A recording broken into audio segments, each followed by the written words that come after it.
Ah, the heat damage. Oh, ignore the heat damage, please. This is so embarrassing.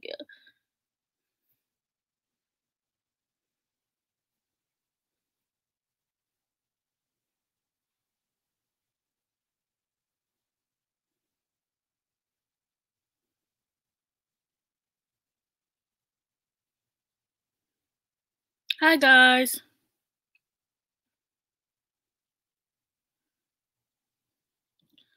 I have so I have so much heat damage in the back. I am so I'm gonna start crying.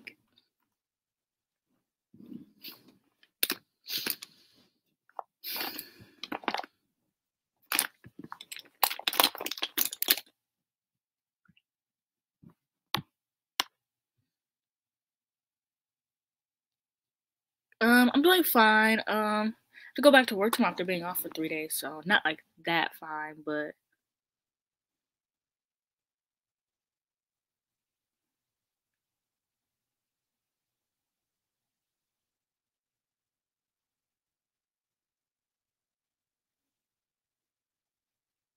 I shaved my eyebrows again. I'm telling you, shaving the ends of your eyebrows is the best choice ever. Like,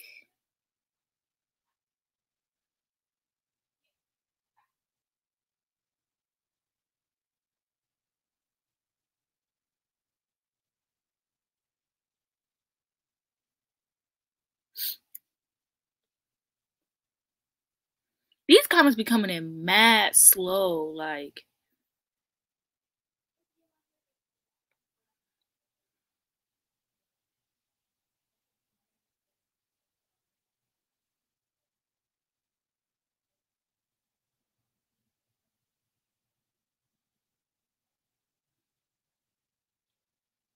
thank you guys.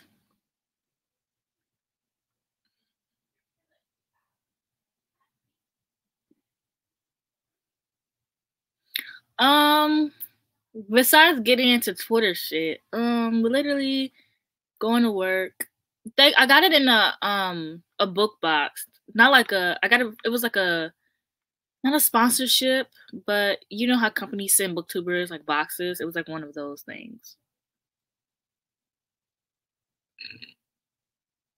Make what faster? I'm so cold.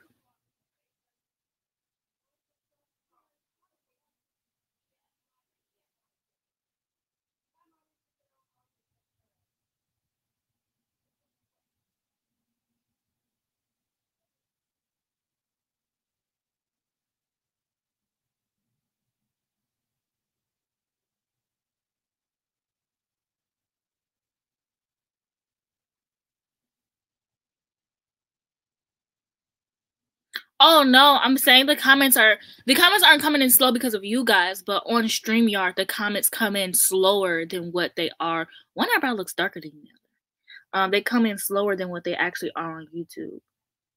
Dude, I am so freaking cold. I have like 80 blankets though. So it's like I'm chill.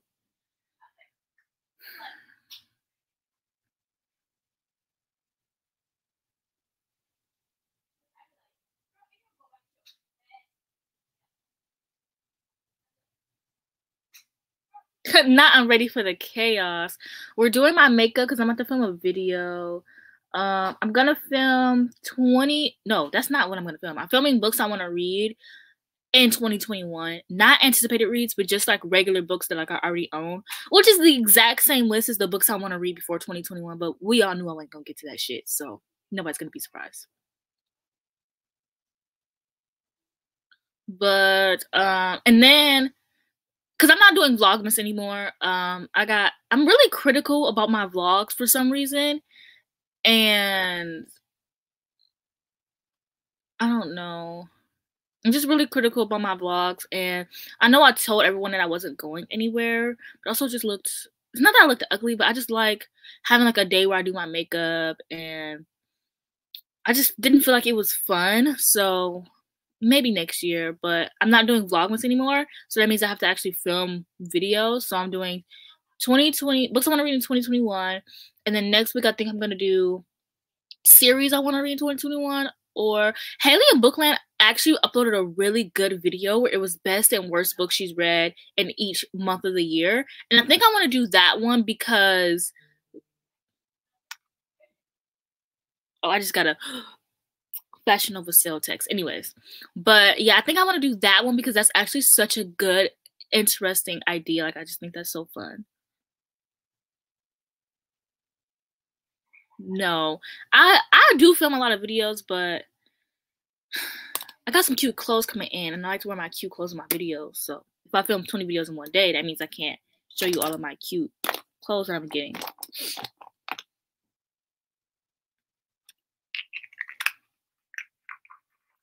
It's 5 p.m. I mean, I know it looked dark because daylight savings, which, oh my, where's my mascara? I hate daylight savings so much. Me and Mika were talking about this last night. But how the hell do you go from the sun setting at 9 p.m. to the sun setting? Jocelyn's here. Period. Girl, I thought you said you were enjoying it. And how you get here before Mika? Mind your business. Just mind your business. Mika said something. Anyways, now it's really about to be chaotic. Hold on, was y'all talking about someone said there's always shit Twitter, like it makes me tired. Y'all talking about Twitter? Oh yeah, because they were asking what I've been into, and I was like, oh yeah, just getting into shit on Twitter, like always, you know. You play too much. I do my thing on there, you know. Please stop. Let me stop. In 5 minutes. You put a quick wicket on there, and then I'll be canceled again. Right, and you're gonna be sad.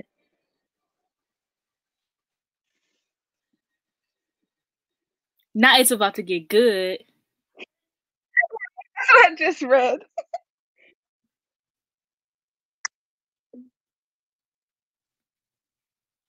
Oh, y'all talking about daylight savings? Oh yeah, that's what I was talking about. You were talking about daylight savings, and I was just because I think you were asleep. But me and Mika were talking about. Girl, you was talking up a storm when I was asleep. I'm not gonna lie. I heard you doing monologues. I was like, dang, she really not stopping. Bro, me and Mika was going in last night, bro. When Jocelyn went to sleep, and we was talking about like literally everything. No, literally. But we were talking about daylight savings, and I was saying how like I don't understand how at the sun could set at 9 p.m. and then when it's daylight savings again, the sun is setting at 5. Like I know this time slowly moves up, but I don't know how you go from 9 p.m. to 5 p.m. Like I don't get it. Yeah, because it only goes it goes out, fall back. So it went back an hour. Yeah. Right? But you fall back, bring forward.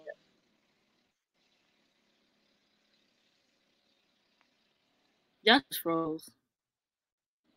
Can you see me? Hold on, let me switch my Wi-Fi. Okay, I'm about to switch my Wi-Fi real quick. It's always her damn Wi-Fi. Why was like always talking about my Wi-Fi? Not my fault, y'all bro. Oh, let me not say yeah, because you know girls on Twitter gonna be mad. That part. Right, that was a joke. I was just playing. Okay. I'm not making jokes about Miss Selling Arc. Yeah, that was fun. I'm not saying that was fun. I just tweeted my one thing and was minding my business. And I was about to say something. I realized I be treating my sister like best friend. Right, I became too comfortable thinking this is a FaceTime call. Right, thinking my subscribers. I mean, y'all are, but I don't want to get in some drama, some actual drama. Right. My favorite popular romance book right now is You Deserve Each Other by Sarah Hoggle. Popular? That's popular. It's not popular? I don't know. I've only heard us and like Mina talk about You Deserve Each Other. No, I think You Deserve Each Other is popular. Me too. I don't have any pop. I mean, obviously, like Get a Life, Chloe Brown, The Bride Test, blah, blah, blah. Like those kind of romances, but not the private account is that different from the public one. Yeah, I just made my private account because I need to start saying, I've been starting to say more of my opinions on there, but I need to keep like saying more of my opinions on my private account because bitches be getting mad at, like, anything.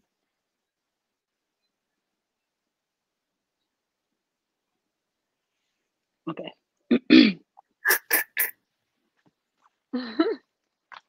It's the silence. Right.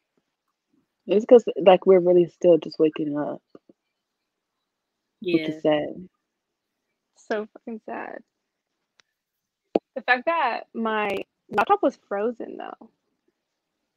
So When I you're thought trying to get in?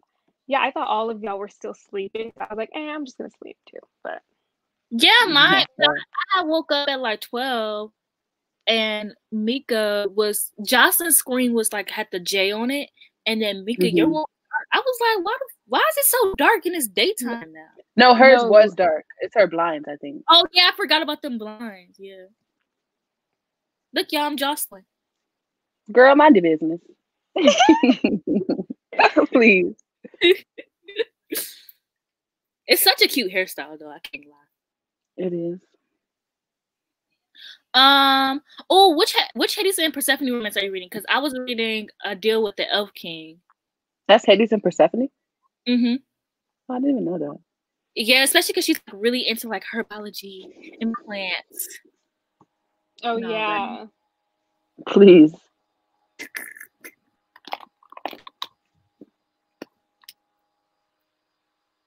I like to go on. I'm about to get on my phone so I can see the comments. Yeah, I'm looking at my phone right now.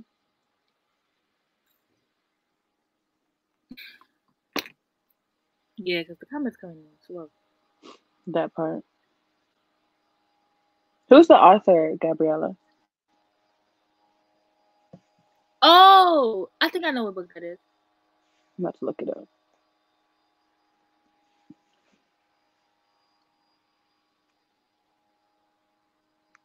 I keep thinking the author might be Katie Roberts, but I know it's not. It says Scarlett St. Clair. Yeah, but I didn't know it was on Kim. Oh, that's not what I was thinking about. Thing. That girl looks like Rosalie from Twilight. Wait, let me see. Oh my gosh, she does. She really does. Girl, everybody oh, it has good ratings. Oh, anyways, everybody in the comments convinced Mika to get Kindle Unlimited. Please. Oh, not this. Not this. But I know I need to get it, but I want a Kindle. I don't have Girl, you don't need a Kindle. No, just read on your iPad. Literally, okay. That's what I have a Kindle when I read on my iPad. Me too. Don't get that Kindle. Because you're going to get the Kindle. Oh, these covers. You're going to read 2 books on it and you're going to be like, anyways, back to my iPad. That's bad. Gabriella said there's 2 covers. These covers are better. I like these ones better. That's the cover. Yeah. But someone asked, reading a holiday themed book, and I am not currently reading any, but I do plan to read this thriller. But it's not holiday themed. It's more of just like a winter thriller. Honestly, don't know that many holiday themed books. Yeah, and like I wanted some like Hallmark-esque romance books, and the girlies aren't giving that. And I know that there's holiday books, but I don't like repeating the same day plot line. So yeah, Groundhog Day. I hate that.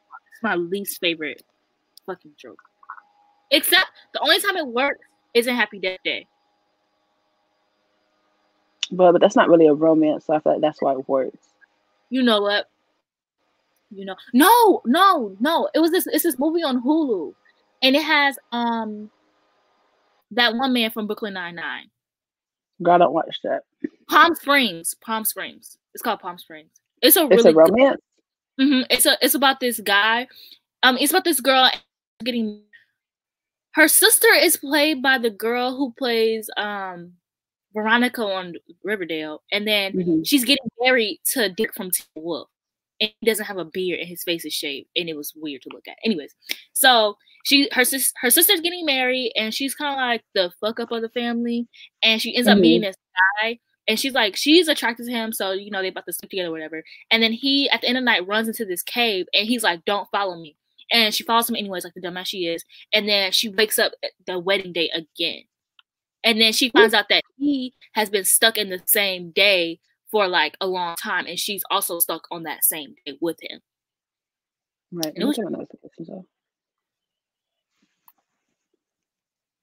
Y'all, Mika's on mute because they're mowing her lawn.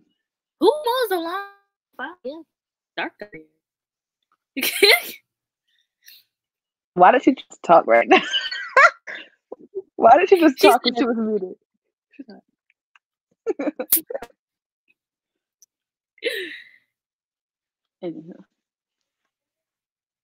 Okay, somebody said Mika should get it because it's worth it to read 2 a month on there. If you read 2 a month on there, honestly, and then you can have up to 10 books on there, and I'll be reading like a mug.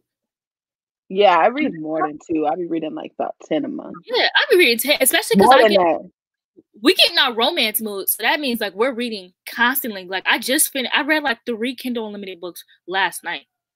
Same. I've been reading like 5 a day. Not last night, but y'all know that. Yeah. But someone said something about the Amazon Fire HD, and I'm pretty sure me and Mayana both had that. Well, I still have it, but I don't use it. I have mine too. I just like my iPad more now.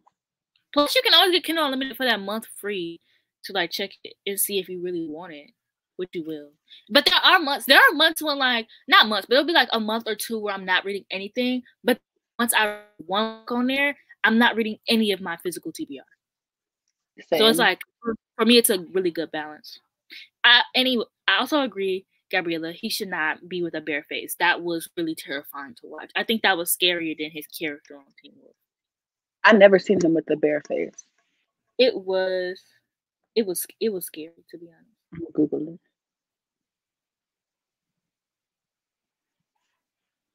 But yeah, it was a pretty good romance movie. Yeah, I like The Perfect Holiday too. So far I've watched. What's my favorite KU book currently? Y'all gonna get me canceled. Doesn't look like him. I don't know what my favorite KU book is. I don't know. How do I put this? I don't really read romance in the same way that I read fantasy. Like, I'll read a romance and it'll be subpar, and I'll be like, oh, 4 stars. Especially the Kindle Unlimited books, I'd be giving them the benefit of the doubt. Yeah. Like one book I'm reading right now, the book I was reading yesterday, I always post my highlights when I read on my Kindle Unlimited. So somebody was like, oh, it doesn't look like they're liking the book, and I gave the book 4 stars. Because like I just kept pointing out things that were like annoying me, but all in all, it was a good book. I'm just more easier on it, but that I don't have any like favorites. I'm the only one who's read it so far. I deal with the Elf King. I should start putting the questions on the screen. But it was a 3-star read to me. It wasn't like spectacular. I'm still gonna order the hardcover because the hardcover is beautiful. But it was okay. It wasn't like. How did you feel about it? I want to answer my favorite Kindle Unlimited book currently, but I don't know, so I'm gonna look through real quick. I don't know because I have to get rid of my Kindle books because I literally have like 10 different books on. Oh, my favorite is The Secret Girl by C.M. Stitch. I never heard of that. I never even heard you talk about that, and that's your favorite. Yeah, I talked about it in one of my romance recommendations. It's a reverse harem book. It's dark academia. It's basically like the one Amanda Bynes movie. She's the man. She's a man. Yeah, it's like She's the Man, but like dark romance. Which did she freeze? Huh? No. There you go. No, you froze for me, but Mika didn't. A Nordic king. I tried to read that book and I couldn't read it because the first chapter was so dramatic. One thing I had to learn about Kindle Unlimited books is you gotta read them like with literally a different mindset. Like when me and Mika read Vicious by L.J. Shin, we were like, this is a Wattpad book. Like we were like, they were calling themselves like literally just a Wattpad book. They were calling themselves like the 4 hot holes, and I tried to get Jada to read it, and she DNF'd it so fast. That's so embarrassing. Yeah, it was the 4 hot holes for me. Yeah, we were all reading it at the same time. I was like trying to get her to read it with us. We were like buddy reading, and she was like, "No," because one thing about Jada is she will DNF a book. Like she's not gonna sit through a book, no matter how. That's far like that one Kindle Unlimited book we tried to read together that night, all of us. And we only read like 5 pages. I've never DNF or something like that. Yeah. I've never had to DNF a Kindle Unlimited because that one was just out of pocket. Do you know how bad the book has to be for a Kindle Unlimited to be the DNF? My it was so bad. Oh my gosh, I agree. Gabriella said Karina Holly writes good smut, and she does. I loved her books. That's why I tried to read Nordic King, because I was binging her books. But that one just wasn't doing it. Wait. Looks like she written. I gotta look them up. Somebody said Something Haze by Emma Ham. Why she got so many M's in her name? Anyways, it's a Haze and Persephone book that recently came out on KU too. So I think go ahead. The ones that I read from her were The Forbidden Man, which is like it's an older woman and a younger man romance, I'm pretty sure, if I remember that right. And there was another one with 2 best friends. I can't remember the name of it. I never seen it. Best friends. Shut up. And then I also read one by her that's literally called Smut. And it's like these 2, they're in like a college class, I think, and they have to write a book. I think that's what I heard about. And they write smut together. Ah! That's so awkward. What? They chose to write it together. Huh? They just had to write a book together. I think they chose to write smut together. Bruh, it's not. That's so awkward. Somebody asked, "Are we doing sprints?" You must be new here. We're not doing any sprints. Please. Oh, it's the pact. The best friends one was the pact, I think. That one was pretty good.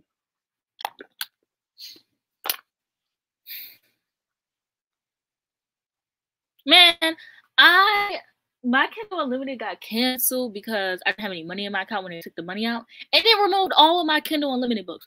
But luckily, I'm a smart queen, and I keep all my Kindle Unlimited books in a list on Amazon anyways, because I have so many that like I can't have them all at once. So I'll put them in a list and keep them there until I'm like finished with a book, and then I'll add another one. But yeah, I can show you how to go. It tells you which ones have been returned. I can show you how to do that. So like you could go back and find them. Oh, well, I mean, I already got them in my, but I think I probably lost some. But I mean, I don't mind. Let me clear up some of my books that I had in there that I wasn't going to get to in a minute. Anyway. Someone said they paused their Kindle Unlimited because they have too many unread physical books and they're on their shelf. And I need to do that as well. I need to do that, but that's just not going to happen. Yeah, it's not going to happen, but I need to. Realistically, yeah. This comment is sending that part. Because Mayana will do one sprint and then talk for the rest of the time. And she'll barely do the one sprint. Literally. She'll be like, let's read for 5 minutes.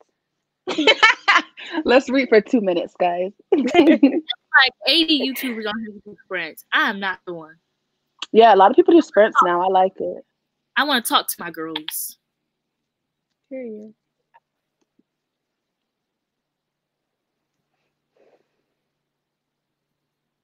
I want to know the Kindle Unlimited book that this person DNF'd. Shifter Wars. Take that with a grain of salt. Yeah. I love how every time you have to say it's a Kindle Unlimited book just so people know. Like, don't get your expectations too high. Literally, once you say KU, and I see, like, even if I read the title and I said, I'm like, oh, okay, yeah, that makes sense. Oh, okay, I'm going to chill on it. There was this one time I found this weird like genre niche, and I like read all the books in them, and they all were terrible. But like the covers were pretty. I was so hurt. What genre? Girl, it was a Kindle Unlimited book. Why'd you care about the covers? Because I was like, if the book is good, then I'll get it. Oh, okay. I got makeup on my pillow. Yeah, okay, Mika. It's Mika tease for me. Please. Not this. But I'm gonna look up Shifter Wolf. Do y'all prefer ebooks or? It says, do y'all prefer ebooks or physical? I go through stages. Yeah, it depends. Yeah. But right now I'm loving ebooks because I've been reading all like the popular romance books through Libby on ebook right now. I read books because I'm reading my little KU romances. Mm-hmm. Yeah, right now I'm reading Corrupt by Penelope Douglas, and it's just wild. Period. Crazy. Yeah, period. But it's so crazy because you made it pretty far in a book. And I'm like, oh, every like 5 minutes, oh, she should be done now. But you keep it. I just forget that like after the plot point, there's still some more shit that goes down. Yeah, there's so much. I hate her for that because that's when the book gets ruined for me. Yeah, it was around that point where you were like, all right, this book is becoming a little bit too much. Yeah, because they already did some stuff, and I was like, oh, it's getting a bit weird. Someone said that Danny said to help her with her reading slump. What book should she read? I feel like you should give me a genre, Danny, that you want. Right. You need like a genre, like romance helps me get out of my reading slump because it's so quick and easy to read. Mm-hmm. Corrupted was not somebody asking about Credence. Yeah, I'm not gonna lie. Me and Mayana are Credence girlies. I'm just gonna say they are. Me and Mayana are Credence girlies. I know they're mad. The girlies are mad, but sorry. I get like it. I'm not gonna sit up here and lie. Right. I'm not about to sit up here and be like, no, it was so bad. It was gross. It wasn't what I did. And I don't think it's a DNF. Go ahead, Mika. I was gonna say, I think it's just because I ended up finding out what happens before I finished the book. So I was like, I don't even care anymore. And Gabriella said that she doesn't count Kindle Unlimited books as DNFs, and I don't either if I only get a few pages in. Me, I don't know. DNFs are hard because one, I don't read DNF things, and then two, I guess I don't DNF things. Like if I'm already like 50% through the book, I'm just gonna finish because I already started. Right.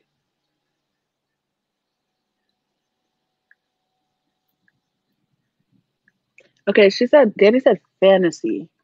I would say, well, I don't know if you've read From Blood and Ash yet, Danny. Because I know you like romance and fantasy, so maybe that would be a good one. And you can fly through that one.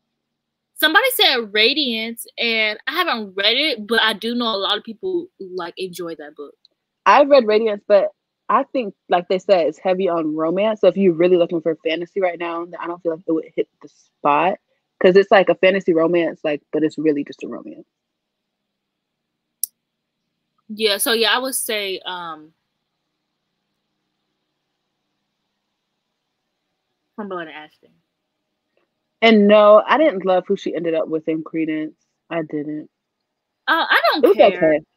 I don't. It's not like I'm like, I don't know. It didn't really affect me. I was just okay. Yeah, I didn't love it, but I didn't hate it. To me, like, I feel like if she ended up with any of them, it sounds so terrible saying except the uncle, but y'all know it was a step uncle, not really an uncle. No, because that's sending me because I didn't like who she ended up with either, and that's when I was like, yeah, I'm not reading this anymore. Yeah. Not Mika. I just like the dynamic. To the people. Now tell me how that worked. Cause wait, what? You said I didn't like what she ended up with, so I said, yeah, I'm not reading it. Wait, what do you mean? Like, never mind. It's because you keep fucking cutting out, so I can't hear you, ma'am. Okay, I thought it was just me. Yeah, I'm like, girl, I literally cannot hear you. Now you cutting out for me. You said you're sabotaging. Right, like, come on now. She said, how does it make sense that you stopped reading because you didn't like who she ended up with? Because first of all, you should have never known that information. That's what I'm saying. You know what? I was just being nosy, and I just did my little thing where I kind of went to the end, and I was like, let me just see who she's like with towards the end. You need to stop doing that. You need to stop doing that. I know, but listen, I'm kind of happy I did because I read like the epilogue chapter-ish, and I was like, what the hell is this? Because listen, the best part about the book was just the wild ride that you went on. Yeah, that's it. Like, I didn't really care who she ended up with because it was more about the journey. That's what it was. Okay, so maybe I'll reread You know- it. I'll give her another And- chance. You know, Penelope Douglas always has that one character who's crazy and he be trying to kill them just because she rejected him one time. So, That's true. and that part was just, it's always entertaining. It's Mia repeating me saying the uncle. I'm so embarrassed. Yeah, you could It kept that one sounds in the bad. The girlies can't know. I hate It when sounds people break bad. the that. When you read a lot of Penelope Douglas, the more you go on, the less problematic the other books sound. So, like, reading Credence, Birthday Girl, oh, that's child's right there. That's Birthday child. Girl is vanilla. Birthday Girl is a Right. vanilla little book. Mm-hmm. It's nothing. And then Punk And I 57, love Birthday Girl. Punk 57 ain't even on the list. Corrupt is just crazy. Like, it's not like Yeah, no that's when it problem. starts. Yeah. Punk 57 is like right before Corrupt, and then it's Corrupt. No, Birthday Girl, then Corrupt, then Credence. Because Wait, you think Punk 57 No. is more tame than Birthday Girl? I think Punk 57 should go I'm just after talking about- Birthday Girl.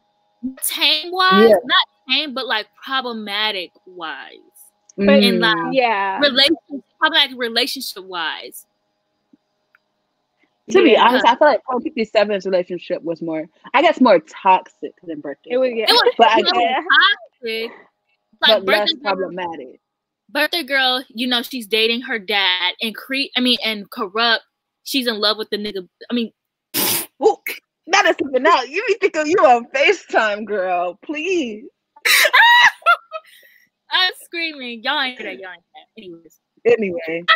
she was in love with her boyfriend's brother, which is like the same, kind of like the same level of Birthday Girl, but the issues that happen in Credence makes it worse. And then Corrupt. And then Credence is just, Yeah. know.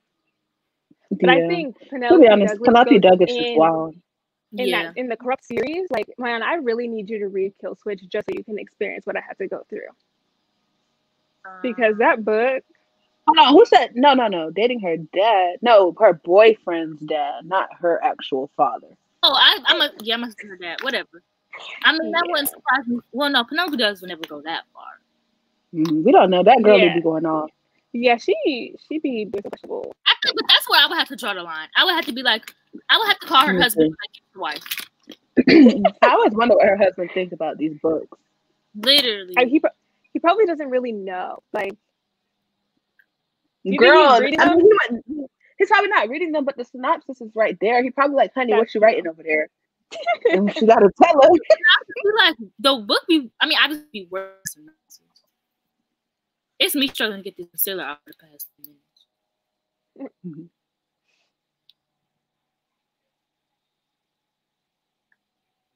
What if said- Wendy's got the heat?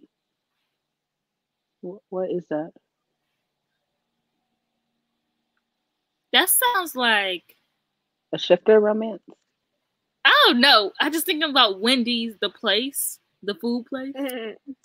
Oh, that's not like a commercial. Right. It's like a commercial. Like, By Wendy Williams. Let me stop. It can't be that Wendy Williams. nah, It y'all can't be. playing. Y'all are playing. Has to be a different Wendy Williams. You gotta be playing with me right now. Oh my gosh, A yes, band- I've heard of that banned book. Oh, I've heard of that because, not to talk my shit, but that one YouTuber who was like talking about like banned books, and she was just talking about like all these disgusting books that she like loved. And I was like, girl, I don't like a lot of problematic books, but she was crossing the line with that video. Oh, I think I remember She was. you posting that on Twitter. Of course, she posted it on Twitter. Yeah, it was like she said something really out of pocket, bro. And then her videos get really good views. And Yeah, I'm but like, the girlies be liking the problematic books. Like, they overlook anything. They do. yeah. do. And, like, she said something about like, I don't know. It was mad out of pocket. It was like She grooming. said something like she's asking for it. Yeah, and she was basically. saying like grooming is okay in books, but not in real life. And I'm like, it's not okay in either. Yeah. Mm-hmm. Oh, Do you talk think about, he beta reads for her? I don't think her husband beta reads. He can't be reading the stuff that she's writing. to be honest, I don't care if I was writing like a second grade animal book. My husband is not going to be beta reader for my stuff. Especially if I'm a romance writer, because then my husband gonna be mad. Because he be like, girl, why you writing stuff like this? Oh, Gabriella, if you like your dad will do, then you absolutely will like Birthday Girl. It's yeah, like, you would eat it up. yeah, it's like your dad will do with more romance rather than it just being smut. Yeah. Also, Wendy's Got the Heat is literally about Wendy Williams. You're lying. It's literally about Wendy Williams. I just looked it up. Someone I thought that was a joke. Somebody commented, gagging for lit. I love that. They commented, Wendy's Got the Heat, talking about her New York radio days. I'm not reading about Wendy Williams. Yeah, I'm sorry. That's BDSM pet play. Huh? Who said that? What is that? Ow. It's everybody being stuck. It's like, please, because Oh yeah, I remember that TikTok I sent y'all last night. Yeah, please. Oh, that one I think great my memory, yeah. But Gabriella said it reminds her of that book back in the day where booktubers were talking about Forbidden. And I remember when I joined BookTube, that's when everyone was talking about it, and I bought it because everybody was hyping it up. And I got rid of it. I'm not gonna read it. I said, no, this is just fun. It was of course. It was. The one who get the book. We all got the books but haven't read it, and Mika's the one who actually read it. That makes sense, yeah. I'm not gonna lie, I did read parts. I'm not gonna sit here and start on y'all girlies. Because I had to tell. I told Carly from Carly the book, so that's already enough. Like, yeah, but honestly, that's not what I thought it was. I mean, that was the synopsis, but I didn't think that's actually what it was. If you get what I'm saying, yeah. And I read it. Sometimes in the synopsis they be lying. Mm-hmm. And you know what, Mia? I think that's terrible because Mia said 12-year-old me read Forbidden after all the BookTube hype, and that's why I got it too. And it's actually kind of crazy that they had us reading that book.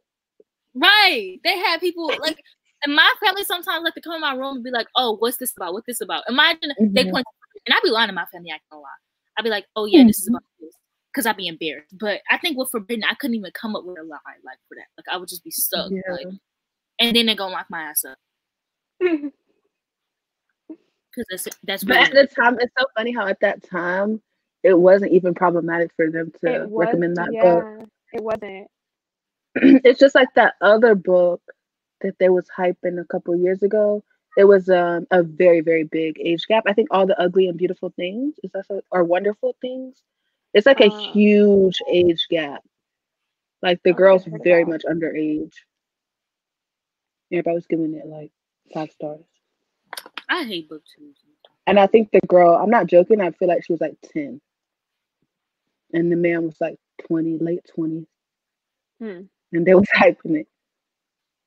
Not the City of Bones. Yeah. Ew, Gabby. She said, I didn't get it. Hold on, where'd it go? I didn't get it because my older brother was staying with us at the time and I kept picturing my brother. Oh, your brother picking it up. I thought you meant you pictured your brother as the other main character, as the guy in Forbidden. Oof. Yes, Oof. Mia, 10. I'm gonna look it up. Like he watched her grow up, but like she grew up in this like abusive household, and he was the only person there for her. I guess I should say trigger warning before I talk about that. Oh my gosh, Gabby, go off. She said fake incest is fake incest, and that's true because. Listen, Cassandra Clare and her incest plotline. Oh, she be like, Cassandra Clare got away with so much. She be like missing it. Like all them families is connected, and they're missing it by like a literal hair. Like one wrong person move in that family, because she said all this information. Like the family tree that we have is like stuff missing and things are incorrect. One wrong family member is placed in there, and everybody related. Hold on, let me get on. I'm sorry, Gabby. I'm sorry. I had read the comment wrong. I'm sorry.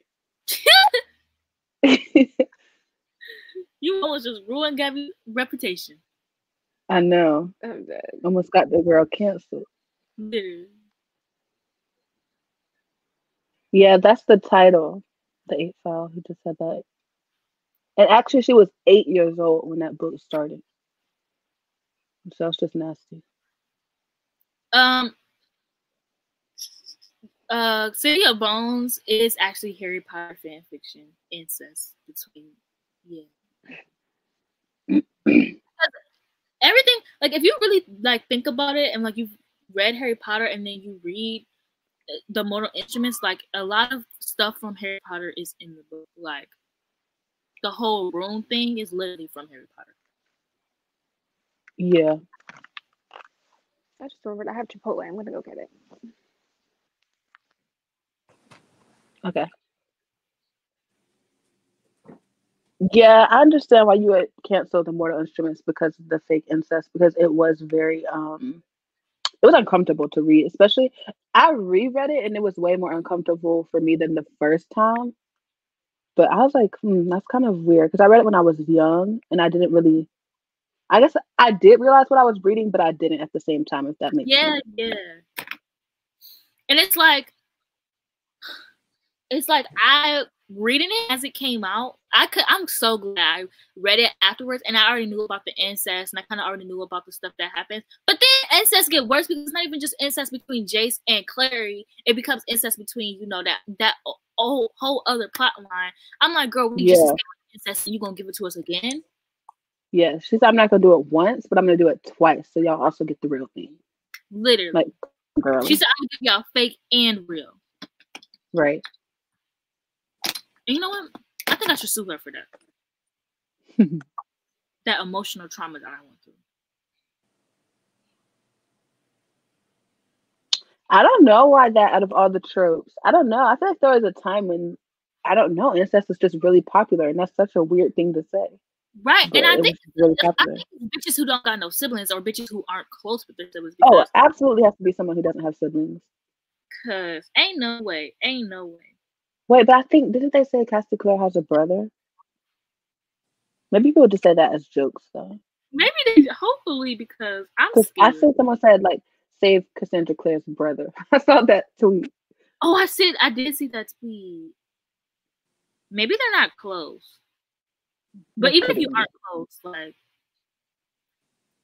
I say this as I'm reading an incest story right now. Yikes. It's not like incest, it's like foster siblings type of thing, but they grew up together.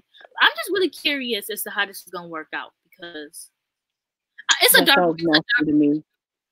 romance, and of course, and it had a trigger warning before the book started. So I seen that, I said, well, I gotta keep reading now. I'm glad they put the trigger warning there, though.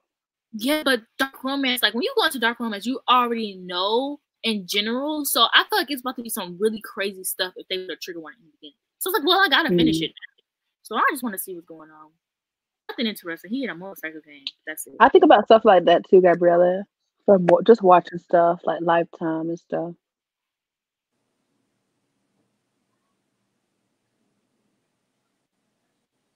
Not even just like, how do you accidentally get into an incest relationship? Well, if you're adopted, you don't know who your siblings are. Yeah, or I've always had the fear of literally having kids and adopting one, and then the kids end up falling in love with each other, like in the incest books.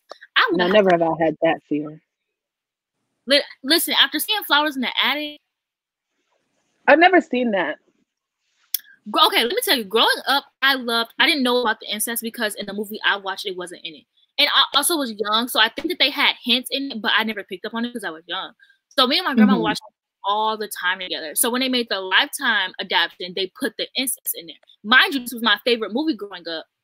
And I was watching it and I was like, and then it gets worse because, okay, so the two siblings end up getting together and then they have a younger brother and he gets older and they adopt him because they're so much younger.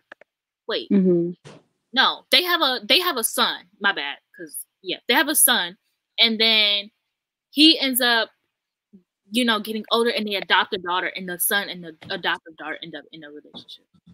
And that was, ain't no way. Ain't no damn way.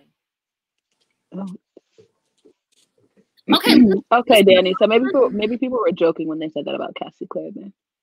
The Fosters, they did have me shipping Brandon and Callie. I can't. They did, but I was also young when I started watching I was The also Fosters. young, and as I grew, because I grew up watching it. So as I got older watching it, I was like, Brandon is fucking annoying, actually. Mm-hmm. But I never shipped Callie with like anybody for real. Like all of her relationships were just not for her. Yeah, and I stopped watching The Fosters after they tried to switch Jesus, because I could not watch it after that. I'm sorry, but they did a good job. Like it was. No, they didn't. No, they didn't. It was funny. It was funny how they switched his character out. I can't lie. The scene when he came in and they was just acting normal. Yeah. Like, just not a whole nother person. We got taller. Like, it wasn't a whole nother person. Like, please. I liked, but I also like Noah Centineo. So it's not that I didn't like him. I just really, really love JT Austin as Jesus. Yeah. And I just felt like I was betraying him by continuing to watch the show. I liked him. I liked him. And then Good Trouble. I don't like any of Kylie's relationship in Good Trouble either, but I haven't caught up on Good Trouble.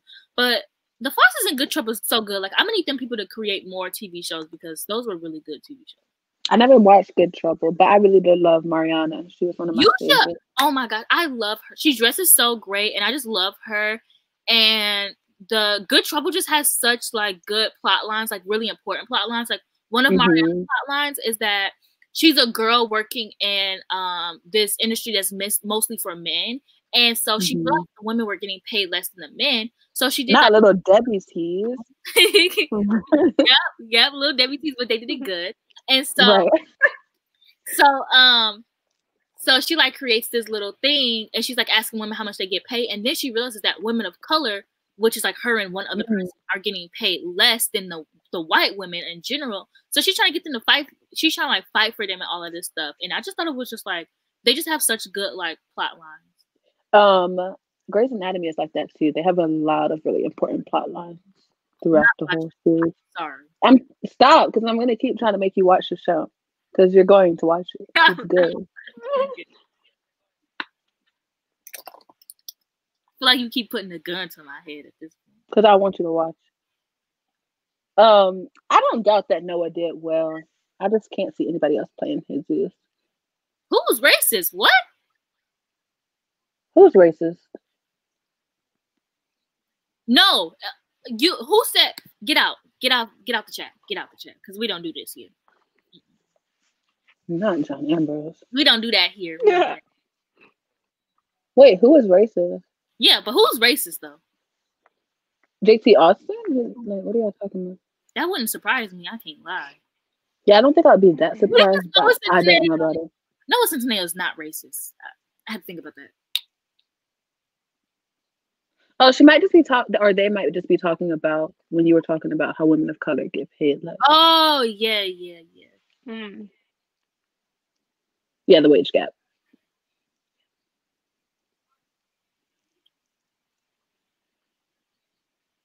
Yeah, like the thing that I say about Grey's Anatomy is like literally anything bad that can happen to a person has happened to Meredith, and it's just like, is it realistic?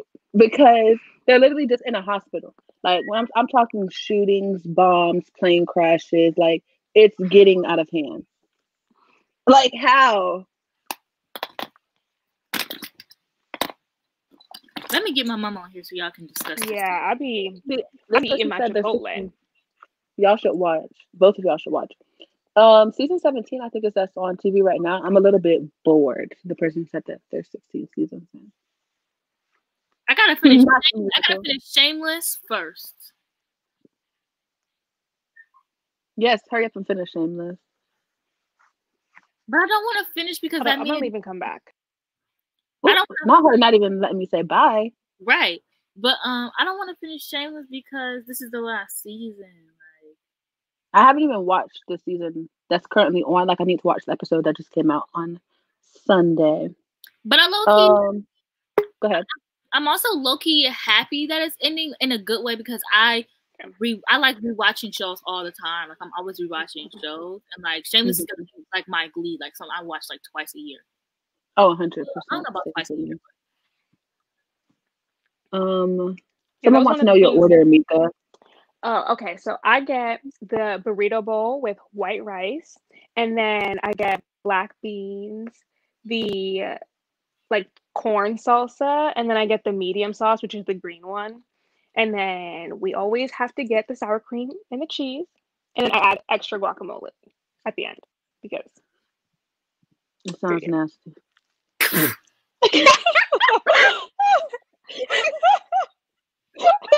It's funny because Jocelyn, when you go to Chipotle, girl, you know I only be getting like the meat and the cheese, please, with some sour cream. I'm a picky eater. Right. I forgot that because. But the best part is like the guacamole and the sour cream. I hate guacamole. Oh, y'all girl. Y'all are tasteless. I hate guacamole. Sure am. Oh, right. You don't like avocados, right? Heck no. Who doesn't like avocados? Us. Me. Y'all are weird. Period. You're weird. You're weird, Miss Guacamole and sour cream. Like, what you need both for? Well, I mean, it's Mexican food. Like, you can't have Mexican food without guacamole and sour cream. I just won't be eating it.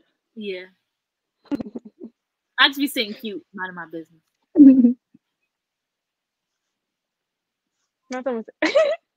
I was like, I'm Mexican. I do not like avocados. Period. Get on her. Get her. My mom be tearing them avocados. I feel like Mika probably like my mom. My mom be tearing them avocados up. She be getting her little salt, little pepper. And she need to go ahead to LA. Like I thought the LA girl is Mika just LA girl, like very much LA girl. She was born in the wrong state. That she was. Thank you for the people backing me up. Ew. Jocelyn. My nachos don't be dry, y'all. Wait, but we're not talking about nachos. I don't put guacamole on nachos, but I do put sour cream, I think. Yeah. You think? Anyway. Because I don't make it. I put putting sour cream on mine, boy. I put because sour cream is in. I'm pretty sure sour cream is in the Crunch Wrap. No. Yeah, I like sour cream. Okay. But I don't like avocado. Okay. Yeah, no, I said I don't like sour cream. We said we don't like avocado. Yeah, I put my sour cream on there, and I put the little sauce on there in the green, and then we got the cheese that's melted. So the green. Anton, you always asking about somebody's favorite car brand. You always ask about somebody's favorite something. I don't have a favorite car brand. I don't know. I don't know anything about cars. I can't drive. Yeah, I could drive, but barely. I be messing up. I'm not gonna lie. Felt that. And I just hate backing up. I hate backing up so much. Right. And I think it's because I have a bigger car, so it's harder to back up. I just never like. Do you ever back up sometimes in a car passing? You're like, because I don't be seeing, and I'm like, yikes. Because I'm not gonna lie. Sometimes I do be forgetting to look, or I be looking and I just don't see nothing. I just don't see nothing. I feel like I'm the kind of person who's gonna be looking but not paying attention because I do that a lot. Like I'll be looking at stuff, but like my brain is not looking. Yeah, I'm not looking. I don't know how I got a license either. It's funny because I was learning to park. Go ahead. You messed up in your test. I messed up when I parked, but I just backed up and reparked, and she was like, "Oh, it's fine." Okay. The thing is, I feel like most people are really good drivers right before they get their license, and then after you get your license, it's free game. Like, yeah, it's okay, Gabriella, because I failed my driving test 2 times as well. But third time's a charm, girl. Yeah, third time's a charm. Girl, if I told y'all the story of how I felt my first one, I would get laughed out of here, bro. So I'm gonna keep that to myself. Tell the story. I gotta keep that one to myself. Tell the story. I gotta go braid my hair, so I'll be back. Okay. Tell the story. Okay. So the first time please, because y'all are gonna pick on me. We got that right. The first time I felt my driving test, y'all, I didn't turn the car on. Wait, what? I didn't get out in the parking spot. Because you know how you turn, so when you go there, you know how you turn the car once and to do like they get out the car and they check, like they tell you to do your blinkers and stuff like that. But the car's not on. It's like when you turn the ignition once, you're not cranking it. Oh, it's like when you do that. Like to keep the car on, but it's not on, so you can't. Yeah, it's not cranked. So it was like that, but I was just so nervous. So I did that and I did my little blinker. So she checked that. And then she got back in the car and said, okay, like you can pull out the spot now. And I was like trying to change the gear. And I'm like, the fuck? This shit not changing. Like the car is broke. And then, and then like, I guess I was trying anyway. And then the car hit the curb and she's like, road test over. And I was like, oh. I was like, oh my God. Girl, I was like, I didn't even get out the parking lot. What happened? Like, I was just so nervous, I forgot to turn the car on. I was like, wait, come back. She dead ass left me in the car and started walking back to the place. I was like, wait. She said, I ain't dealing with this today. I said, ma'am, please. Give me another chance. I said, wait, let me try one more time. What happened the second time? The second time, it was a stop sign. I didn't, rolling stops. I did a rolling stop. So I didn't come to a complete stop. Oh, so okay. you have to stop a little bit before the stop sign, then stop. So you didn't stop. You just like kind of stopped and then kept going. Yeah, kind of. But like I think you're supposed to stop like right before the stop sign, and then you pull can't up and like stop again. Before. Like you have to stop when the stop sign's like right in front of you. Yeah, and then you pull up and you're supposed to stop again, I think. Mm-hmm. To like check. Yeah. So that was my second time. And then my third time I got it. So it's fine. But your girl was sad. I could Brother, my mom saw me coming back when I didn't even leave the parking lot because my mom was outside watching. And she's like, what happened? I was like, oh. I was dead ass crying on the way home. My mom was looking at me like, but I don't know what to tell you. I really don't know what to tell you. Was it the first time you failed or the second? The first time I failed because I was like literally crying. I was like, I didn't even make it out the parking lot. Because I would just get so nervous. But the third time I was like, okay. We didn't do the thing where we had to check the blinkers, but we had to do for us an automatic fail would be if we didn't put our seatbelt on. Girl, so who was like not putting their seatbelt on? That's like not putting your name on the test. Literally. You'd be surprised. I had a friend who failed because of that. Now they're trying to go out without the seatbelt. Do you have to do parallel parking? He said we whipping it. Oh no! If we had to do parallel parking, I would have failed again. I would have failed. I cannot parallel park to save my life. Even when I park like at places like grocery stores, I go away from all the cars because I'm not hitting nothing. Right. I won't park in between no cars. Gabriella said, the first time I don't take responsibility, my driving instructor gave me a last lesson before my test. Kept farting and got diarrhea. What? Not this. What? So the car was stinking while you were like trying to drive? Or you were thinking about that last lesson before the test, during the test? Yeah, because I got 1 point taken off of mine because he told me, he was like, turn here. Where's here? So I'm thinking mine did that too. So I tried to keep going and he was like, no, here. So I literally like braked and went in turn. Yes. And I was like, yikes. Something like that happened to me too. I don't get it. You can't just say turn here. Like mine's at something like turn at this white car. And it was like two white cars. And I just assumed it was one. And I was like, okay. And then people at the DMV are always just really mean for no reason. Yeah. I'd be scared of them people. I'm not gonna lie. I'm happy with what I did for mine because mine was like a driving instructor like business. So I had a instructor and she taught me for I think about a week. And then we went, so it wasn't technically the DMV, if that makes sense.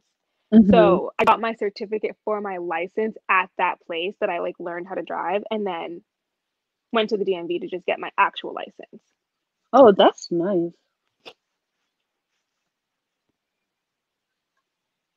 Not you arguing with the instructor, Danny.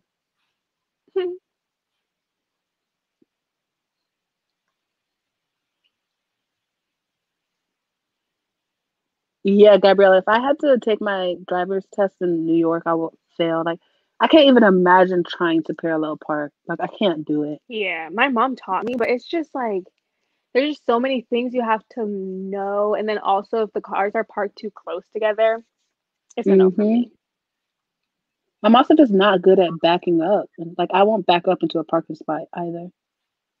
I always have to pull forward. I use my mom's car and I have to back out of our driveway, which is why I scratched her car. But the gate was too close. Like, what do you want me to do? Yeah, sometimes I have to back up into my driveway, but if somebody else is driving my car, they will literally back into the driveway for me so I can just pull forward when I go. Because I just be messing up. No, it wasn't in Florida, Gabby. It was in Georgia. My brother actually got his license without the road test over quarantine, and I live in North Carolina. No way. And that's why he been messing up because he didn't have to drive when he got it. Yeah. What did they expect you to do at a green light? Don't you just keep driving? Like, I'm confused. Why would you stop and look both ways at a green which one light? are you reading? Titanic reader said during my driving test, my instructor took off points because I didn't stop and look both ways at a green light. Who is stopping at a green light? Right. Yeah, when I took my driving class, people were honking too. And it's so annoying, especially because they can see, like, on the car, it has a little, like, thing that says you're a driving student. And they just be honking and, like, cutting you off. Yeah. Well, if it makes y'all feel any better, my grandma got into a car accident and the other driver was a student driver. Dang. And whose fault was it? It was my grandma's fault, not the student driver. She's probably scared that student driver because if I got in an accident as a student driver, I'd be so scared. Bro, for real. Like, I would be like, yeah, I'm never fucking driving again. Wait, Jessica, I don't know which story you told because I just told a story about when I first got my license. But are you talking about when I was backing up? Is that the story? Because I'll tell it. I don't care. I already embarrassed myself. Now nothing can stop me.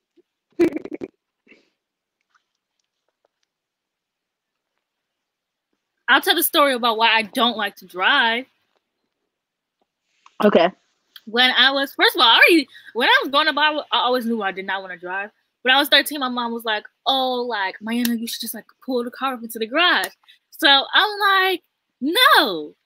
But she's like, no, you can do it. So I get in there, and my mom was a terrible teacher because she didn't teach me anything. Like, she didn't tell me, like, which one was the brake, like, none of that. She just expected me to, like, know. Girl, you probably slammed your foot down on that accelerator. No, I didn't.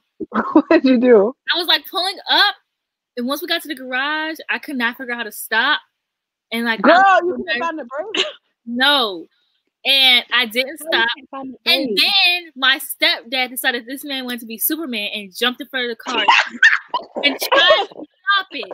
So why would he try to stop a moving car? Please. And so I currently have the vision of him jumping in front of the car and, like, the car and him hitting the garage.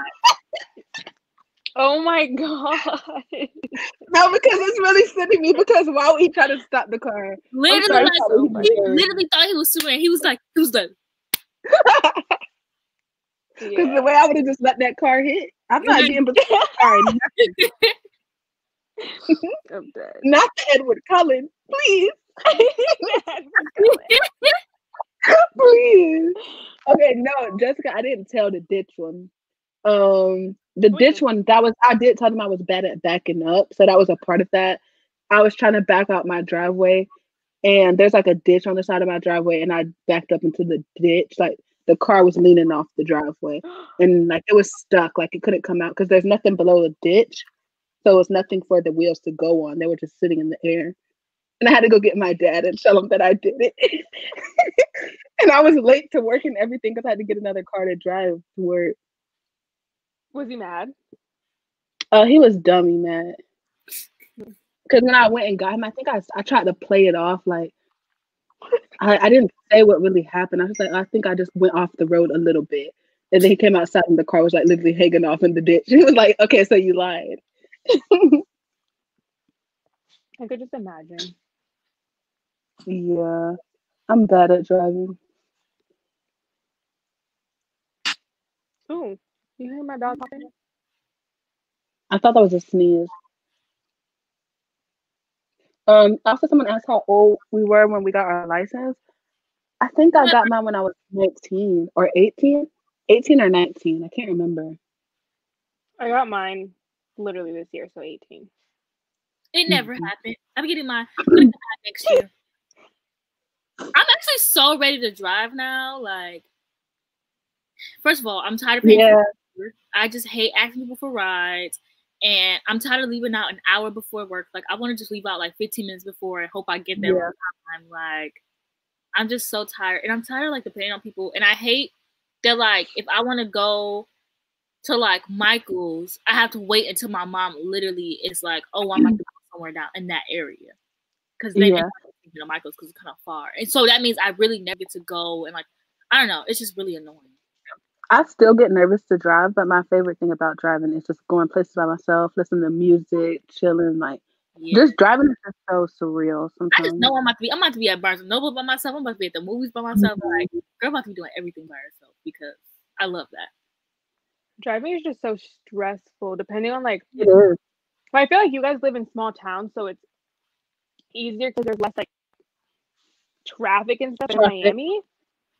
The drivers here, the light will just turn green and they're honking. I'm like, dang, can I have a second to just like take my foot off the fucking brake? Right. Because when I went to California with Jessica, theatrical reader in the chat, and a whole bunch of other people, they drove. Like, we got a rental car and she was driving in, were we in LA? Well, I don't really remember where we were. I think LA, maybe. Girl, wait, Jessica, where were you? I don't know. We were in California. Y'all know I wasn't driving, but it was so stressful. It was scary. Yeah, because when we go to Florida, first of all, Mika's not lying. They cannot drive in Florida. And we live in Michigan, and we have this thing called a Michigan U. So when we go to other states, a U-turn? Yeah, it's called a Michigan U. And they just don't have those in other states, obviously. So when you go from like being used to having it to people just whipping and turning, what's a Michigan U? Nigga, I don't know. That's why I asked if it was a U-turn. No, it is in Florida. It is a U-turn, but I'm trying to figure out if it's like, because in Florida they kind of have them, but it's literally like the little. It's like, hold on. Yeah, you have to like get into like a turning lane and then you just make a U-turn. Oh, so like they have it's set up specifically for a way to U-turn in Michigan or something? Like, what is a Michigan U-turn? Her Googling it. Yeah, she don't know. Okay, yeah, it was in LA. Somebody said driving in LA is the closest thing to driving in Nigeria as I will ever get. I've seen videos of people driving in Nigeria and it looks so scary. Child, this doesn't even make sense. LA drivers don't care about your car or your life. I'm dead. At all.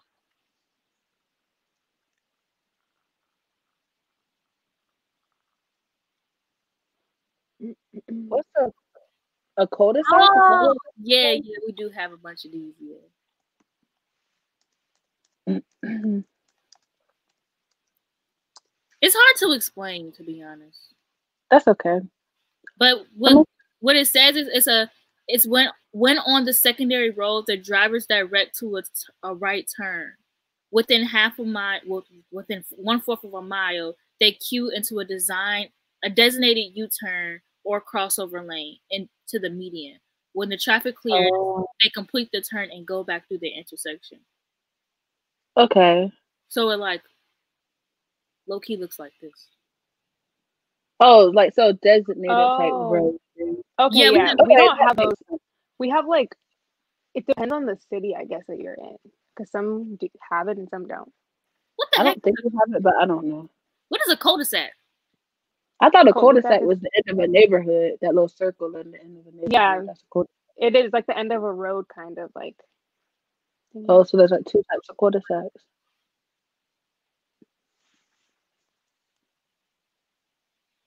Hi. I hate when I get behind somebody and they on a bike, Gabriella. Like, get out the road. Because I don't even be driving. I be mad seeing people on like bikes and on the road. Right. I think you don't be on the sidewalk. Like you're not a car. Apparently, can't even honk because it'll scare them or something like that. I'm like, then why the fuck are you on the bike? Bro, I was watching this movie. I was watching this movie, and this man was getting chased by the police on his motorcycle. And he was just like dipping and turning through the cars. And I'm like, the police gave up, honestly, because I said, you know what, you got this one, sir. if I was on a motorcycle, I'd be in a different state, to be honest. In a car chase, yeah, you wouldn't have been able to see me. You had to get the helicopters. My dad has a motorcycle, and I have yet to ride it, and I never will. My granddad has a motorcycle. He has motorbikes, and we rode the motorbikes all the way to like my aunt's house, which was like a few miles away. The motorcycle was just there. Like, I think I've had my license for a year now. I think I got it last. I can't remember, but I think it was last summer. I got mine this year. I got my permit when I was 16, I think. So I could have gotten my license when I was 17, but me too. I didn't want to drive. I was just scared. Like, me too. Like, I get really nervous about driving. I got my permit when I was 15 and never took the road test until I was 18 or 19. Yeah. I feel like it's something about readers. Every person I talk to in the reader community is anxious about driving. Yeah, because that shit is nerve-wracking. Especially because, like, I always think, I'm like, yo, I'm driving a car. Like, if I wanted to, I could literally just, like, I could go buck wild. Like, what if I just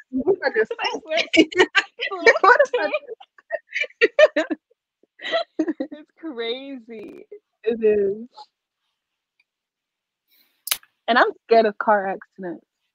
Oh my gosh, that's why I don't want to drive. Like, I barely miss being in an accident. Mm-hmm. I've been in an accident before. It's scary. I feel like Mika barely misses a car accident. Like, every time she goes somewhere. No, because that's how it is here. She'd be like, yeah, I just went to Chipotle. Oh my gosh, we almost got I would never get my license if I lived in Florida. Yeah. I would be done. Because the thing is that it's low-key kind of easy to get your license here because there's so many different options. There's this one mall in Miami called Mall of Americas, and everyone knows that if you really you could bomb the test completely and you'd still get your license there. Yeah, there's places like that here too. But I think in North Carolina, it's really easy to take a driver test because you just go out, you be in a little rural neighborhood, and you just do a 3-point turn and back straight up. Then they're like, okay, go back. And that's it. So that's all you have to remember to do. 3-point turn and back. Did you have to do the sudden stop? I think we did have to do that. I think so. Yeah. I do the sudden stop. Freaking. The thing that was most stressful for me was parking, but I think that was the thing that was the least stressful. I think the second time I tried to get my license, I think that was another thing that I did wrong. When you back straight up, there was like, she was mad because I didn't put my arm on the back of her seat, but I felt uncomfortable putting my arm on the back of her seat. Yeah, you have. Put my arm on. Like, hold on.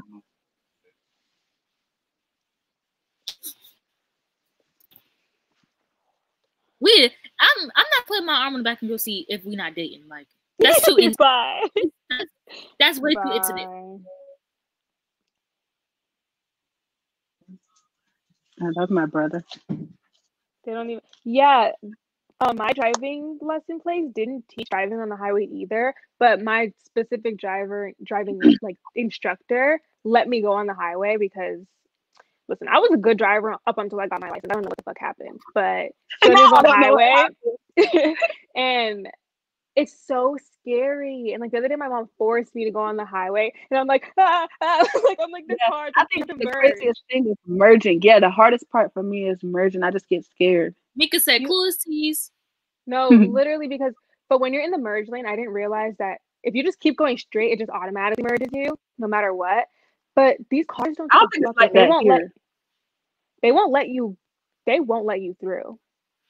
Like that's the worst part about merging. When I learned, they took us on highways, but when you take the test, they don't take you on a highway. Yeah.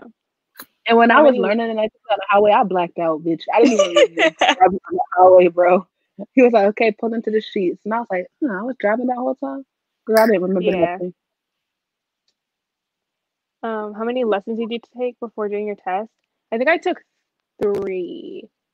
Like, that's 3 lessons. structure. Well, because the thing is that I had been driving already with my mom. Like my mom would make me drive places randomly, but even though I was driving with her, I still had to like learn like 3-point turns and all the stuff that was going to be on the test. So I basically just took my lessons to learn everything that was going to be on the test.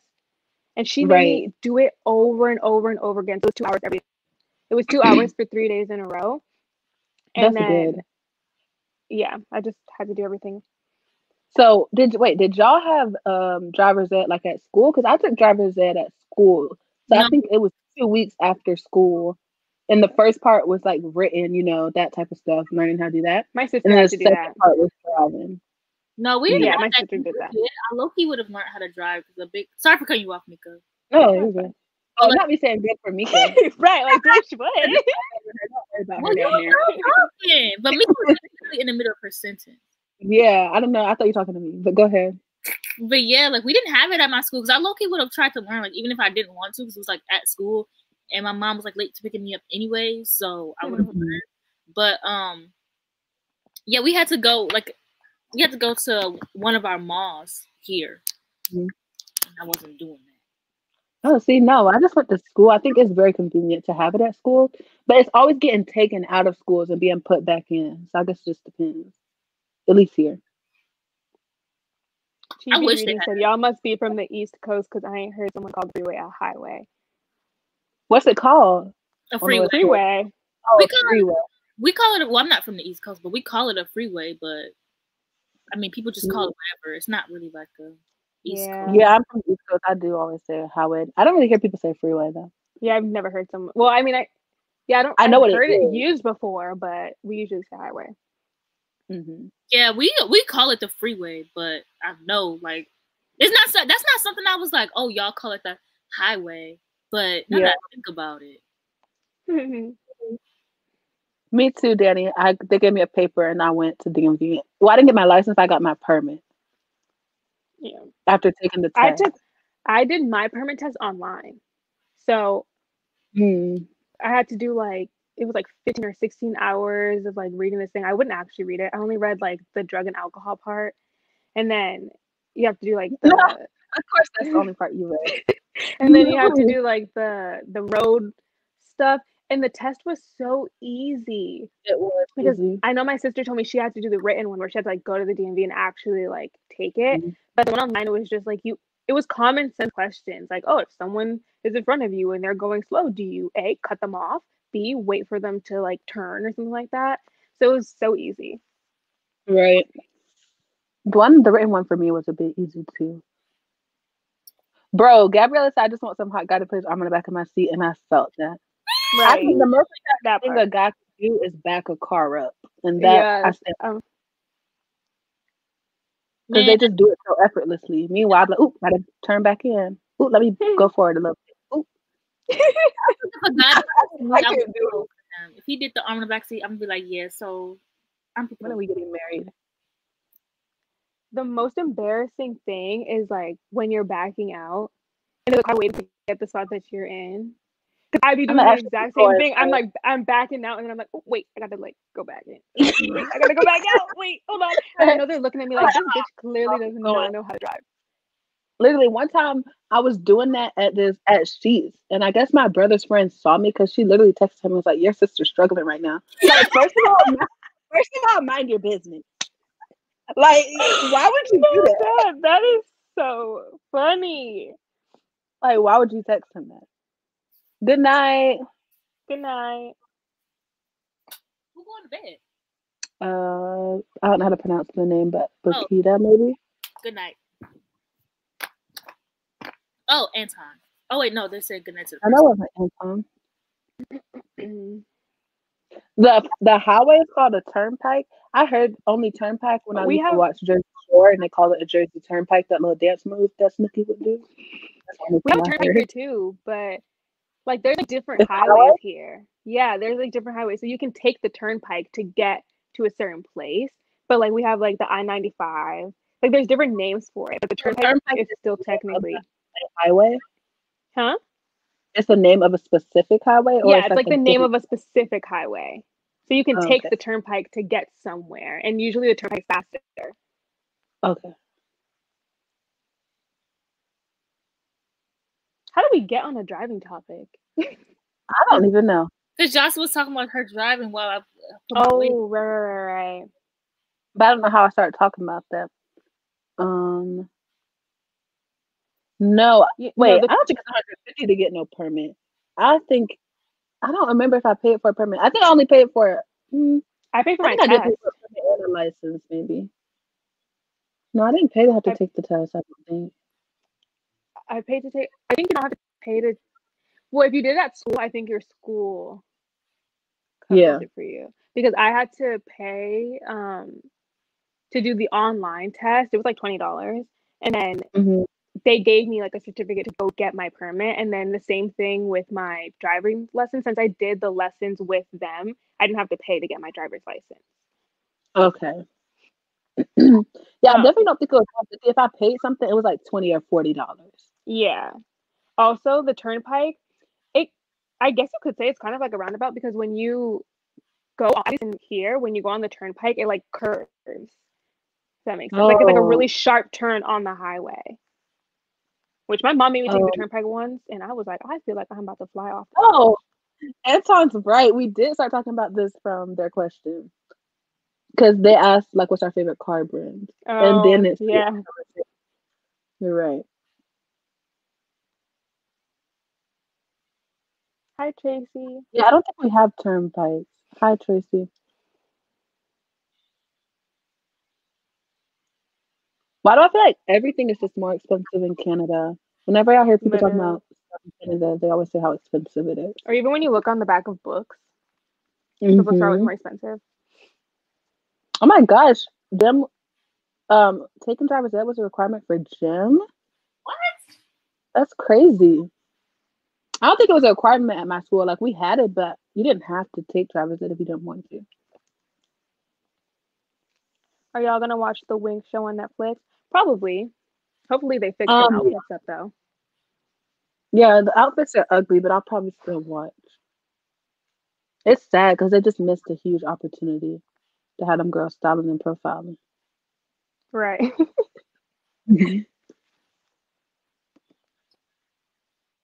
Okay, we didn't have to have 100. Well, I don't remember how many hours we had to have. We had to have a lot, but I don't think it was 120. But we had to have the same. Yeah, we had to bring them a paper, but it didn't necessarily mean that you did it. Yeah, we had to bring a paper with it filled out with the times and the dates. But I forged some of them times and dates. Right, Jada, I did not have enough. Jada had to do this thing where you have to, like, they track you on your, like, a track you on your phone. But that's crazy. My mom, she has to drive an hour or like 45 minutes to work. So my mom would just sign in through the app for my sister. And like, that's how because you had to get like 40 hours or something like that. That's crazy. Oh, you look like Blair right now. Yeah, I know. I was like, look, okay, I see you with the Gossip Girl fit.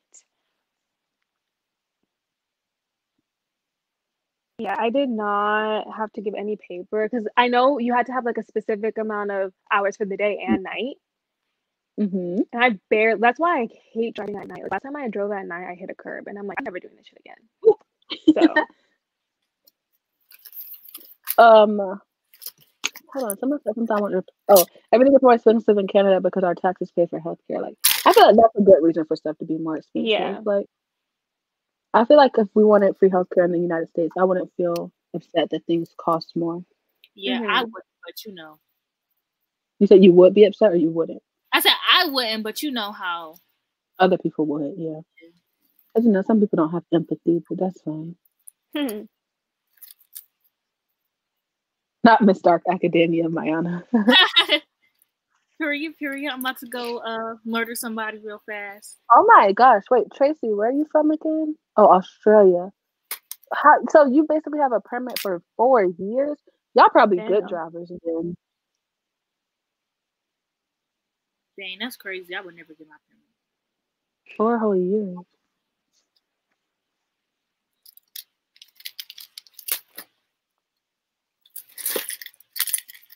Okay, people asked if we're going to watch Tiny Pretty Things and the new Gossip Girl show. I will be watching both. I will be watching both. I'm so excited for Gossip Girl. I just watched the Saved by the Bell reboot, and it was so funny. It was so good. Low key, I'm gonna be watching the Wings Club reboot too. Remake, reboot, whatever. Yeah, we talked about that when you were putting your wig on. Yeah, I also like the new pictures for the new Gossip Girl. Yeah, and I like that there's more like people of color and like different trans character, and it's just like I don't know. It just seems like the kind of people that would go to that school, just like bad bitches. So 4 years where you can't have any blood alcohol level. I wonder, how, like, I guess here you have it's like what 0.08, but at the same time, I guess you're really not even supposed to have any. Yeah. Wait, I don't know what that is. I think it's 0.08 that you can so you come a little bit. Yeah, like a little bit. The Winx Club is an old cartoon. Wait, so you get your license at 18 and then you're on the like permit thing for 4 years after 18? Was drinking and driving like a big thing in Australia or something? Is that why it's like that?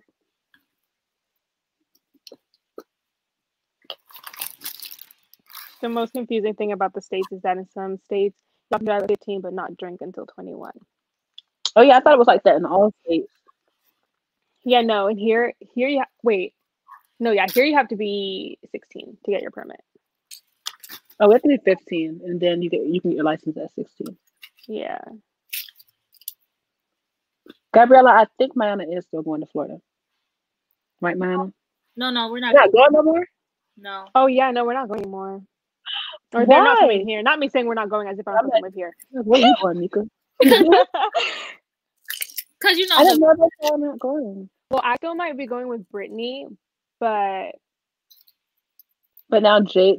So yeah, I don't know if Jake, Becca, and Mayana can't come anymore. Yeah, they can't come. I'm sad. It's not. I wasn't even going, but I'm sad. Right. But now I'm actually happy because maybe when we replan, I can come. Period. I'm gonna get my hands through. You can. But yeah, it was just gonna be really. Huh? What'd you say? Just give me time to get my boyfriend. To come with you. Your boyfriend ain't coming with you. We're not bringing a boy on this trip. Hey, why are you trying to bring a boy on the trip when you first meet your friend? Why y'all want to make me this? Because Mayana's the type of girl, she's gonna be like, yeah, me and my boyfriend, and we're not doing that. I am that kind of girl. Your boyfriend's gonna be left at home, and we are going to be partying here. Okay, hold on, Tracy answered my question. Wait, what? Oh yeah, we have that too, where you can only drive with one person when you have your permit, but then that's just it. So it's for 1 year with your permit. You can only drive with one person, and then you can't drive after 9 p.m. And then you get your full license and you can do what you want. Yeah, Michigan, you can't drive at night by yourself unless you have a parent, and you can only have one. Mm-hmm. What was I going to ask you, Jocelyn? Oh, have you ever gotten pulled over? No, I've never been. If I got pulled over, I'd be so scared. If I got pulled over, I would never drive again. Here's the thing: I'm really impulsive, so I feel like if I was getting pulled over, like my first reaction would be not to stop. I would just be scared. Not me accidentally getting into a high-speed chase. Gabriella, remember when we were clowning Mayana for not being able to pay for the Uber to the airport? Literally, I remember that. Because she was playing. She really was. Anyway, somebody asked, I liked both, but I like the Winx Club more. A lot of people like the Witch more, but I didn't like the way the cartoons were drawn. I don't think I saw Witch. Yeah, I think I like Winx Club more because I don't think I saw Witch. Or at least if I did, I don't remember. Bro, wait. Tracy, you said your first breath test on the road was so scary. Like, how often do y'all get those? Like, I thought you only get a breath test if I'm thinking the same thing, like alcohol. If you're like swerving and stuff. Right, if you like swerving and because you can get pulled over if you're going too slow. You can get pulled over because a lot of times when you're drunk, like you'll be going slower to kind of like. So if you're going slow, I'm pretty sure they can also pull you over. I'm like, I'm not drunk. I'm just scared. Right.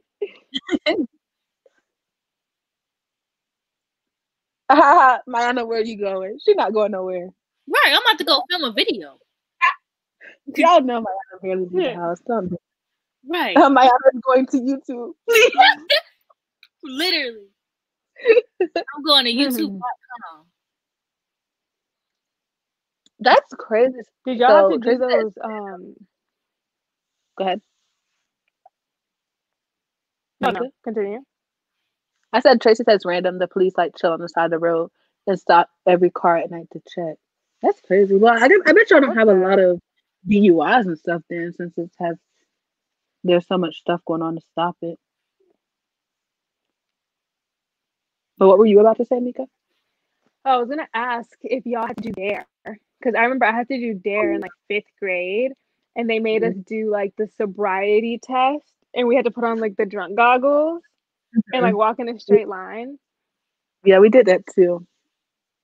No, we didn't. It's just so funny how DARE didn't work. I'm not saying for me specifically at all, but I'm just saying a lot of people just started doing drugs in high school. Bro, in high school was when people really started doing drugs for. Like, I remember being in 9th grade and people was for real dealing. Like, this one, he had a whole. So what he would do was he would sell candy, which you weren't supposed to do in the first place. So he would sell candy, but that was a cover up for him selling drugs. First of all, man was an evil genius for thinking of that. But we was only in like 10th grade. Like, yeah, I'm over here going home watching the Vampire Diaries every night, and people trying to deal drugs in the bathroom. That's really I think 9th grade was the year people started selling, and I had so many friends that got kicked out of. You know how like every like city has like that one school where it's kind of impossible to get kicked out of. Yeah. My friends got kicked out of that school for selling drugs because one of the guys that she sold it to, his lungs collapsed. And he, like, they found weed in his system, and then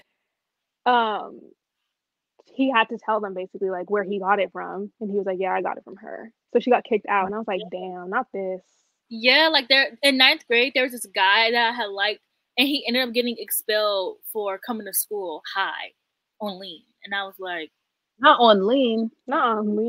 This has to be the weirdest flex ever. Right. I didn't even know what lean. High on lean. Wait, what'd you say? They call that dirty Sprite. I didn't know what lean was until high school, and I think it was Future. But when he started talking about dirty Sprite, I was like, "What is that?" Man, high school had me feeling like I was like so like old and like out of place. Like I didn't learn what it was until Future, when I started listening to Future's music. Yeah, bro, my high school was full of rich kids on drugs. Rich kids on drugs.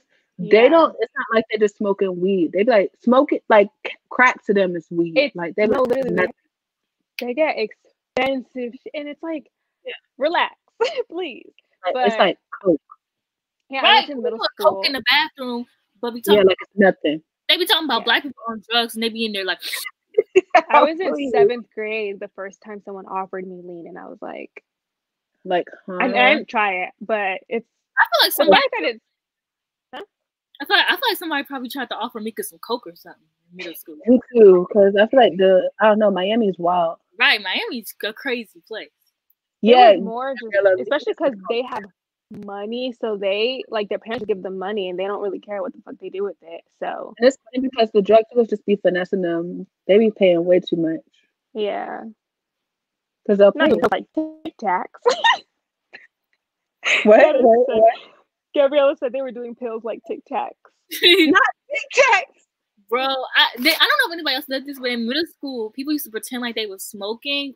So they would take Smarties and they would crunch them up, and then they would puff it and blow out the air. Do it. I was trying to do it and I couldn't.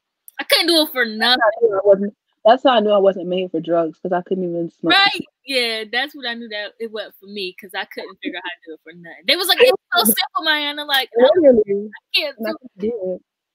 Wait, once in summer, some kids took ketamine and broke into school and smashed all the computers. Isn't ketamine like a horse tranquilizer? I don't know if it's horse tranquilizer, but I know it's a drug. It's a party drug. But I also recently found out that it's or at least they're looking into it being a treatment for depression, which is interesting. Yeah. Maybe I need to go get some. Stop. Don't get off the street. because it's also used as a hallucinogen. Not I would smoke before gym classes to get a little bit stress off, Deja. Please.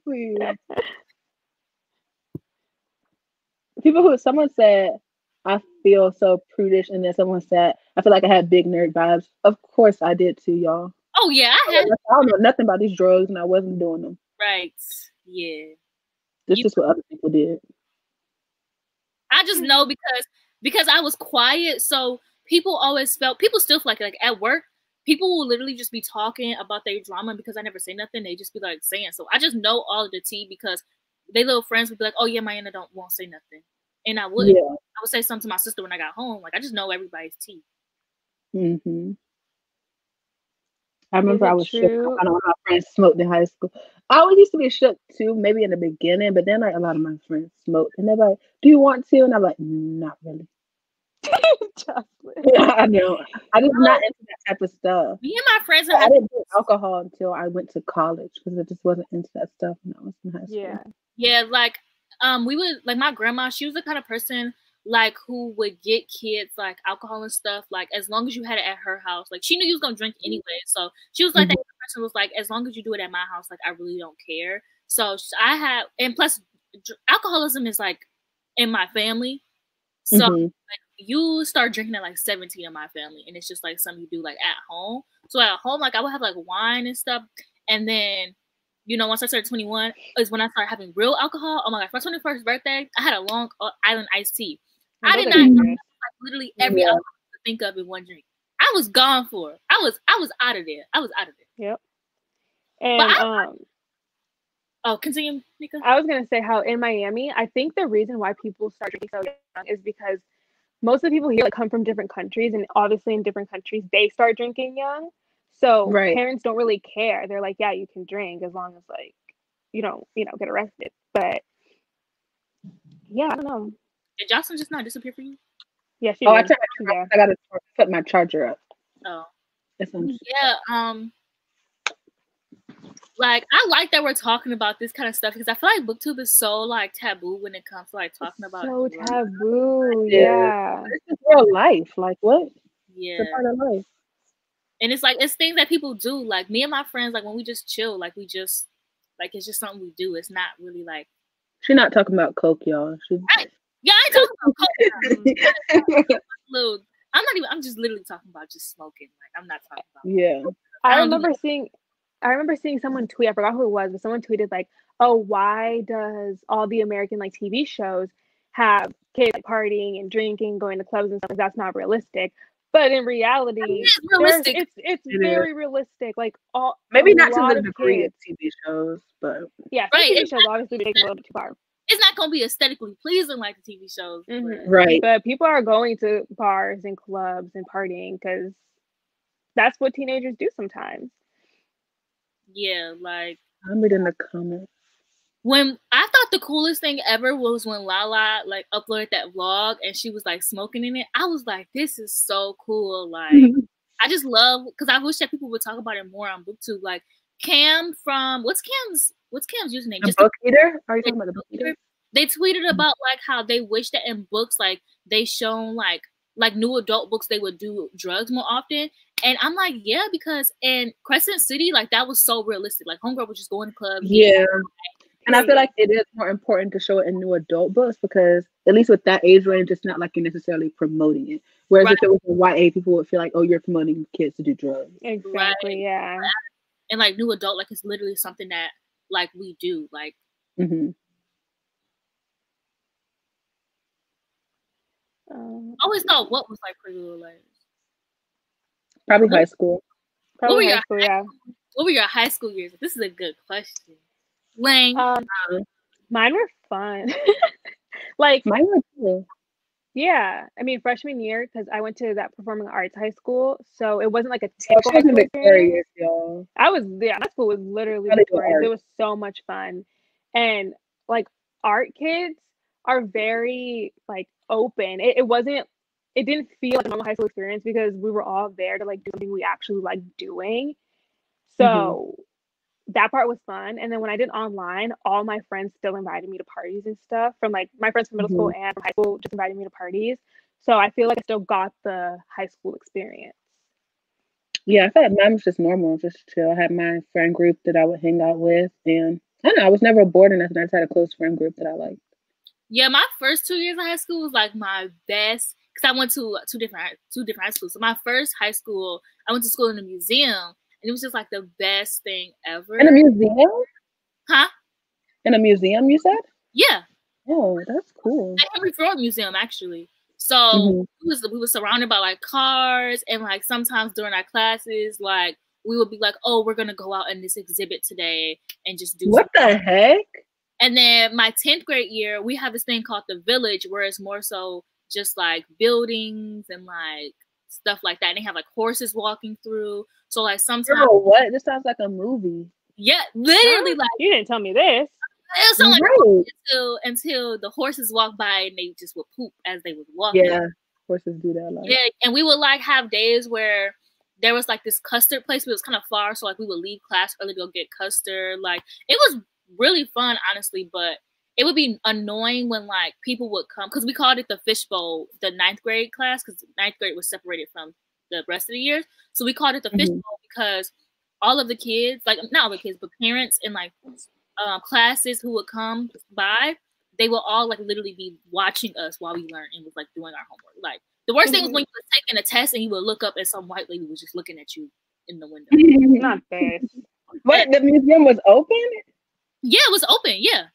So like we How did they have a school in there and then there was a museum that was open? Because okay, so the school was kind of like on. First of all, there's two different entrances. So there's the school entrance, and then there's the entrance by the IMAX, which was like the actual like entrance to the museum.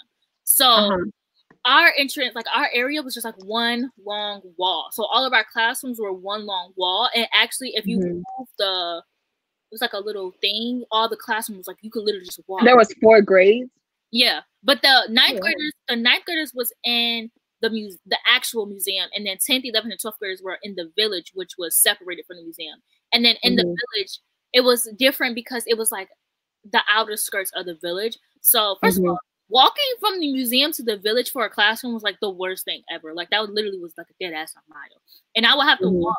My 10th grade year, I would have to walk from the village to the museum because that's where the parents pick you up at. Because if your parent is late, they had to pick you up there, and my mom was always late, so I always had to walk up there. But it used to be fun because we would just all walk together, like with our friends, and like it was just fun. But my second high school, it was different, and I didn't make any friends because everybody had already made friends that 9th grade year. And I did make some friends, but we weren't like, I didn't have like my own group or anything like that. Yeah, that's the worst part about transferring schools, especially like in a school where people have already like created that relationship, because that's what was at Mac for me, because it was a middle school and a high school. So everyone who was there and like in my acting class had already been friends from middle school. And the only reason I like adapted okay was because I had 2 friends from my middle school that went to the same high school as me. My best friend, my sophomore year, my freshman year, my best friend from middle school, we had been friends from 5th grade to 8th grade. She went to my high school, and when I tell you we were not friends anymore after like, it's not that we like fell off. That happens a lot with middle school friends. Like a middle school friend group, you probably are not going to be close with them when you guys get to high school. You just meet so many new people. It just sucked because like we just weren't in the we had this thing called orientation week, which was like the first week, no matter what grade you were in, the first week you were put in this class with like the people with the same like last name as yours, and we had like the same like near the same. Oh, we called that advisory. Yeah, it was like the best week of school, low key. Especially your second year when you had already knew everybody, so y'all was just like. But we went there every Friday. It wasn't just the first week. We went to advisory every Friday at a certain time. Oh, we had AC, which was basically like, I don't want to say homeroom, but that one class, study room, whatever. It was like study hall or something. Yeah, study hall. It was called AC, and it was every Tuesday and Thursday, your second hour. So okay. Which everybody from your orientation would be in your AC. We would, our first week we was like, oh my gosh, because she lived so much further than me. So I was like, oh my gosh, you're here. And then we got separated for classrooms, and then we just never talked again. And the school Did y'all not have any classes together? No, because our first year it was so weird because we shared the same people in every class. And it wasn't until my 11th grade year when I left that everybody started switching classroom people.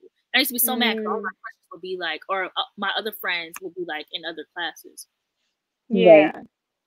So we we just stopped being friends. Our class was small. It was about 100 people in our class, and we would see each other all the time. We just didn't have the same classes. Mm. Ooh, but you know what's crazy though is that would happen.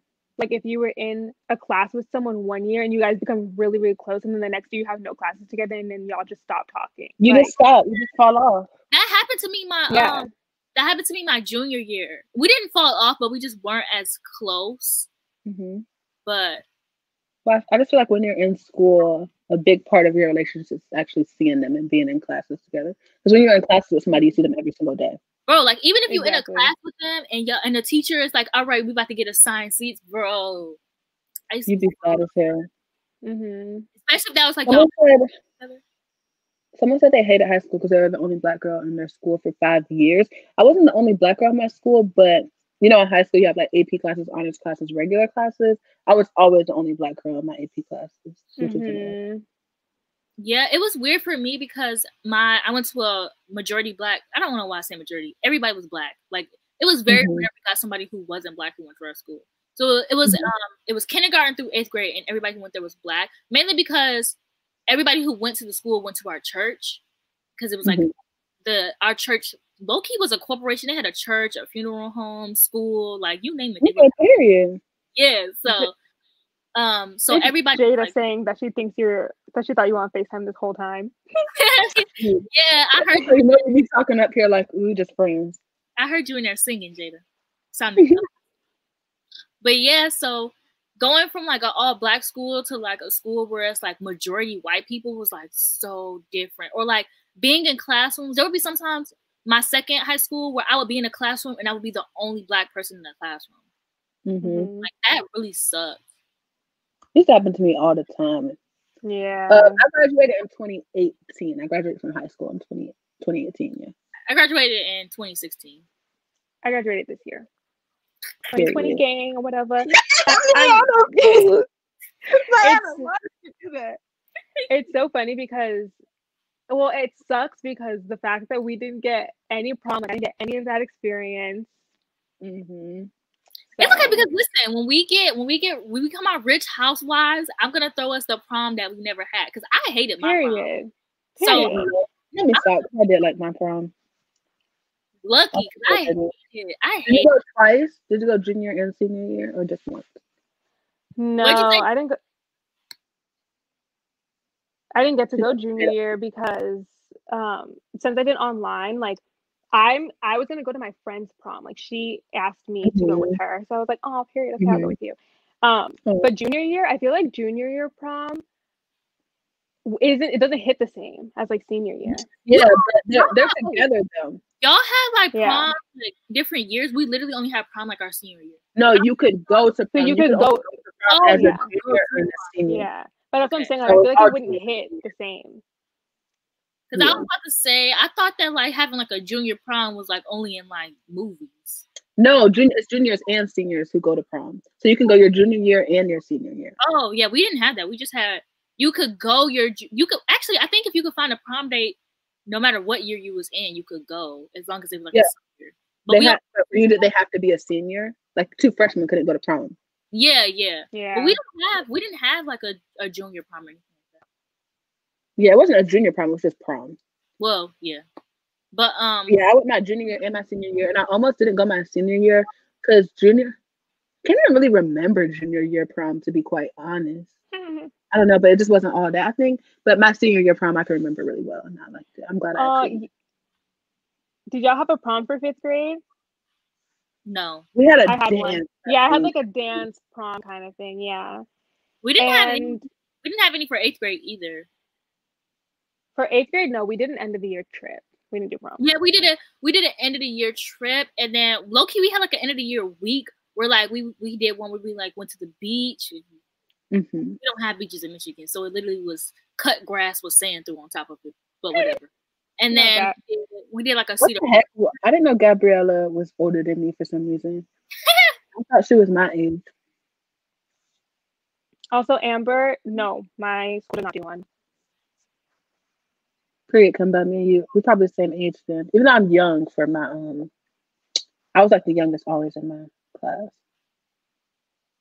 Because I started Skip, school when I was did you skip? 4. Well, I graduated. No, I I graduated. started when I was 4 instead of 5. Oh, well, I graduated. Yeah, I was always pretty young too. I graduated when I was 17 Yeah, me too.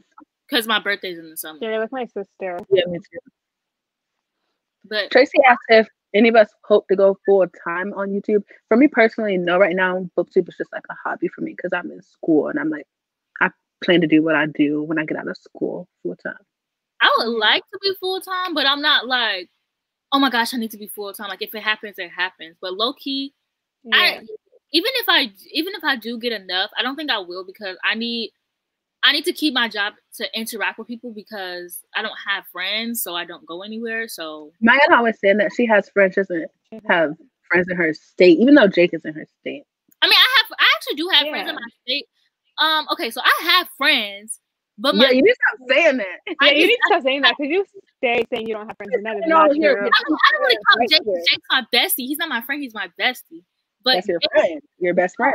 I actually do have friends that aren't Jake. Like I have friends from high school, and they're always like, "Oh yeah, Mayana, we should hang out." Or like people are always like, "Oh my gosh, Mayana, we should hang out." And I'm like, "Yeah." And then when it comes time, I'll be like, "Yes." I'm the same. I like to make excuses when it's actually time to actually hang out. Goodbye. I just don't like it. I don't drive, and I don't like if you don't mind coming to pick me up, that's fine. But like my thing is always I'm always gonna need a ride to and from there, and I have to work often. So I'm always thinking about like I'm not about to be hungover at work. Like that's never gonna happen. Yeah, I don't think I'm gonna do BookTube full time, especially because I feel like it's hard to do BookTube. Like maybe if it was regular YouTube and my channel was thriving, then like sure. But with BookTube, like Jocelyn said, it's such a hobby. I wouldn't want my hobby to feel like a job. Yeah, that's true. And I just can't stay at home. Like I just can't do it because I get the depression. That helps a lot with BookTube because when you have a BookTube channel, you have to be reading. Yeah. So like it's hard to make content when you're not reading. So to be full time and go through a reading slump, like and that's your job, like I feel like that's hard. Now when I get married and I start my family channel, here she go. Here she go. My zodiac, I'm a Leo. I'm a Virgo. I'm a Pisces. Wait, I'm a Virgo sun and moon and a Leo rising. Yeah, very fitting. Aren't you a Virgo Leo cusp too? Yeah. So you're a Virgo Leo cusp and your moon is a fucking Leo. It shows. most of my chart is Leo. Most of mine is too. I'm gonna tell y'all what I am. Hold on, I gotta look at CoStar. I'm a Pisces sun, Capricorn moon, and Cancer rising. Wait, what do you say? You say your sun, moon, and rising? Yeah. Yeah. So I'm a Leo sun, Leo rising, and a Virgo moon. Whatever that means. Oh my god. The same. What does that mean? Okay. Mika, well, please. Okay, well, that honestly makes a lot of sense because I feel like you and Mayana are super similar, but in different ways. Yeah. So because of the fact that you said Virgo moon. Yeah, so because of the fact that you have a Virgo moon, the way you think, like you're a lot more like level-headed and like you just think out everything. Like you're a very planning type of person. Like you gotta know what you're gonna do. Whereas Mayana, she plans things, but she's also very in the moment. I'm a Virgo moon. Oh, we're the same. You're a Leo, right? No, I'm a Virgo sun and moon. You were a Virgo. Yeah. Oh, you're Virgo sun and moon. Yes, I have a double Virgo, and then I'm a Leo rising. But you're a what do you call it? You're a cusp, so you're a Virgo Leo. So that's why I'm saying that. But you're very like quick, like if someone pisses you off, you're automatically gonna say it. You know what I mean? Whereas like most Virgos that I know, everybody in the kind of, like most Virgos that I know will kind of like take a step back. They'll remember it if that makes sense. So they'll like keep that in their head and they'll be like, I'm gonna come back to that. If that makes sense. So I don't know. You being a Virgo moon shook me because I was not expecting that. Jocelyn. Tracy, I found out my other stuff like my moon and my rising by putting the information into CoStar, which is an app. Also, you can put it into Snapchat. Snapchat does it now. Oh, that's cool. Snapchat does everything. Yeah, and people still don't use it. That part. Oh yeah, Gabriella. If you did BookTube full time, I feel like you do have to do a lot of sponsorships and ads because the ads on your video, it's not going to be enough to fulfill you in your lifestyle. Yeah. Yeah, because like with the YouTube money I get now, not even me. I have a friend who does regular YouTube and then BookTube as well. And on her regular YouTube channel, she's like 160K. And I seen her check, and I was like, "Girl, how you full time?" Because it's enough, but you only get paid once a month. So I feel like I would just need to calculate it like a lot, because I like to spend too. Yeah, Tracy, I agree. I think it is hard to vlog as a hobby. As a hobby, I think it's hard to vlog as a job. Yeah, yeah. Or hard enough to vlog as a hobby. I agree, because shit, y'all know I be going into slumps and disappearing. Please, Mika. Because listen, girl, I mean, I would do the same thing. Yeah. You're getting better at it. Wait, vlog? Like B or vlog with B? Vlog, that's both. Oh. Okay, me and Gabriella are the same. Leo, Sun, and Leo. When's your birthday, Gabriella? I don't think I give off big Leo vibes. A lot of people tell me that I don't. You don't. Like when I found out you were a Leo, I was what's your your rising is also Leo? Yeah, my sun and my rising. But Leo traits make sense for you, but the thing is that you're not like the stereotypical type of Leo where like you're full of yourself or like you know what I mean? Right. But also I feel like once you get close to you know, because you're secure in yourself. Like that's the Leo trait that you have. You're very secure in yourself. You don't need anyone to tell you like how to feel. You don't need anyone to tell you if you look good. Like you know what I mean? But you're not the type of Leo that's like, I just Mayan. You're Mayan. Yeah, exactly. Mayan, she knows she's cute. She knows that she's don't look like that. Period. Right. Okay, Gabriella. My birthday is August 3rd, so we're close. And Daniel's August. Oh yeah. Me and my brothers are all Leos. Damn. That makes sense. That makes sense, actually. My little brother's birthday is July 24th, and my older brother's is August 6th. So we're all Leos.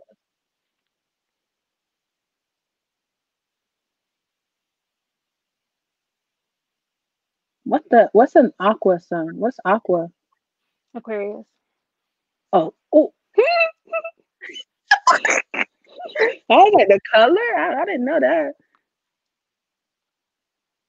I love Aquarius. It's so funny because all of my really good friends are Virgos, or they have Virgo in like their big three.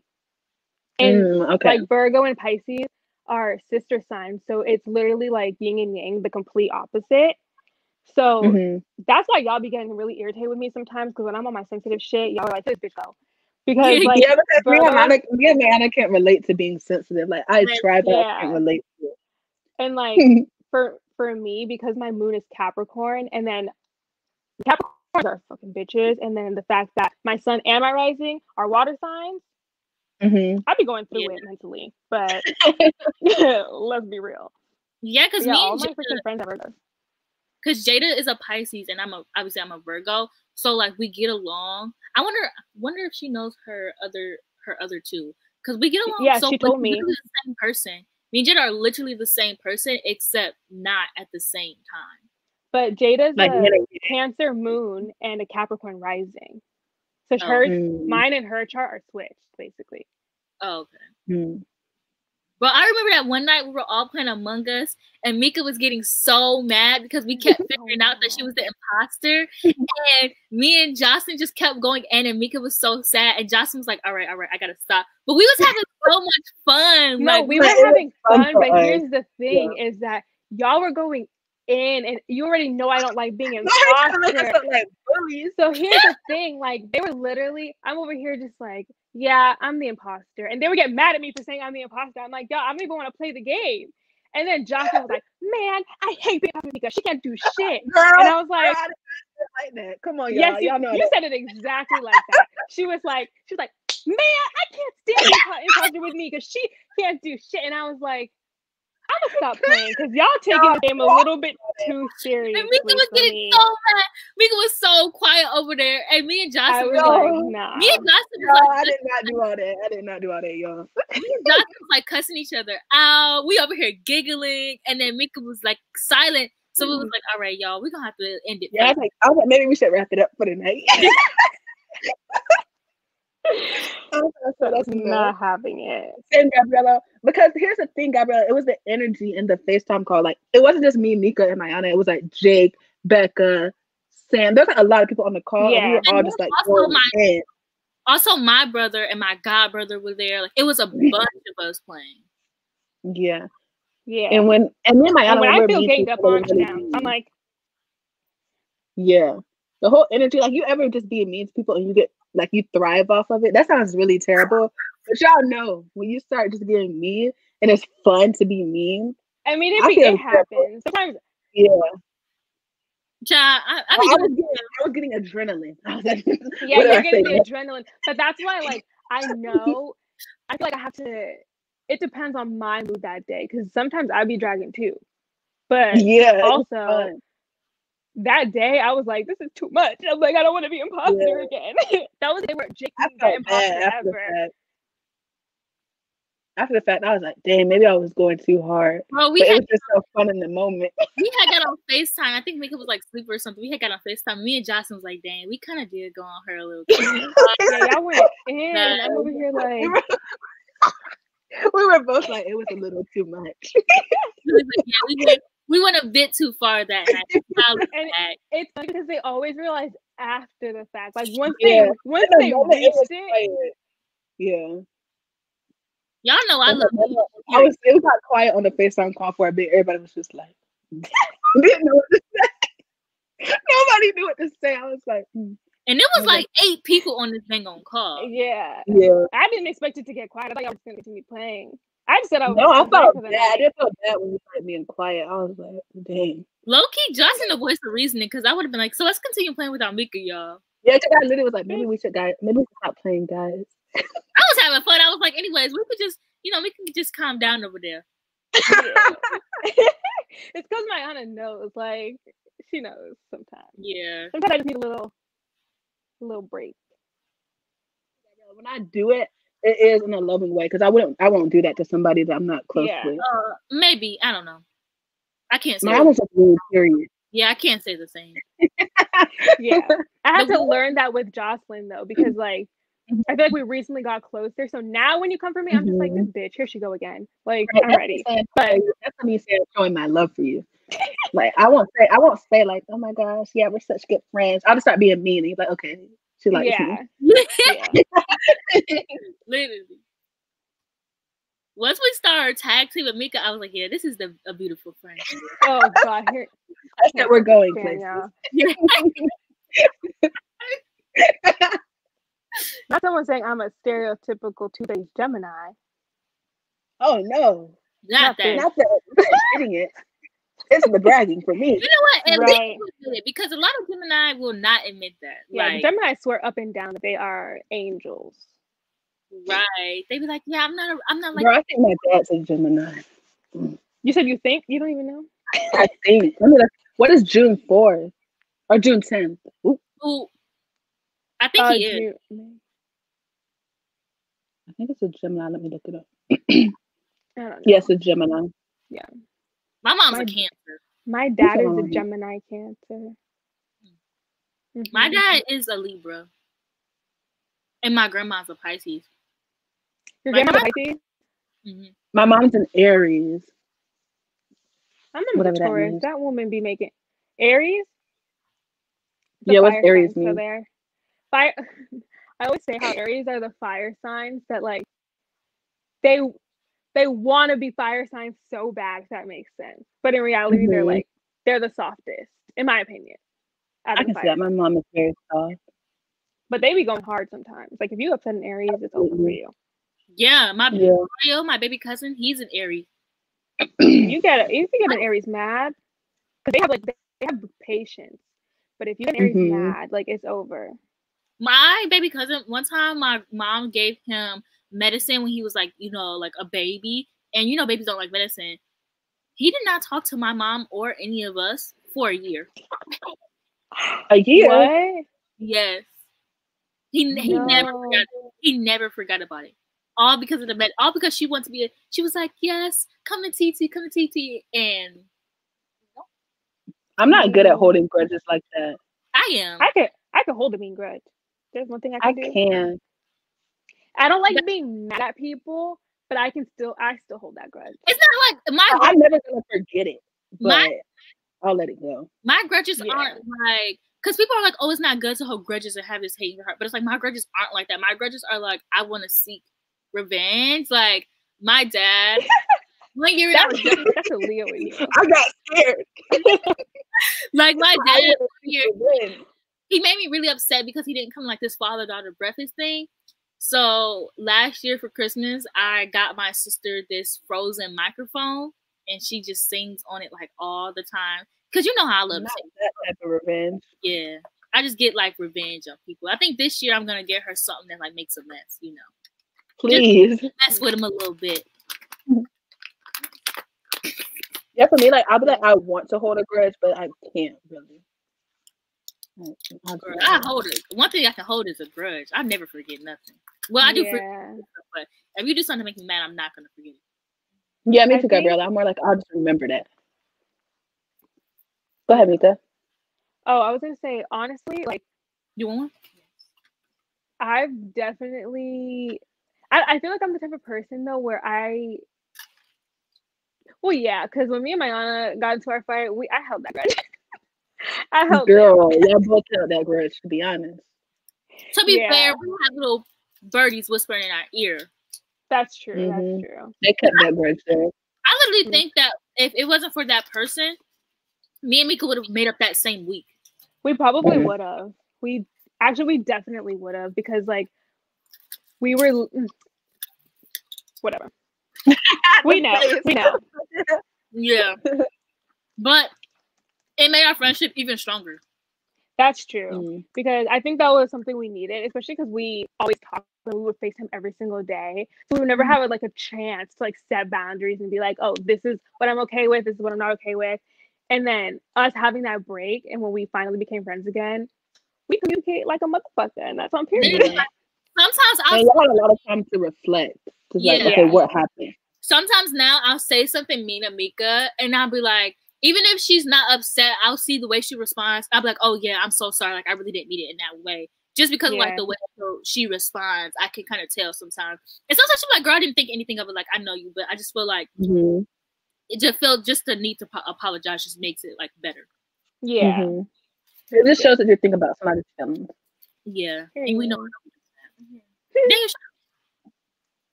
What was your favorite class in high school? That's a good question. I guess mine was AP Psychology, but other than that, like it's like if you're saying math, English, like without going through stuff like that, maybe math. I don't know. I've just always been good at math. I like it. And least favorite science. I don't like science. My favorite subject was always English. I had a Greek mythology class. I had a creating writing class. I took drama. Me and Mika were talking about that last night. I low-key wish that like my high school had been more into like drama and stuff, because I thought that the one class I took was and then my least favorite class was I also loved chemistry. My least favorite class. You loved chemistry? Yeah. I know, she's psych though. My least favorite class was US history. Yeah, it's just like US history. Oh, see, okay. Here's the thing. For me, my favorite like fun classes were psychology and acting, and then my least favorite, definitely math, and I didn't mind science, but I feel like my favorite was history because it was easy. Like it was easy. Like everything was there. It was mostly just memorization. So like, I wouldn't say chem is the best class, but I don't think chemistry at a high school level is not that bad. Like I never thought it was hard, but it just wasn't something that I was looking forward to. I think of chemistry in the same way as math. As it's like I don't love them, but I'm good at them, and I like solving problems. Like I get excited to solve a problem.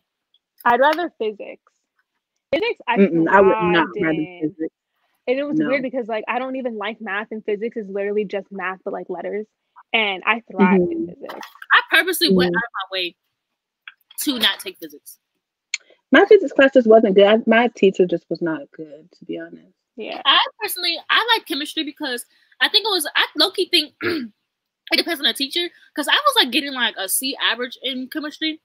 But That's because I was absent. I really believe that if I showed up to school, I would have got looked at. But my chemistry teacher was just really fun. Like there was one day we made crystals.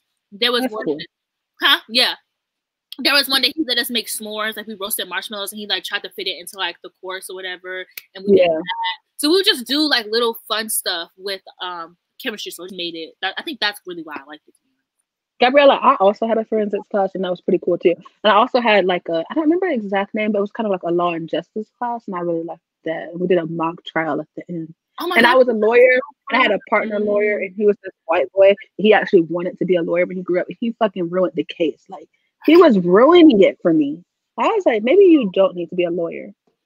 Bro, we had this one day in biology where we had like a forensic scene. So like somebody was like murdered, and we had to like walk through it, and like it was so fun. I'm like, dang, we didn't get to do that in science, but I did that for English. Surprisingly, we listened to the podcast Serial, and like we had to be so fun. We had like our own groups. So our teacher put us in like groups all around the class, and we were like working the case basically. So she would give us worksheets based off of the podcast, and then at the end of that semester, we had to basically present like what we thought happened and like use our like critical thinking skills to figure out what we think happened to her. So cool. And then we had like a little cereal party where we bought a bunch of cereal to school and just like ate all day. Nah, we know that was Mika's favorite part. Right. But we did something similar to that in my English class, but we watched this movie, and it was a movie about a jury or something. So what we did was we watched, we like took notes about it, and then I think we read a book about like a case or something, and then like we came up with our own case, and we had to sit in like a jury of like 13 people and just like try to figure out if the person had did it or not. You know, basically just like a jury, but it wasn't like as fun. But it was still. It was something like it was like fairy tales, like the Three Little Pigs and like stuff like that. So I thought that. Was yeah. Whoever this U.S. history comment, they said U.S. history was a scam. I went to an American school in Nigeria, and they had us writing, I can see how slaves were important, even though I don't agree by the end of the year on mind-bending shit. That's crazy. That's really crazy. Yeah. Oh my gosh, Ellie, I took calculus my sophomore year in high school too. What the hell? Mm-mm. You took calculus? Yeah. You're one of those smart girlies. She's not this. Yeah, but it was hard. But if you have if you use Slater, if you have a textbook and you need answers and stuff like that, it helps. But yeah. Heck, you know, Slater.com. I took biology 3 times. It's not even that biology was just hard. It's the fact that I never my first year, because I took it my 10th grade year. And the biology teacher, I don't know what he was teaching us, but he was not teaching us biology. Not that. And because when I was learning biology the second year, I did not learn the same stuff that he was teaching us. And everybody, he was famous for not famous, but infamous for it being hard and stuff like that. I hate teachers like that, and they take joy in their knowing that people are failing their class. They make it hard on purpose. And then that's not your job. Yeah. And then my second year, I just never went to school, and I took it my third year, and I actually I took it for summer school and actually ended up passing out of it in a week. I think I took AP bio, and then it was way too fucking hard, so I took just regular honors bio. And I feel like bio is one of my favorite sciences because it's so applicable to real life. Yeah, it's you can actually. I can't picture stuff in chemistry. Yeah. Yeah, I can picture the fucking atoms and shit. I can't picture that. With bio, exactly. We were learning about Homo sapiens and Charles whatever. I don't know the names anymore. Darwin. But, yeah. She said Charles whatever. I was gonna say Xavier, so. Yeah, I don't know. Them old white men who. Not Charles Xavier. No, I liked physics. I actually really like physics. I don't know why, but once the other thing though is that I'm one of those people where if I'm not immediately good at something, I just don't like it. And I think that's the case with math, is that you really, really have to practice over and over and over and over again for you to get good at math if it's not natural. If you're not naturally good at math, it's hard. Yeah, so the only reason I liked physics is because you're taking basic algebra, which I learned in 8th grade, and you're using it for science. So a basic algebra equation that you use for everything in physics. So that's why it was easy to me. I never took physics. One thing about me in high school is I learned how to scam my way out of a lot of classes. Like I didn't have to take PE because in my second high school, first of all, I already had PE in my first high school, and then I didn't have to take a certain class because I took German, and German was like considered an elective that you could take over a certain class. And then for physics, it was a slower math class, so the regular math class was like a semester. The slower one was like the whole school year. Well, 2 semesters. So I took the 2 semester one, so I didn't have to take physics because also it was that math class was just better for me because we went at a slower pace. Because girl, I need that, and it worked. We did the same thing, Gabriella, with the JonBenet Ramsey case at my school on my forensics class. I think about that case a lot. I think about that case a lot. I just know how did it. That sounds kind of funny. There's so many cases that like people just contaminate the entire scene, like things that could have been used as evidence and helped. Yeah, like I think about there's a lot of cases that I just think about like so much. Like the one that was like similar to JonBenet Ramsey, the Madison one that happened in the UK, where the girl's parents had left her alone in the I know what you're talking about. Yeah, where they left her alone in the room on their vacation, and like they like came back and like she was missing. She was gone. Yeah, like I think about that case all the time.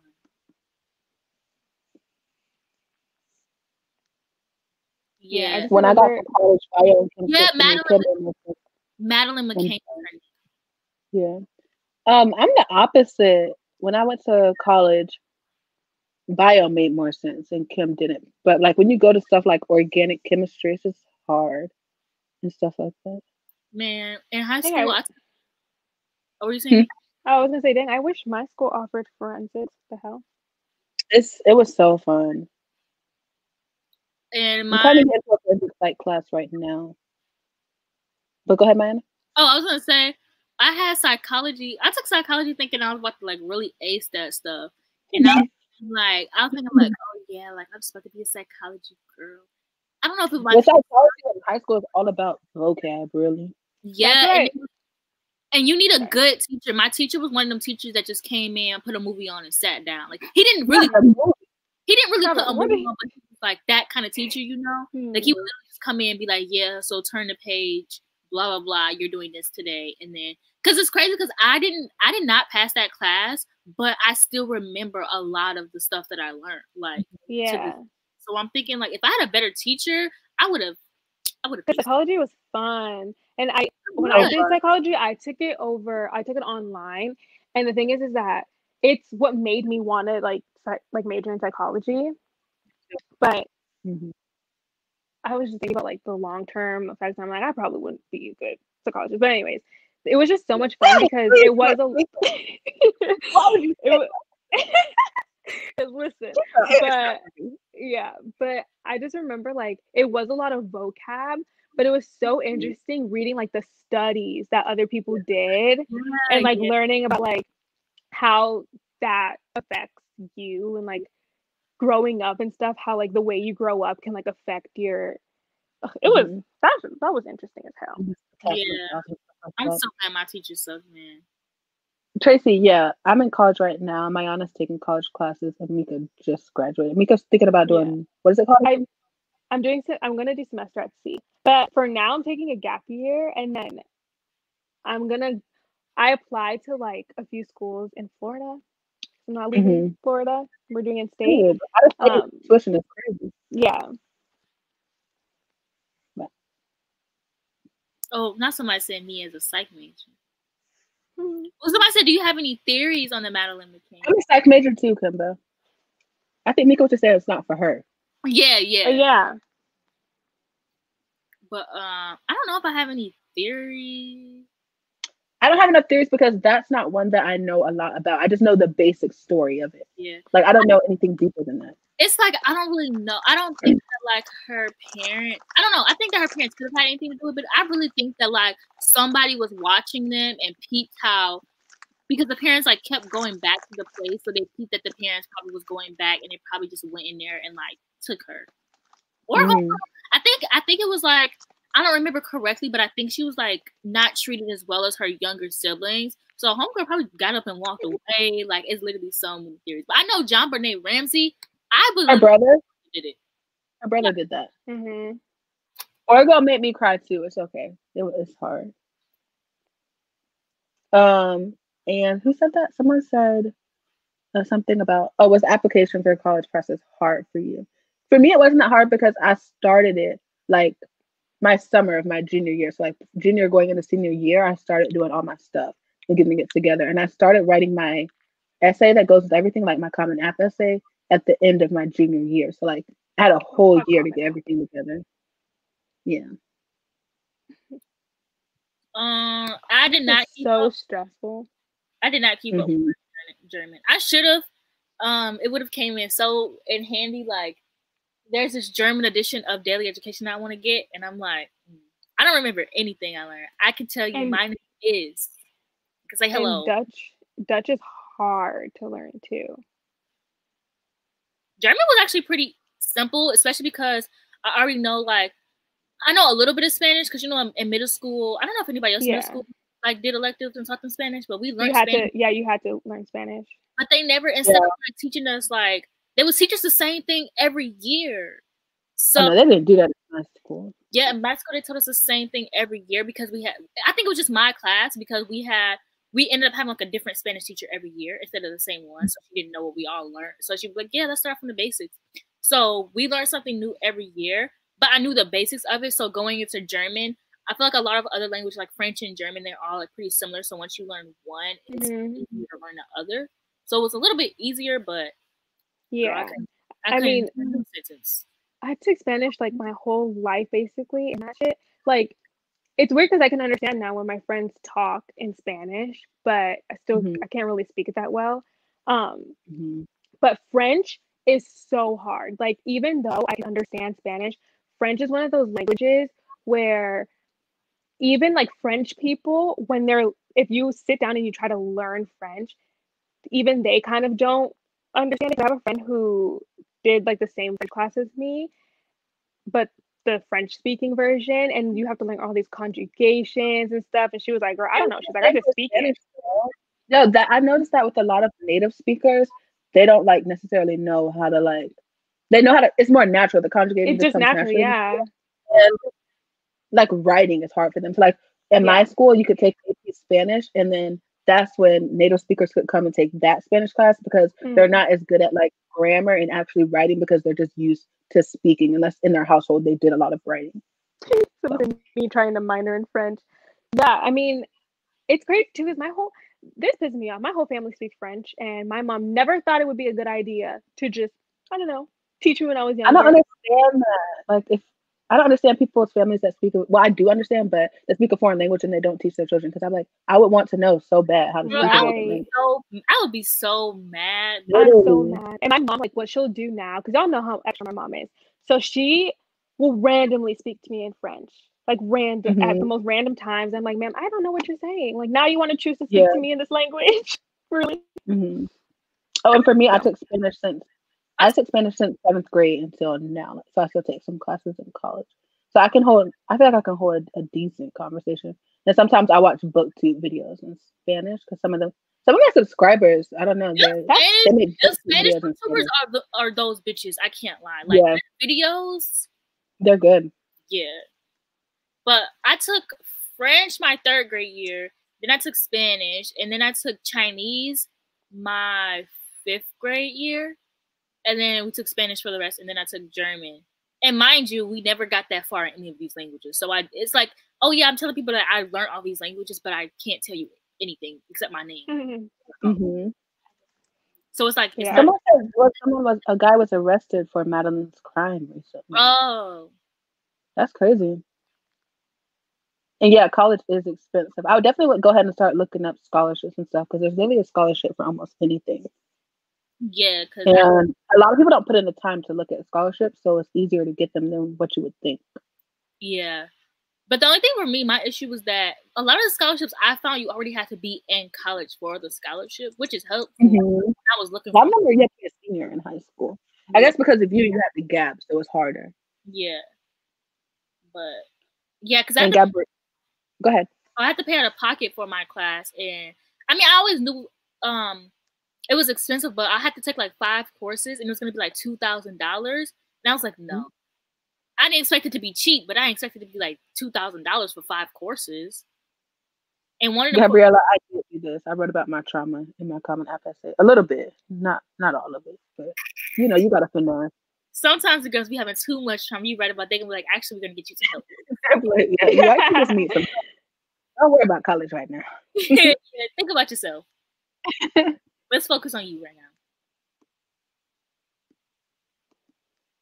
Yeah, someone said, wait, where'd it go? Yeah, they said Spanish speaking students were flunking Spanish class. I think it really is because they're not used to writing it and stuff like that. Like they didn't know where to put accents, a lot of this stuff. But they was killing the speaking parts in class. Yeah. Oh, guessing if a word is masculine or feminine. Yeah. That's what always would mess me up. Because with FLVS, we had to do DBAs. So we'd have to do like basically tests that were over the phone. And you have to speak in French to your teacher.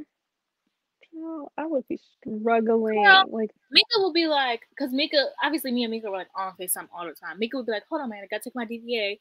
And then she literally would just, like, I would just mute myself and I would hear her. And then she'd be like, girl, I just got an A. I didn't know what the heck I was doing. Yeah, she would be like, I didn't study at all. I don't know what I'm saying. And then she'd be like, I just got an A. Because I have my notes open. Because, like, for me, when I study, it's like I go in. But if I feel unprepared, just be stressing. Someone said also don't look down on community college. Yeah, definitely don't look down on community colleges because a lot of the time with community colleges, you get your first 2 years and then you can just transfer to a 4-year college if you want to, and you're paying less money for the same basic intro classes that you would take at a 4-year college. Yeah, so yeah, I'm going to a community college right now. Then I'm going to transfer over to a. That's exactly what I'm going to do, like literally. Mm-hmm. What websites are best for scholarships? I'll look up some for you because I don't know. I don't remember all of them from when I was a senior, but I can look up some, especially for African American students. I think there's one called the Ron Brown Scholarship. That's pretty good. I'm missing a piece of my headband.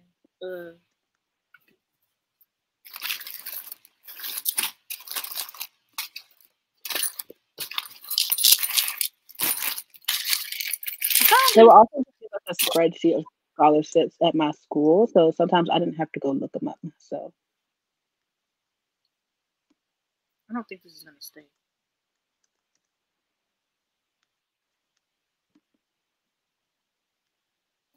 Fast Web is a good one for scholarship. I used to go on there a lot. I'll put it in the comments.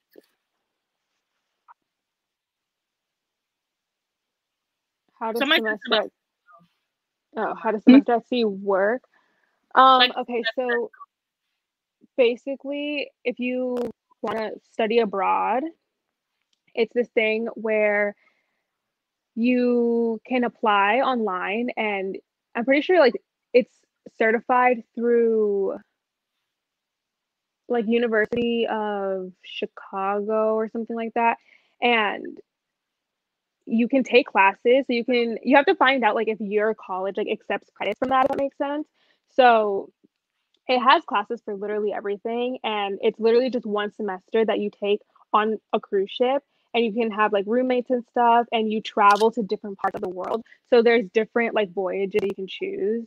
So I'm pretty sure the 2022 voyage goes to places like Spain, Spain, different places in Africa. Like it really just depends. And so what you're doing is you're studying all that time, and you can take about like, I think you can take up to however many classes you want, but most people take about like 2 or 3. And yeah, apparently it's really fun. When you get to a destination, you stay there for about a week, and you can like get Airbnbs with your friends in that country. So you can like book your own like excursions and stuff, or you can book excursions through the ship, and the ship will basically take you to those places during that entire week. And if anything, like if you can't book an Airbnb, you can always just come back to the ship to sleep there at night, and then like the next day like go. You know what I mean? So it seems like it's so much fun. And there are like so many YouTube videos on it. If you're like interested in that, you can do it. I have a friend who she got it for free because she just looked up a bunch of scholarships. They have all the scholarships that you can apply for on their site. So if you just apply for a bunch, she literally didn't have to pay for anything because like she got approved for most of them. Yeah. Yeah, it sounds fun. Yeah, Mika keeps trying to convince me to go with her, and it will be fun. I can't lie, but. Oh, bye, Tracy. Stay safe. Bye. Bye. Yeah, same. I've watched so many vlogs. Gabriella, I was supposed to go abroad over summer, but COVID hit, so obviously I didn't get to do that. Dang, where are you supposed to go? Chile and South America. Oh, okay, you should start out with that. And it's supposed to be like some entrepreneurship thing. I didn't get to do it. Also, thanks. I don't know how to pronounce the name Jaya Smith. Where is that? They said, "Hey guys, I just want to say I love your videos." Oh, thank you.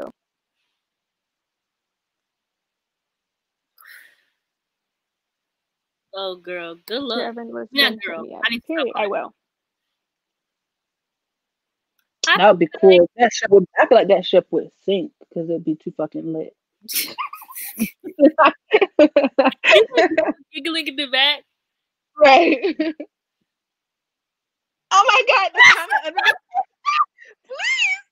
The comment underneath is sending me, please. No, that's actually, no, I have to screenshot that. Because please. Absolutely. I would be there.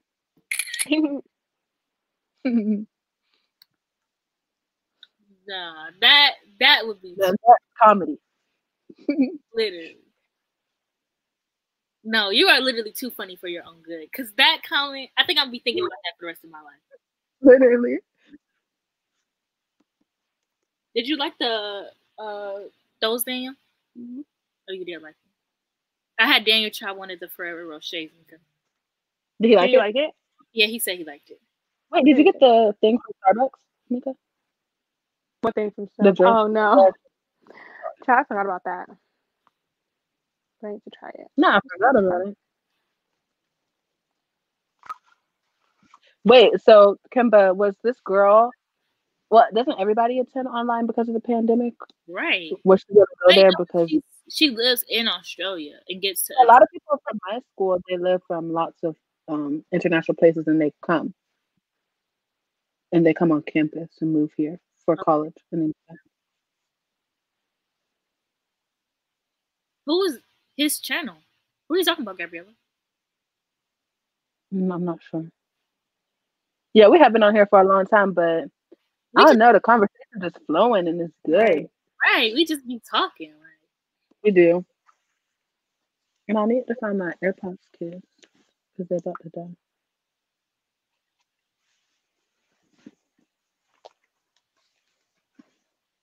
I don't know where that shit is.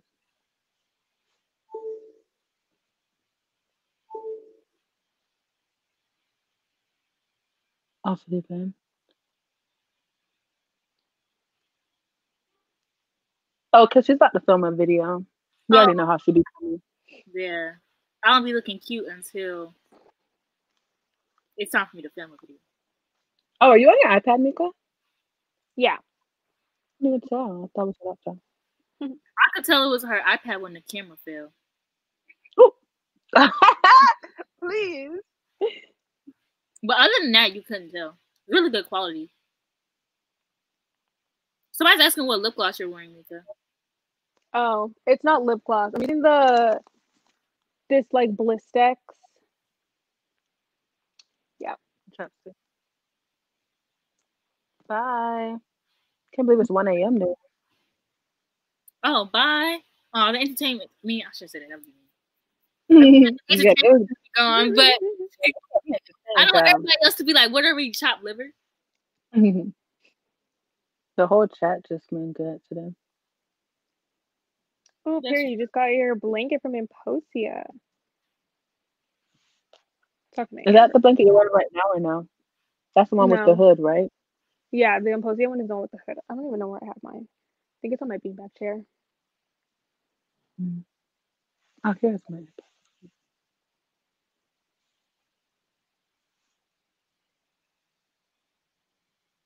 Sometimes the comments load so slow. They do. I haven't read that many classes in college because I haven't had to take any English classes like we had to do in high school. Like you just have to take a writing class for your prereqs in college, at least at my college. But in high school, I remember freshman year it was To Kill a To Kill a Mockingbird. And to be honest, I don't remember the rest freshman year. And then we had The Great Gatsby. We had to read, I think, A Tale of Two Cities. And I really can't remember the rest. I don't know. Oh, we had to read something called The White Tiger. Ooh. We didn't really read that many classes. We did. Romeo and Juliet. Oh, yeah, we did Romeo and Juliet. I loved. And then we watched the Leonardo DiCaprio one. Oof. Mm-hmm. I love that. Yeah, that was fun. We read The Crucible, which I love. We read we read The Crucible too. We read Catcher in a Rye, which I loved. And then my second high school, we did Frankenstein. Oh, we did Frankenstein too. We did Lord of the Flies, which I love. Yes. We did The Great Gatsby, which Animal Farm. We did Animal Farm. Did you do that one? No, I didn't. I think I missed that. I think we did it the year before. Mm-hmm. And then we did. I said The Great Gatsby already. We did something else. I feel like. Right, like suddenly I can't remember. I did Wuthering Heights. We did the death of a salesman. I think. Oh, we did. I remember that one. Yeah. I wanted to do Frankenstein. Rebecca. I read that for school. I think we had to read Jane Eyre, but I don't think I read it. So yeah, I just remember we did Hamlet, which I love. Low key, I kind of Hamlet too. I kind of loved all the classics that we did. I can't lie. We also did Julius Caesar. Oh, we did Fahrenheit 451 and Raisin in the Sun as well. I didn't do any of those. But that was summer reading. Fahrenheit 451 was summer reading. Yeah, we had to do Fahrenheit 451 for summer reading, but I didn't read that. Girl, we know. No, I haven't read My Dark Vanessa yet, but I do want to read it. Like I've heard that it's crazy. I do not think I'll be putting that on my TBR. I'm sorry, but I do not like to make myself purposely sad. Yeah. What's one book you read in high school? Go ahead, Mike. Was it you? I was gonna say, what's that book? It's like, wait, what is it called? Ulysses? Yeah, that. What's the one about the retelling, the one with the guy whose girlfriend is in the underworld? No, I never read them. It's a Greek myth. Yeah. I never read it. Yeah. Are you talking? Am I was about to say Odyssey. It is it's Ulysses. And I don't know that one. I had to read the Odyssey. You read the Odyssey? We had to read the Odyssey, but I missed it the year before, so I never. Oh my gosh, thanks, Gabriella. Please don't mention that book. What book? Because every time I think about that book, I cry. In the movie. Yeah. And I've been trying to get. We want Mika to watch it. Lovely Bones, man. Yeah. We want Mika to watch it because we're talking about movies that made us sob. We didn't answer that question. Oh, go ahead. Oh, go back to the other question. Okay. Low key, I wouldn't have read any of them. I can't lie, but I end up liking. I want to say 90% of the ones that I did in every. Yeah, I was gonna say the same exact thing, which why I think it is nice that they force us to read books because a lot of those I would have picked up and I would get the mindset that I don't like classics and stuff, but I actually do. Like thinking about, I'm always like, oh yeah, like I mean now I'm trying to read like a classic a month, which is not going too well, but. Like, right, I'm collecting a lot of classics, and I'm always like, oh, yeah, I never cared about classics. But the more I look up on it, the only classes I didn't like were Frankenstein, and I never read The Great Gatsby because I already seen the movie. And the teachers be like, oh, the movie is so different from the book. Like, you have to read the book. No, Not really. No, they just lying to get you to read it. There's this book I think the reason why. What'd you say? I was gonna say Sula by Toni Morrison. That book, I went into, I didn't even know what, like, I really didn't know what it was about. But when we read it, the drama, like, because we read it as a class, it was so good. Yeah, I think the reason I used to say, like, coming out of high school stuff, oh, I don't like classes, is because I feel like that's what you were supposed to say in high school. Like, you weren't supposed to enjoy the class reading because nobody really did. So I had to pretend like I wasn't enjoying it. Low-key was a bit boring, and like it was just like nobody really had a fun time. People, me, I was procrastinating, so I was never reading the right pages. But like I think about like the idea of the story, like the Lord of the Flies. My favorite thing is just how chaotic it was, and how like it shows that like how people aren't really like that good, and like if you put them alone together, they're gonna try to. So yeah, I'm glad that I had to read. I was like forced to read those books. Except There's another book. There was like a short story. Has anyone had to read the short story? We had to read it where this girl got taken to this. I guess it was kind of like an island, and like she was getting hunted. I think I don't know if it's a girl or a boy, but this man would hunt her. Like she was out in the woods running around, and he had like a bow and arrow, and he was hunting her. Oh dang! Did anyone else have to read? I had to read something. What was the title? If you had to read, go ahead. I just want to know the title. No, I don't know. Why does that sound familiar to me? The Most Dangerous Game. Yeah, that's it. I think. I have to read like this thing called everything. Like, dang. For real, Gabriella knows everything. You be like, what? And Gabriella already got the answer. Yes. The Most Dangerous Game. Yes. Oh, we had to read The Boy in the Striped Pajamas. Oof, that was like, that's why I don't read things that make you sad on purpose, because I was never the same after that. Have y'all ever read that? I would like to see that movie.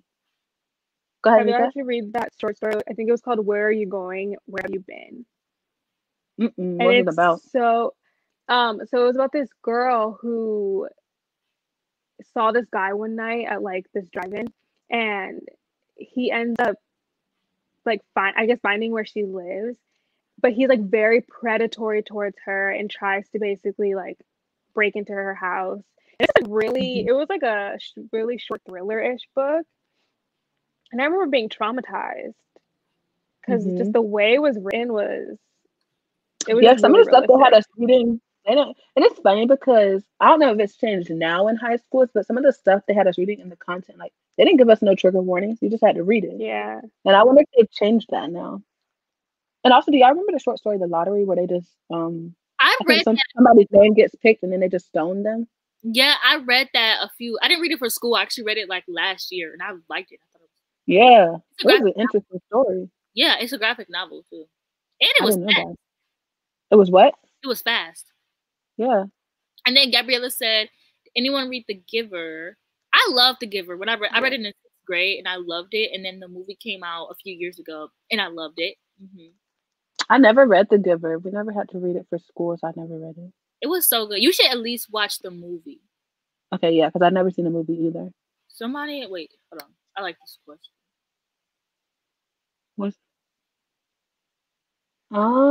That's a good question. What'd you say? Frankenstein. I don't know. I don't remember one that I just straight up hated to the point where I would never want to see or read it again. Yeah, The Lottery was good. Yeah. We read Things Fall Apart too. That's one I couldn't remember.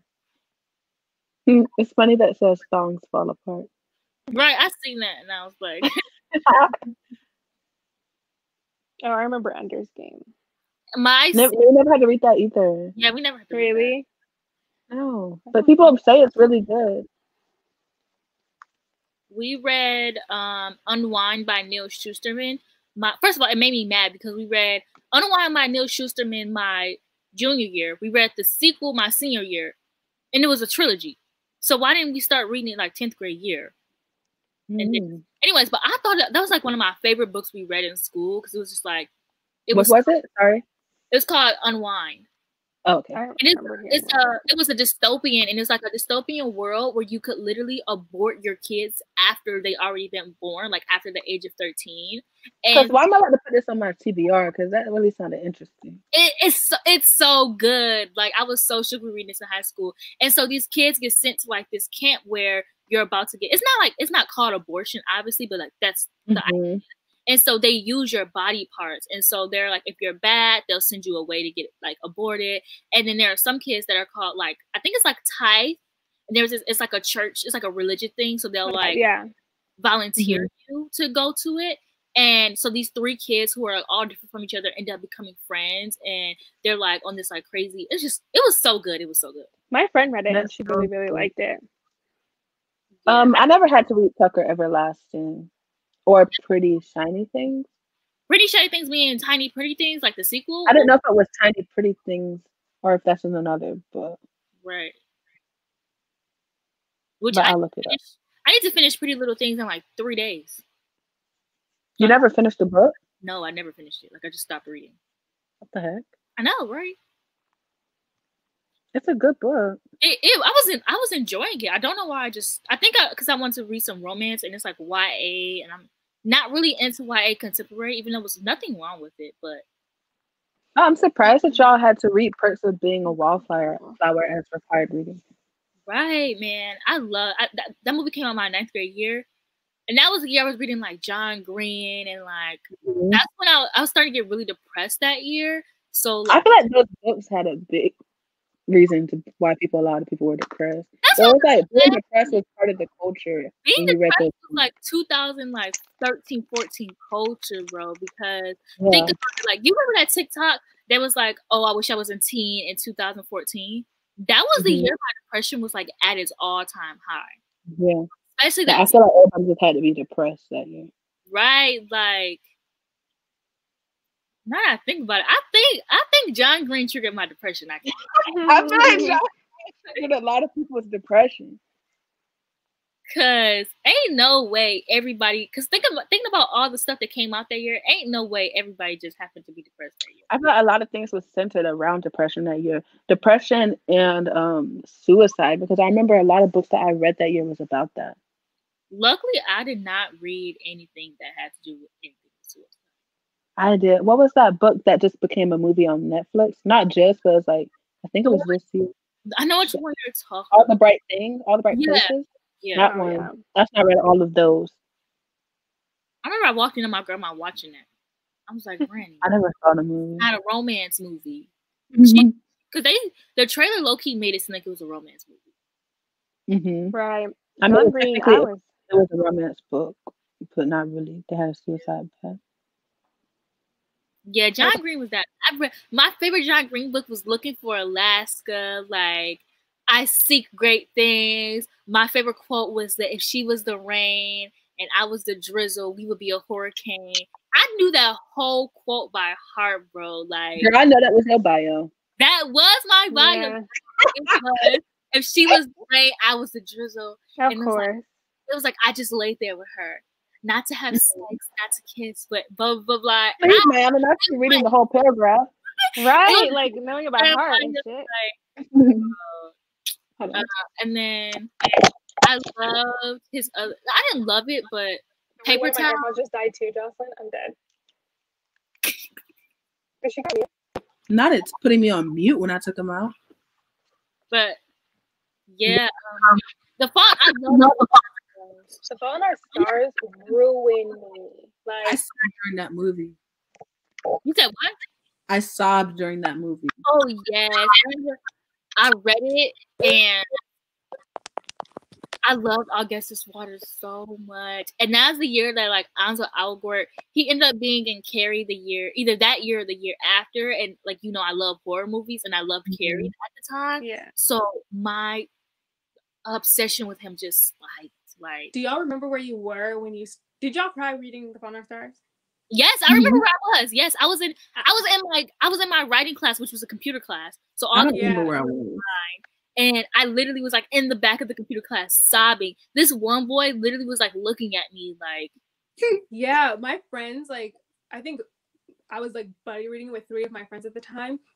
Two of my friends read it in class and started crying in class. Thank God I was at home. I stayed up that entire night to finish Fault in Our Stars. And I remember it was like 4 a.m. And when you read that sentence, I was in shambles. And I shared a room with my sister. So I'm out here sobbing my eyes out. Like, literally so fucking embarrassing. And she woke up. She was like, are you good? I'm dead. I also cried at the ending of the last Divergent book. Bro, I agree with Gabriella.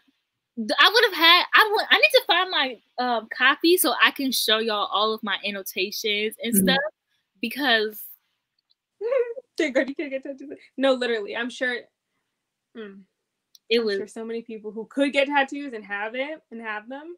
Girl, I would have had like 80. But I didn't read Divergent, but I love the movie because Mr. Theo James. That man is fine. He's so fine. Really umptious. He is. You're really umptious.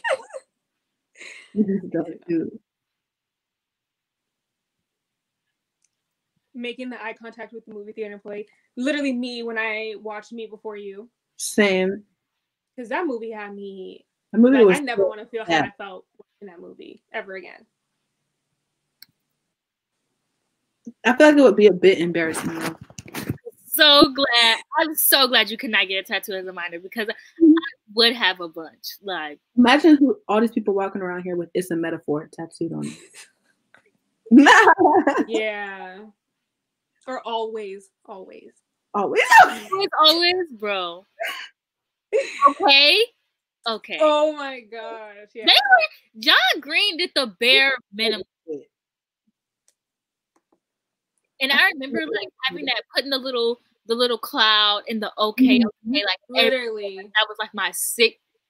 This is embarrassing. I have a picture where my friend photoshopped my face onto Hazel Green. You know the thing where they're like in the grass? Yes. My face is face shopped into Hazel Green's face. I'm like, not Hazel Green, Hazel Grace. Her name. Yeah, I was gonna say nothing. Shut up. I cry when reading and watching movies. I just don't cry about my life. I don't cry. I do cry. That's when I'm talking. I don't seek to cry, but if something happens and and it's sad, I'll cry. I cry during music videos, commercials, TV shows, but I will not shed a tear in real life. Yeah. I feel like I never cry for books, but I always cry in real life. Like for real life, I'm crying for anything, honestly. No. Please. Yeah, that's Mika. She can relate.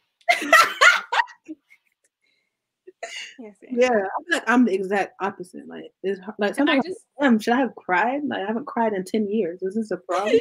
That's the thing, though, is that I feel like my worry with that is one day when I do break down, it's gonna be over. Because there have been times where I'll try to like not cry for a long time and I won't. And then when I do cry, it's like a floodgate that just never stops. So I'm like, let me I'm gonna float away if that's right. I'll cry, but I'm gonna save my tears for my shower. And I'm like, had a shower right now, and I'm just like cry. My favorite thing to do is just very much Mika energy right now. Maybe you're in a movie. Yeah, very yeah. Or like my favorite thing to do is sit on the bathroom floor and run some water and just cry, man. Mm-hmm. You're not about to see me cry though. That's the thing. Like, you're not about to know I'm crying or see I'm crying. But I'm gonna just take a little second, and then I'm gonna come back and be the pimp that I am. We were talking about on FaceTime one day, y'all, something about like stuff that gives you the ick, like stuff that's embarrassing. And one of them was crying at school. Like, I feel like crying at school is the most embarrassing. I need to know if y'all cried at school. Because we cried at school. If I cried at school, I always had to run my ass to the bathroom. Nobody was gonna see me. Yeah. I like the attention. I can't lie. I know, because you're just like my sister in that sense. My sister loves saying that she hates crying in front of people, but then if she cries in front of someone, she'll be looking. And I'm like, girl, are you okay? But then she doesn't want me to ask her if she's okay. Because if I'm about to cry and you ask me if I'm okay, I'm about to start sobbing. Yeah. Please don't ask me that. Yeah. Bro, for real, as soon as you get the "Are you okay?" I'm I haven't been like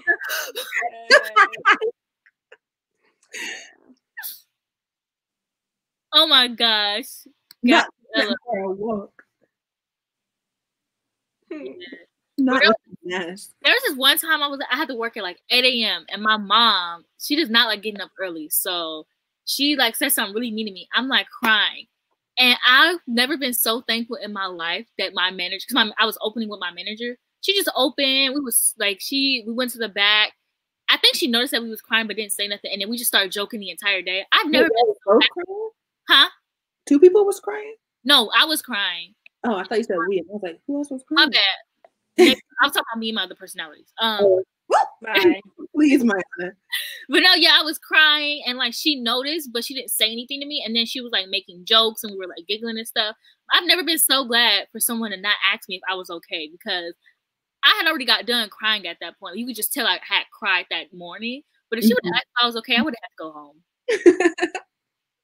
I never rode the bus, but I can imagine crying on the bus is like a different level of pain. Yeah. We used to ride the bus, and oh my gosh, it would be like people blasting music at like 7 a.m. kind of stuff. There was this one time we went over this big pothole, because we have one thing about Michigan is we're gonna have some potholes. We went over this big pothole, and when I tell you the person in the back literally flew in the air, like because you know what potholes, like the people in the front of the bus, they don't get. It's just like a little, but the person in the back dead ass flew, like they went flying. And like it was like little fun moments on the bus, but it was just like. Also, yeah, I read and watched a movie of If I Stay. Same. It was sad. I think I preferred the book though. Wait, I definitely preferred the book. So read and watched the movie of what? If I Stay. Oh no, I just watched a movie. Mm-hmm. I was very much just watch the movie kid, even if I loved it like Divergent. I'm mad that I never. Well, I'm glad that I never read the book because a lot of people don't like the ending. But I'm mad that I never read the book for that. Yeah, like when it was like coming out and like the hype and everything. Mm-hmm. Like my favorite thing about The Fault in Our Stars was like hurry up and trying to read it before the movie came out so I could know everything. Mm-hmm. Okay, listen. I love me some Chloe Grace Moretz. Okay, I love that. Moretz. I don't care what her damn last name is. Please. Let me just say, I ate up any movie she was in. A lot of people hate the Carrie remake, but I love Carrie. I love that one dystopian that came out after dystopians had already like died down. The Fifth Wave. Yeah, The Wave. I love that book. I love the movie, but it flopped because it came out after like dystopians had already like died. At their prime, yeah. Because they did the same thing with the Alexandra Bracken book. Yeah, I know what you're talking about. Yeah, like that had came out in like 2017 when like the one with Amandla. What the hell? Yeah, yeah, that one. I don't know about The Darkest Minds. Yeah, The Darkest Minds. Yeah, The Darkest Minds had came out like years after dystopians had. Yeah, I thought that those movies came out around the same time as like Hunger Games and Divergent. They would have done so good too. Yeah, and not like the Fifth Wave books when I read them. You said you did. I didn't. I don't know. I didn't like the first book was really good. The first book was good. The series kind of does like dwindle off. Yeah. Also, Gabriella, that's really sad. Like, I can't imagine. That's sad. What's sad? What? He said in her acting class they were doing a scene. Her dad died. Yeah, that is sad. Oh. Not Mayana not knowing how to. Come on now, girl. What's wrong with Mayana? I don't know how to comfort people. Me neither. That's how sad it's really sad. I'm literally that kind of person that would be like, "Aw." Me too. And just be like, imagine me and Mayana trying to comfort each other. We definitely need Mika there. Bro, imagine us trying to comfort Mika, bro. I be trying. So that there was this one night when Mika her dog was like hurt and she was like so scared and like it was like freaking out and it was like 5 a.m. and me and Jake were literally just on the call like trying our best. But it was like, well, no, it was you and Saul. Jake knows how to comfort. Wait, what? No, it was me and Jake. Oh, it was you and Jake. Yeah. Yeah, we were just like he was being more like he was comforting more, but I was struggling. I was struggling. I would just be staring like. I'm obviously not gonna say everything, but remember when we had to comfort Mika on FaceTime and I was asleep.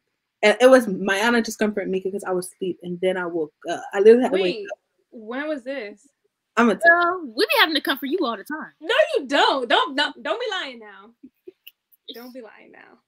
Y'all don't even know how to comfort. What you mean? Like, Girl, we literally comforted you that night. My Jocelyn comforted you so well that night.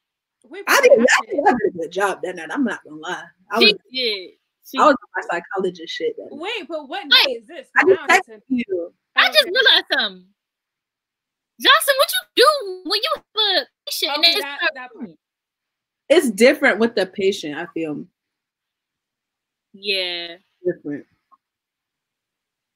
Also, I think it's good that I don't cry easily because imagine your patient start crying and you start crying with them. Like, now you both. But that's what I was saying. I couldn't be a psychologist because I'm very much an empath and like I take on other people's emotions no matter what. Like even if you don't show emotions that much, I can feel it. Like I know when something's going on, so I'll take that on and put it on myself. See, me, I couldn't be a therapist because I would just be sitting there, they'd be crying. I would just be like, so anyways, back to the story. Mine said, so now let's talk about me. She'd be like, I know you're saying me to talk about you, but let's talk about me. I'm screaming, not Elle saying, now you both need help. Right. Gotta put in a third person. Me too. I'm either really good or I am at laugh. I don't want to say I'm laughing at somebody's face because they're sad, but Girl, I don't you be laughing at people's face. Don't even fucking play. She be laughing. She be laughing because she doesn't know how to she doesn't know how to like deal with it, so she'll giggle. Yeah. In the moment. Yeah, but I don't mean it. I'll never forget one time I got mad and I left the FaceTime call because I was being dramatic, and I heard Jocelyn start giggling before I could even leave the call. Before I could even leave the call and do my dramatic shit, she started giggling. And so I texted the group chat because I thought it was funny too. So I texted the group chat and I'm like, not Jocelyn laughing before I could even make my dramatic exit. I could not hold the laugh in, y'all. Bro, that night was so funny because was that the same night when we had like made Mika upset? So she was like, "Oh, I'm just going to bed, guys." And then 3 hours later, we seen her up in her room eating her Ferrero Rocher. Little story on Instagram. The little. And it's so funny because I knew she left because she was mad. Like I knew it. And we was like, girl, I wasn't mad. I was annoyed. Yeah, whatever, same thing. No, it isn't. There's a difference. I'm mad.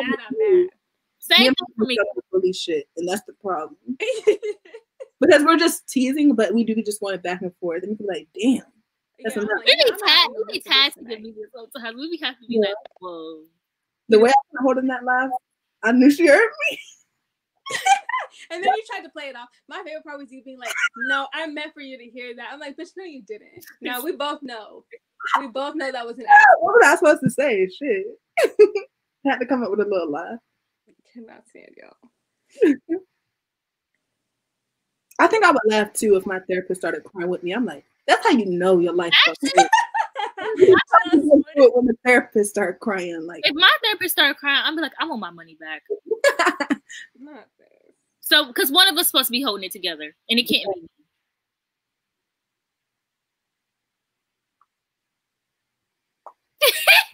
me. No, wait. Literally, this is me. No, that's you, Mayana. Yeah, it really is you. Like, hold on. Why are you trying to take the main character? Now you trying to take my spotlight away from me? Only one of us can be the main bitch. Gabrielle, when you start feeling the uncomfortable smile on your face when somebody starts crying, because I get that uncomfortable smile. You gotta be serious, and you gotta be like, y'all are so awful. Because I used to get that smile too when I was getting in trouble. Like it wasn't supposed to be funny, but I just couldn't help but laugh.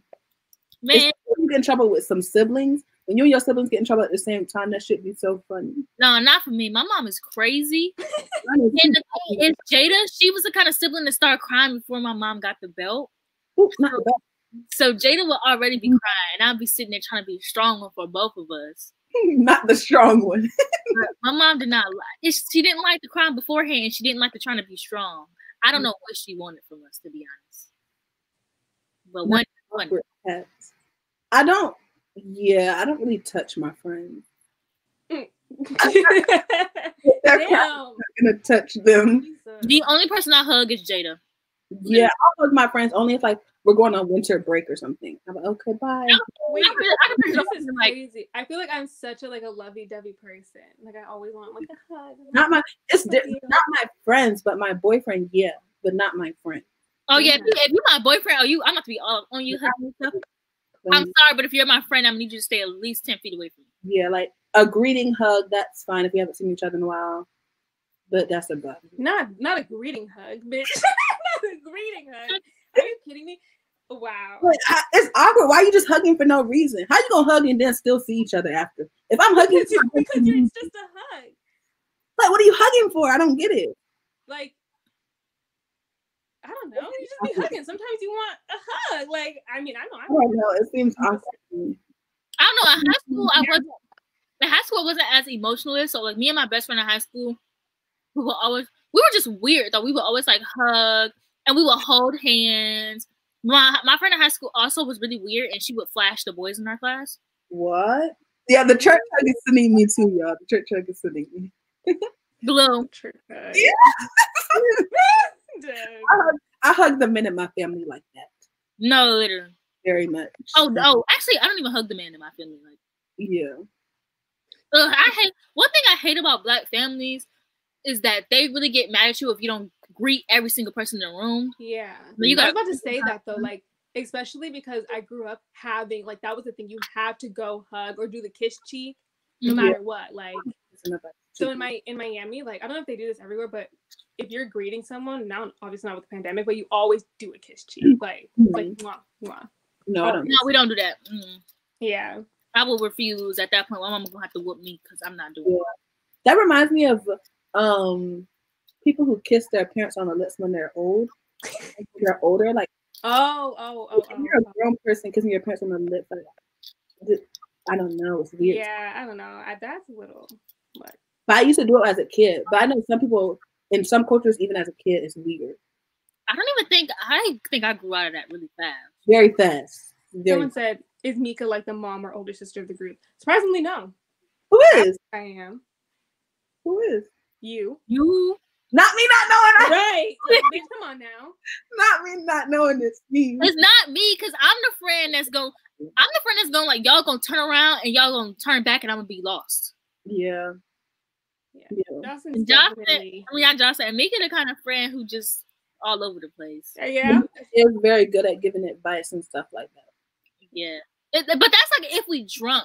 I feel like if we're out and we're like sober, I think that Mika, not the mom friend, but Mika's the kind of friend who always has what you need. I agree. And yes, I remember them boys who would be like, "Where's my hug at?" It just was so nasty. Also, yes, I am Haitian. Boys. I remember there was this one boy. So there was this one boy that me and my sister knew because he was our next door neighbor, and then he ended up moving away. And this is when we were in middle school. So we went to high school, we see him again. First of all, I had a huge crush on him in middle school. I seen him in high school. I was so disgusted. He was so ugly. And he kept trying to flirt with us. So he had said something to my sister. I kid you not, me, my sister's best friend, my best friend who happened to be my sister's best friend, older sister, and then my other best friend all went up to him and we threatened to beat his ass. Imagine 4 girls this big threatening to beat you up just because you said something to one person. Because he was that one, my hug that boy, and my sister did not like him. It's just so embarrassing. Literally. Like you're getting bullied by 4 girls in the hallway, please. Not Gabriella saying even I knew it was Jocelyn. Not me not knowing myself. Right. It's because sometimes I can just be very immature, so I don't think of myself as the long term. But it just depends. I feel like it's also because you really, like, you do hold yourself together really well. Oh, yeah. Like, if anyone's emotionally unstable, it's me and Mayana. Like, I feel like you're gonna... Absolutely. I feel like you're gonna, like, hold the bull face. You're gonna be like, listen, girl, yeah. you got this. Yeah. But I'm just very goofy, too. That's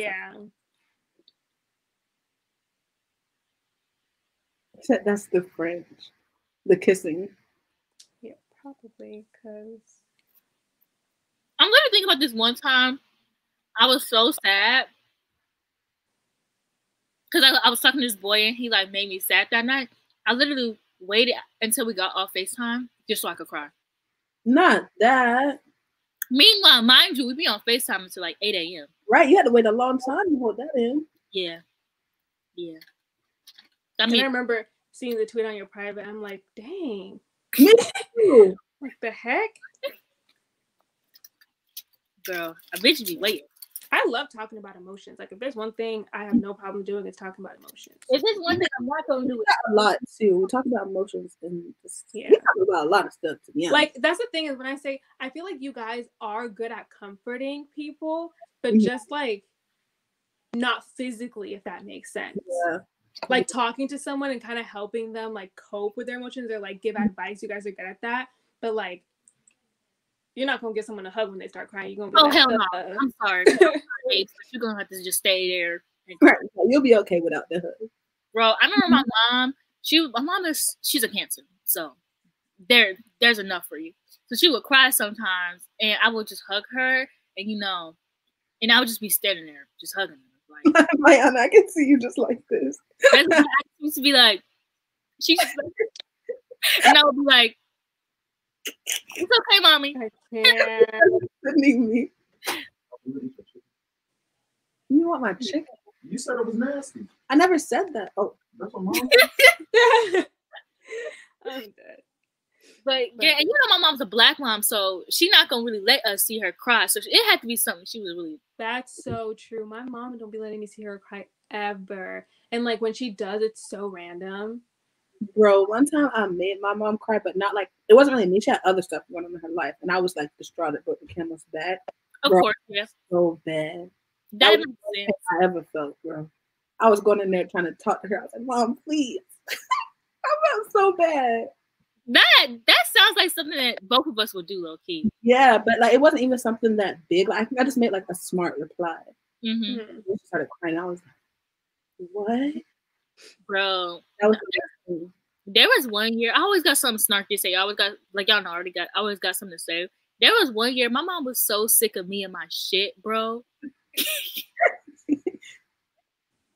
Like my siblings would be like, "Man, like literally, please just stop saying stuff." Please. Damn. Ooh, Al, it's growing up with the narcissistic parents because I felt that. Yeah, I felt it. I'm pretty sure my dad's a narcissist. Right? They love to be like, "I guess I'm just the worst parent." Nobody said all that. And you are actually. Please. Yeah, my sister is so funny because if there's anyone who's the worst at comforting people, it's my sister, because you'll be crying and like you'll be boo-hoo crying, and what she'll do is be like, "So like what caused this though? But like why? Like are you crying because of this?" And it's like, bitch, can the person like yeah just let themselves? Bro, my mom is the worst person at comforting people. Like that's why when I be sad, I just be sad in peace. Like I could literally be crying. She would come in my room and ask me what's wrong, and I'm gonna say nothing because she's the absolute worst. She's not like me where it's like if somebody's upset about something, I'm gonna tell you what you don't want to hear. She like I know when you should do that and when you shouldn't do that. My mom dead ass does not know. Like she would literally just be saying shit that you don't want to hear. Like and I'm like, that's not how you comfort people, girl.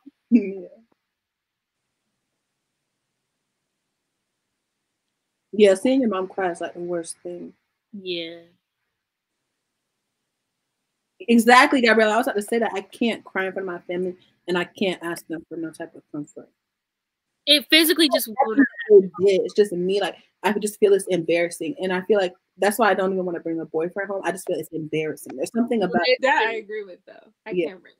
Not to make the chat sad, but like my dad, he always taught us like not have emotions. So when my grandma was in the hospital, he was like trying to get us to all talk about how we felt, and everybody was just like, yeah. Nobody was saying anything. Nobody cried. And I'm like, sir, you raised us to be like this. Like, why are you surprised nobody know how to or want to talk about their feelings? Yeah. Not the yelling at you for crying. Yeah, my mom did that to Jada a lot. That's another reason why I never let my family see you cry, because the way people treat people who are sensitive is so mean. And I wasn't about to tell me about it. Yeah. Trust me. No, literally, I remember so many times being younger and because I used to be a lot more emotional than I am now. And I remember when I was younger, my parents would always tell me, they'd be like, "Why are you crying over something so minuscule? Like, do you want me to give you something to cry about?" That was your favorite thing. And I'd be like, I never said that. It's like, can't you be sad? Like, dang, I'm a kid. Not you trying to give me a real reason to cry. Right. Right. It's like, why do you want to? Why do you don't shouldn't want to see me cry right now? I'm already crying. Like, please. My favorite thing is when your family will like whoop you. Not your family, but like your parent will like whoop you, and then be like, "What are you crying for?" Like this shit. Literally. Like my leg hurts. Like you just treated me like a slave. What do you mean? I'm like, what? The only person I don't really let see me cry is like my dad. Or like if I'm not like really close to you, I don't want you to see me cry. But if I'm close enough to you, I feel I could. Yeah. Even if I'm close to you, you're not gonna see it. You're just not. Literally. Yeah. Because it barely happened. That's why. I think the only person who will ever has ever seen me cry is Jada, and that's gonna stay that. Aww. Maybe Daniel. Girl, we all seen you crying about Teen Wolf and shit. Bye. Yeah. Now, you gonna see me cry about the show now. See me crying about some real stuff? Yeah, that ain't gonna happen. Gabrielle, my eyes tear up when I was younger, when I was mad, my eyes would tear up. Oh, whenever I get mad, I cry too. But that's why like people. That's the worst though, is crying when you get mad because they don't know that you're crying because you're mad. They think you're crying because you're like something they said upset you. But more, it's usually me being so pissed I don't even have words. Like I'm crying because I can't beat your ass right now. Mm-hmm. I don't think that I get like mad. Like, I mean, I get upset or like I feel really deeply about things, but I don't think that I get. There's only been like one person that like pushed me to be mad. When I was younger, I would get mad. Now, there hasn't been something that happens to me that makes me super mad. Right, like I get irritated. And my dad, he be making me mad sometimes. Literally, yeah. My body's crying because I can't hold in the anger. That's the thing, though. Is I get like, I think my issue is I hold in my anger a lot, and I try to like be level-headed, and so. When I finally get mad over something, I get like really mad. And then it's a floodgate, basically. My mom like, why are you crying? I haven't hit you yet. Like, girl, what? Literally, because I know the hit's coming. That's why I'm crying. Right. Hey, like I said, Jada used to be crying. Like, my mom be like, I'm going to get the belt. Jada's like, I'm already crying. What's the belt need to come for? Like, I get it, bro. I can't lie. My favorite thing about the only time the monthly ever came in handy was when I used to get in trouble when I was younger because I used to be like, oh, my stomach hurt. Like, my mom wouldn't give a my mom wouldn't give a crap. My family knows, like in my family, it just runs really, really bad. Like the women in our family have all had to get their they all had to get hysterectomies. Like know, once you turn a certain age that you're gonna have to have one. So it's like we just have really bad periods. So my mom just knows. So I used to take that. I used to take that shit and run with it. I used to like, oh, my stomach just it hurts, and she. So I used to be so sad before knowing I was gonna get a whooping, and it wasn't sad. I was sad because my stomach, because I would just be lying. But I'd just be so sad, and they would be like, well, "What are you sad for?" And it's like, because I don't want to get a whooping. Right. I'm actually. Why are you asking those questions? Like, you know why I'm sad. I feel like parents they're guilty, but they don't want to admit that they feel guilty, so they try to like basically manipulate you into feeling bad, or like they just try to like manipulate their way into just not feeling guilty anymore. Mm-hmm. Talk about it hurts me more than it hurts you. Stop lying. My legs are out. I'm the one who still got scars from whoopings that I got when I was like 10. And what do you have? The memory of me crying, which really didn't traumatize you enough because you would do it over and over again. So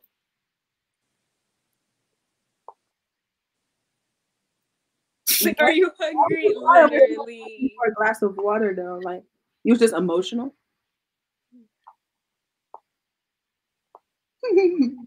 You know, they always taught us in the TV shows just to act like you're crazy and people leave you alone. Literally. Which I don't think Gabriella be acting, but exactly. Then talk about something you want something to eat. No. Right.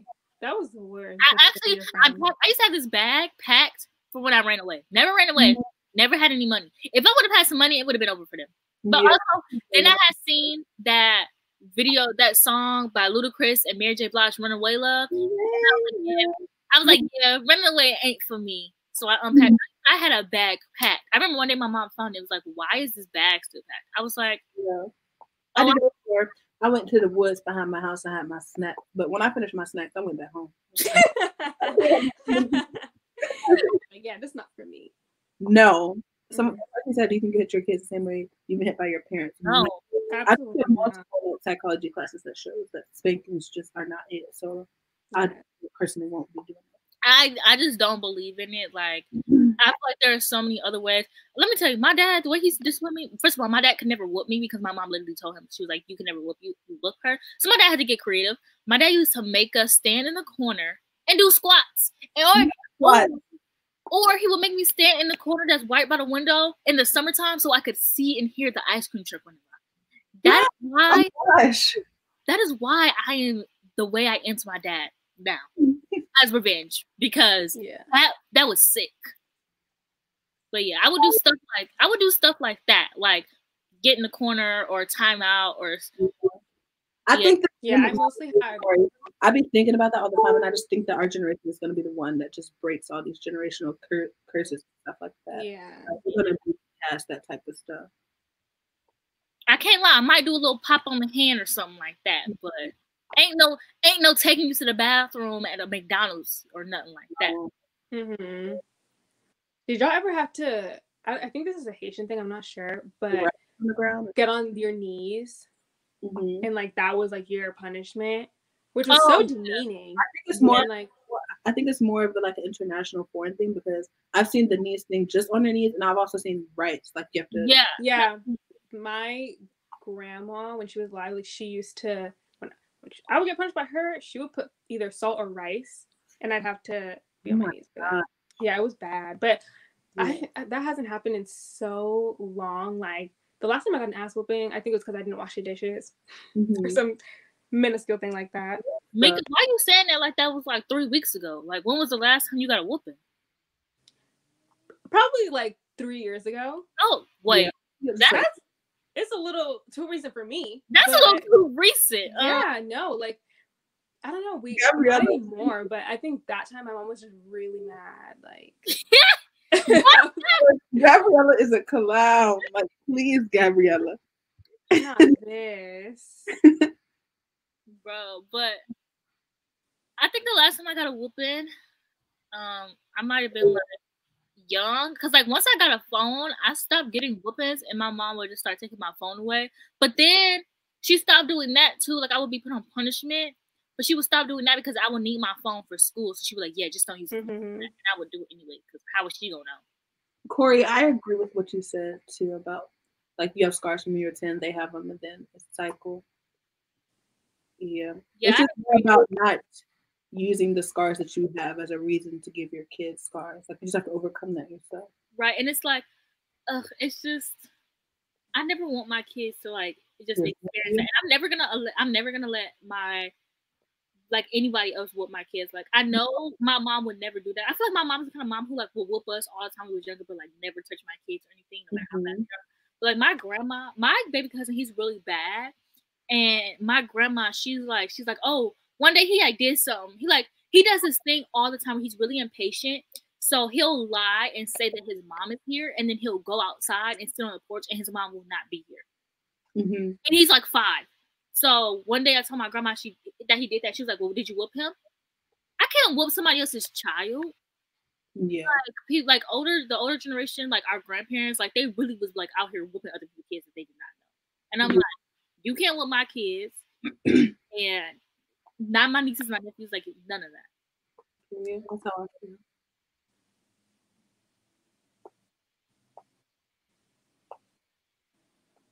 Yeah, I don't know. I don't know if I would say one is worse than the other, but I just feel like they're both bad. Yeah.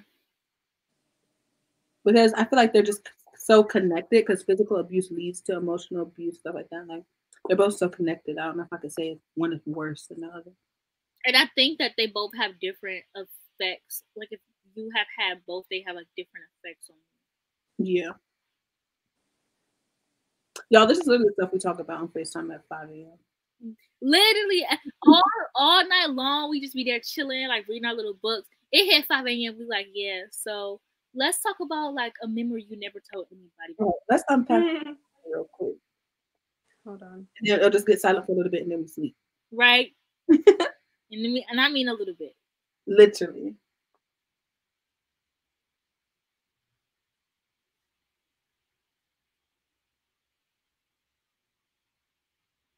So it's just been on here for 3.5 hours. And I was not. And not one sprint was done. Who said we was doing sprints? Nobody said it, but it's funny.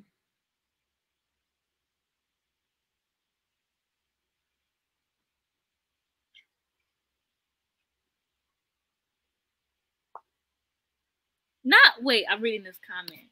Now your mom finding you running away. No. I would laugh at that if she found it. Literally. There's this one time.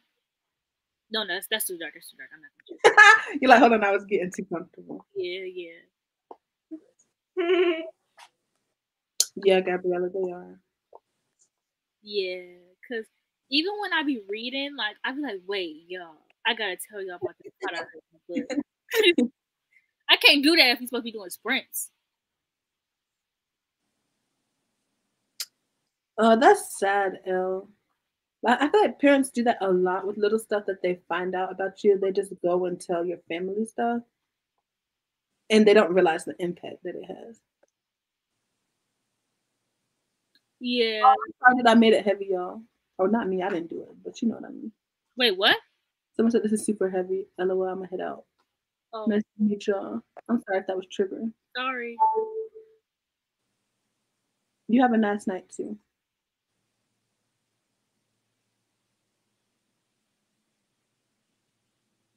Oh. Yeah, it was a bit too dark. No, exactly, Elle. I agree.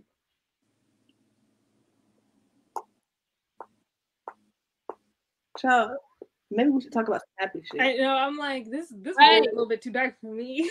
Here. Everybody's just like, let me just unpack a little bit right now. Right. I get embarrassed too when my mom tells my family stuff. Oh, it's not even, I was just telling Jocelyn this the other day, but it's not that I be embarrassed. I just be mad because my mom don't be telling the story right. Like, or she'll say something that I didn't say to make the story funnier or to like make her look better. My mom does that all the time and it pisses me off so much because I'm like, why are you sitting here lying? Like, come on now, man. I'm actually lying. But you know, I wasn't allowed to say. Oh, Mika said that she didn't have this growing up, but if you're like, maybe even if you're not a person of color, but did your parents get mad at you saying like the words lie? Like, would you have to say tell a story versus like lying? Because Mika said she never had to say that. But me and my both, we weren't allowed to say lying. We have to say telling a story. Literally.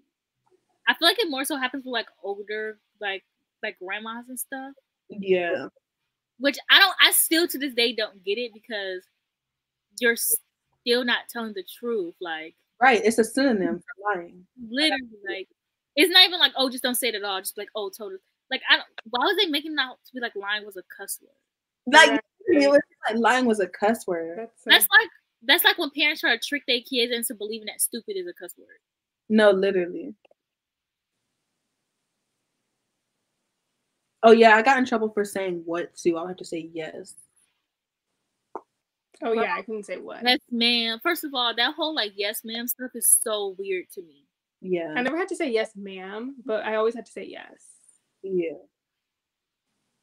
iCarly revival thoughts. I haven't looked that much into it. I would watch it. I don't know. I can't lie. I really don't care. Yes, nothing that I'm super excited about. If we get Big Time Rush, if we get Victorious, oh, I'm eating it up. Bro, if we get Victorious, you know how iconic it would be? Especially if it was like they could just be adults, you know what I mean? Like no sense. It would be very good. Maybe if they even brought back How to Rock, I would eat it up. They need to bring back How to Rock. Too soon for what? The iCarly revival? Oh, I guess because you're saying because iCarly left just a little bit ago. And then it just had Sam and Cat right after. Sam and Cat was not good. It was a flop, and I never watched an episode. It was not good. Nick started to get weird. Mm-hmm. It was already weird, but maybe I just didn't. Maybe I was like didn't realize. No, because Victorious, There was a time where I low-key stopped watching Victorious because the episodes just started to get really, really weird. Mm-hmm. Wait, are you excited about? Wait, what Disney announcement? Right. What's this? I don't know which Disney announcements you're talking about. I think like maybe like the TV shows and stuff like that, but I don't know. Is there a reboot or something? Or some new shows? I'm upset that Victorious didn't have a proper ending too. I didn't know Sam and Cat only had one season. Low key, a lot of shows that like came on, I thought had more seasons than it did. Mm-hmm. Oh, I didn't know that Princess Tiana was getting a series. I definitely would watch that. Oh, I just saw that actually. And Children of Blood and Bone. I would watch Children of Blood and Bone as a TV series or a movie. Like I think it would do really well as that. Right. Oh, also, I don't know if anybody heard on Twitter, but the Poppy War is getting adapted. They always, see, I would get excited, but they always say stuff is getting adapted, and I never. Right. I was gonna say, but then I was gonna say something's always getting adapted. Like somebody just brought up like what happened to the selection series, and I'm like, right, because they said that like last year. Yeah. Yes, I be watching Avon on TikTok. That's a beautiful man. And his TikToks are funny. Yeah, I was like him. He was saying basically how he was hungover in every single scene in Victorious. I did not see that TikTok. He always came there just hungover. That makes sense, Loki. It does. He looked like it. Red boy look, yeah. Yes, there are so many sexual innuendos in Victorious. It's like that in a lot of Cartoon Network shows. They got away with that. They really did. I don't know if they did that on purpose or they just thought it would be funny. They definitely did. Weirdo, like the producer or whatever. What's his name? Dan Schneider. Dan Schneider. Yeah. They need to, I don't fault you for still being obsessed with Hannah Montana. Right. They need to give up on the selection series movies because right. Nobody. I'm sorry, but if it came out right now, it would flop. It would. I feel like it's past its prime. Like when they were originally saying they wanted to do the adaptation, like that's when they should have done it. Mm-hmm. And it's like that's just not the kind of thing that people are reading right now. Oh yeah, there's supposed to be the Fertile Devices series, of course. I did. I feel like we could just go through our book. There's supposed to be a Folk of the Air series, which I'm so glad they didn't make. Yep. I don't see Sarah J. Maas ever getting her books turned into movies. Yeah, I hope they don't, to be honest. They were, but it didn't happen. I could see Throne of Glass, kind of, but not really. But they are doing a TV show for Throne of Glass. And I just know they're going to change so much. Like, whenever they do TV shows, they never stick to, like, what happens in the book, ever. Yeah, but then again, like, I did not want All the Boys I Love Before to be adapted because, like, it was just, I was low-key trying to gatekeep it. I can't lie. Sometimes they be those series. And it ended up being, like, I end up loving the movie just as much as I love the book. Like, yeah. But I feel like it's different with movies and books because it's kind of easier in a way to, like, keep it all together versus, like, TV shows. They're trying to figure out, like, what's going to keep the audience's attention. And, like, obviously all the filler points in the books aren't going to keep, like, a TV show audience's attention. So that's why they change so much. I feel like it's low-key opposite. Like, I feel like a TV show would be easier than a movie because a movie is only, like, 2 hours. And it depending, like, if it's a movie series, like, I mean, a book series that's being turned into a movie, there's a lot of information that's lost and taken out. Like, even in All the Boys I Love Before, the second one, the assassin scene was like completely taken out, and I low-key, I mean, it was my favorite scene, but I feel like it was so important. It was so fun. Yeah, it was fun, and it was really important to the plot. And so yeah. I feel like a lot of people didn't even like the movie, and if they would have put that scene in, they would have liked it. Mm-hmm. And like there's just like a lot of stuff in movies that you can't put in because a movie is so long, whereas a show you can put more in, but they're not smart and they don't. But yeah, but here's the thing though, is that like even with movies, obviously they take out big things. But, like, when I think back to all the big adaptations, like The Hunger Games or whatever, Twilight, who cares? Like, those types of movies, didn't change anything like big about the plot, if that makes sense. Mm-hmm. Versus like TV shows will literally go in and be like, yeah, this plot didn't even happen. Like, we're making these characters in fact get with these characters instead. Or, like with Pretty Little Liars, like the ending of Pretty Little Liars is nothing like the book. Or with Game of Thrones, for example, like I'm pretty sure Game of Thrones went a completely different direction out the book. Over. That's why.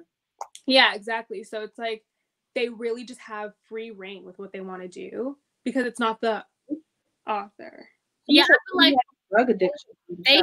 They could literally make it exact same, but people are always trying to change stuff for like directors are always trying to maybe they think the readers will get bored because they know everything. Yeah, but that's the thing though, is that I don't know why they want to change it, because it's like if you already have the readers as an audience, like you're gonna gain the TV audience as well. So if you keep it original, then like right. But I don't know, because I've never seen a fandom like the Shadowhunters fandom. Like there's a book stance and there's a TV stance, and I've never seen a fandom like that. Like yeah, like they do not like the Shadowhunters series. Like the Shadowhunters series, and I feel like the movie stands are like with the book stands, because like the TV show was just terrible, and I think that if you like the TV show really was.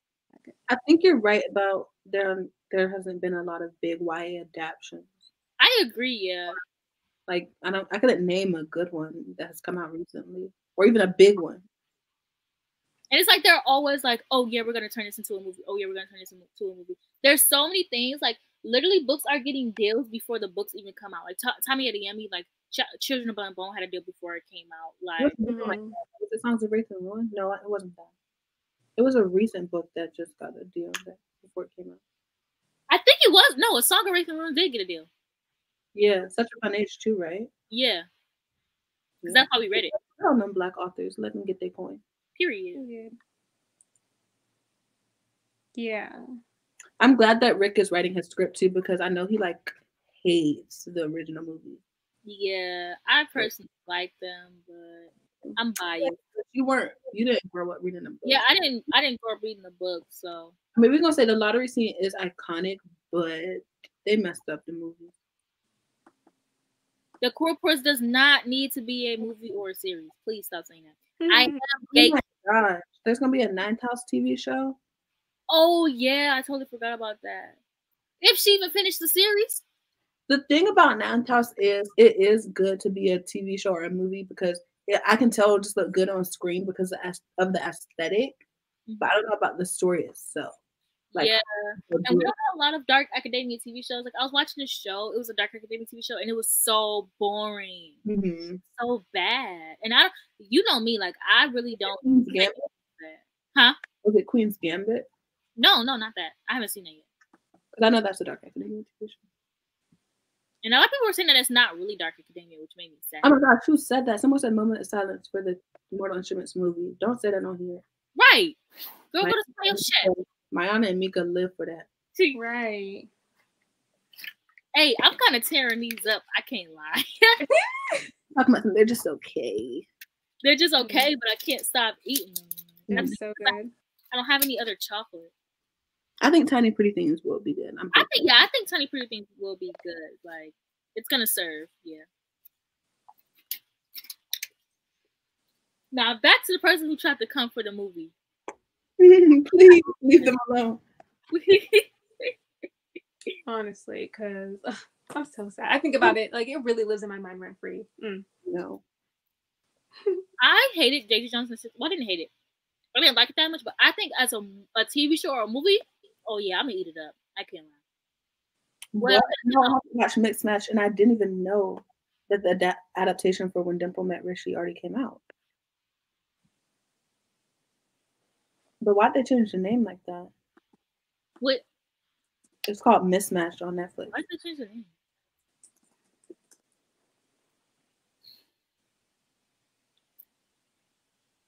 Let me changed it on the Ninth House show too. Let me see the Daisy Jones cast, because someone said Legend Board needs to be a TV show. What you think, Mika? I think it would actually make a pretty good TV show because of the way that it's written. Like, I could definitely see that being. I just like they need to do that because I feel like since it's urban fantasy too, it would be really good. Oh, they meant it. Oh, Elle meant it in a good way. Good. Days Jones and the Six is about to be good. Elle meant the moment of silence in a good way.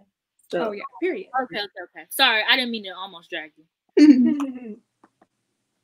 But yeah, I'm about to eat Days Jones and the Six. Harry Potter being some of the books that are well done into movies, but don't a lot of people like The Maze Runner in the fifth season? It's not the fifth season. What's it called? The Fifth Wave. The Fifth Wave. Don't people like? I love The Maze Runner. I didn't. Now, mind you, I didn't read the books, but Jada did, and she loved both of them. But I love The Maze Runner. But yes, the TMI soundtrack, so good. I feel like The Maze Runner, they wanted the target audience to be boys. Mm-hmm. But, like, it ended up being girls.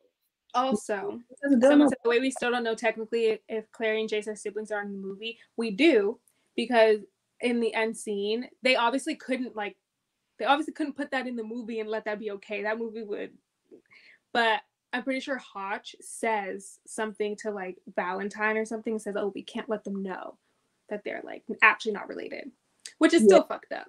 So that did happen. Yeah. I did not finish the Vampire Academy series. I'm still heartbroken about the second book. Like, can the girl get some time to? I am happy that Finnick will be Billy because Finnick is fine as hell. Yes, I see him. I said, first of all, I still haven't read The Hunger Games or seen it, but that man is fine. So, but you still haven't seen it either. The dimples for me. No. So most of the Inheritance Games would be a good series or movie. I agree, but it would be too much like stuff that's already out. Yeah, stuff that's already out and Knives Out, like, which Hollywood really isn't too shy about that anyway. So I really don't care. But I feel like Vampire Academy would have thrived as a show too, Gabrielle. Yeah.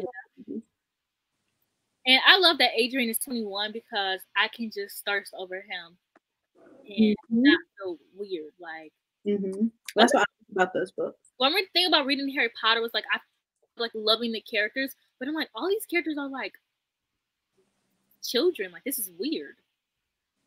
What about the Ravens? What do you mean? That book hasn't even come out yet, right? No, yeah, it has. It just came out though. I love when Mika be like, no, yeah, because I'd be confused.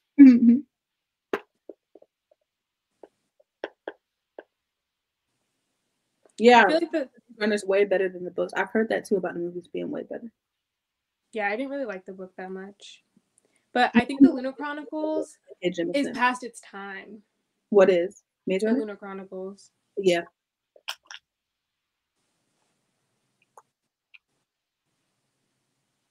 I don't know. I just hate how, I don't hate it, but I guess it's like a pet peeve that like all of these books are being turned into movies because like Hollywood isn't coming up with their own ideas.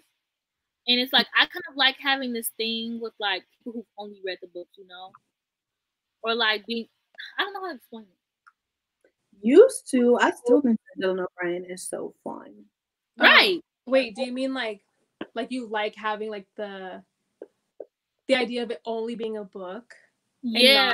Yeah, I get you. Like being able to like talk to like my friends or like my coworkers and we just talk about this book and it's like, it's just a book, like it's not a movie or a TV show or anything. And it's just like most things are honestly like most shows are freaking books, which is crazy. Yeah. They're all their own stuff. If it's not a book, then it's a reboot or something. Yeah, like nobody's coming up with their own shit. Is basically what I'm saying. Can we come up with something? I'm about to come up with something because like I would like more. Like it's like I would like more Dark Academia instead of giving me something I've already read.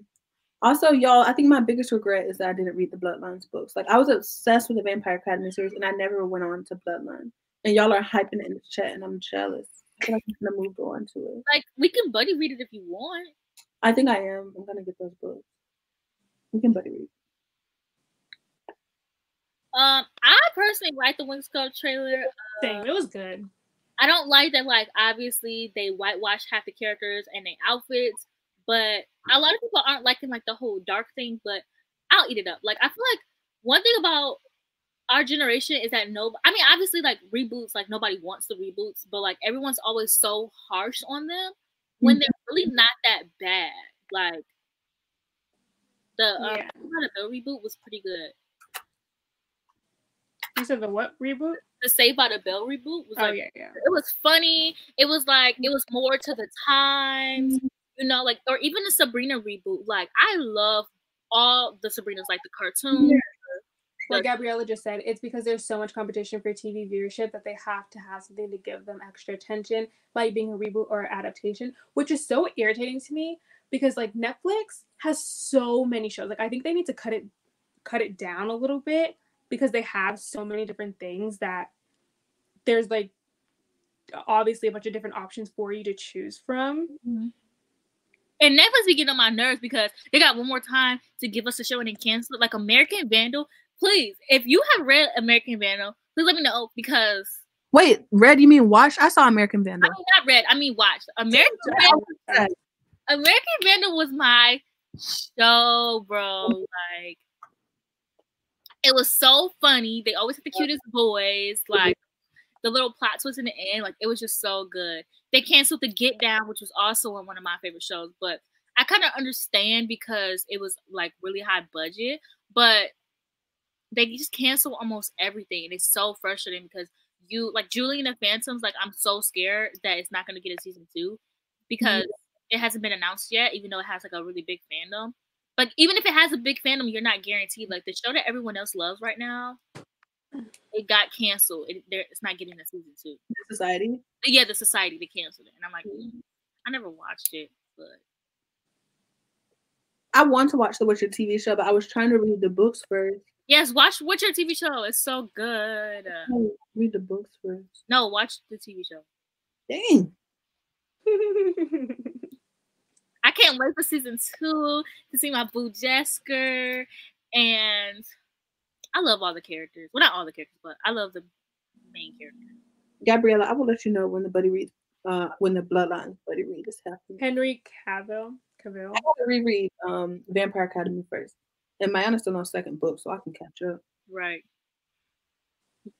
Okay, let's not drag the reboot because I just think that you don't have a good opinion. And oh my gosh, when the Get Down got pain, yes, I'm in pain. Like, so depressing. You know, he looks really good in that wig. You're right. I don't know how to say his last name. Henry Cavill? Is that how you say it? Yeah, Henry Cavill. Really good in that fucking wig. Yeah. You know what made me mad? You know what made me mad about that show? Is him in that wig look good, but then they had a black character and you could see her edges in her wig. Not them doing the black girl dirty with the wig. I said, now y'all paid $125 for this man's wig and paid $45 for hers. Come on. Yes. You think Disney is gonna ruin Children of Blood and Bone, Elizabeth?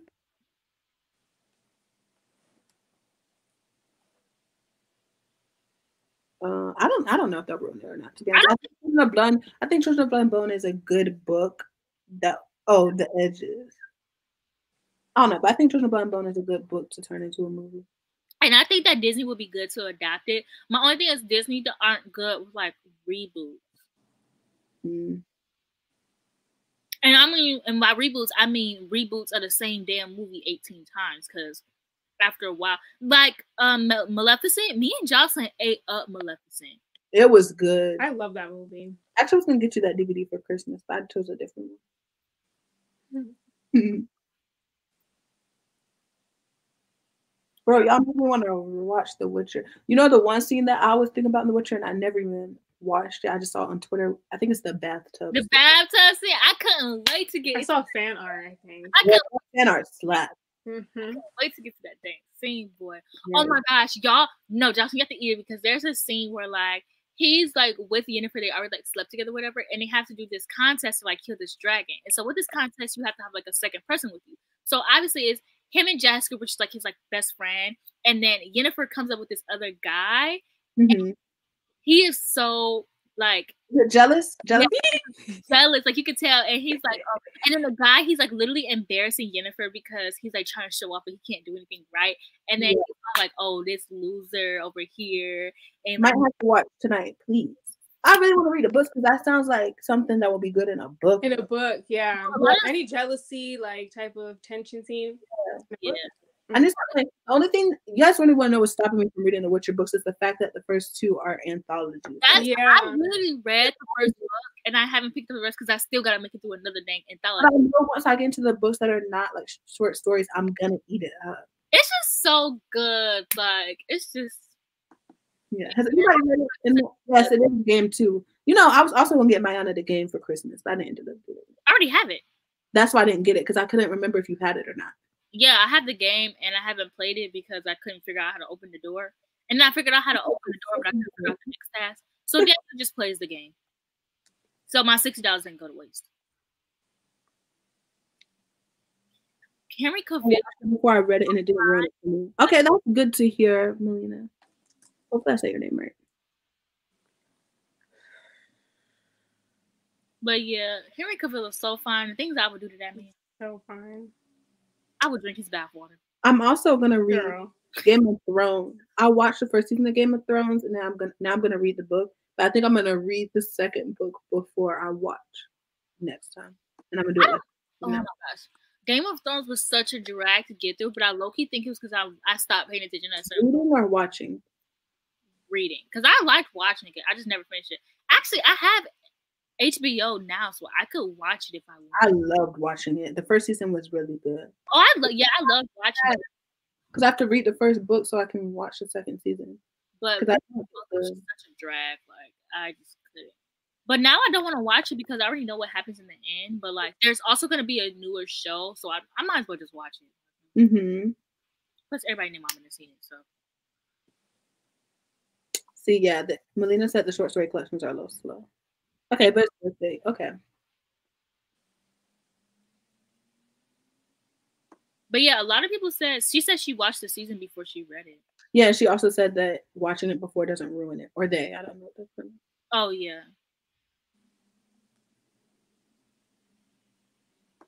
Mayana loves Euphoria. I haven't seen it. I love Euphoria. You finished Euphoria, Mayana? No. Girl. I was talking about how she loves something that didn't finish it. Like, right. Like that's the one show I finished. Come on now. My bad. I was watching it illegally and then I read the episode. Like not FBI jumping on. Right. FBI about to infiltrate. Come on now. Right. I mean, now I don't really have an excuse because I was watching it on a site as well, and that which got finished in like 2 days. But I was watching it as it came out. Like I was watching it like that's even more reason for you to have finished it. Yeah, but then I just got like busy because that was the summer me and Jake was doing our hot girl shit. Well, you got to go back and you need to watch the last 2 episodes because shit goes down.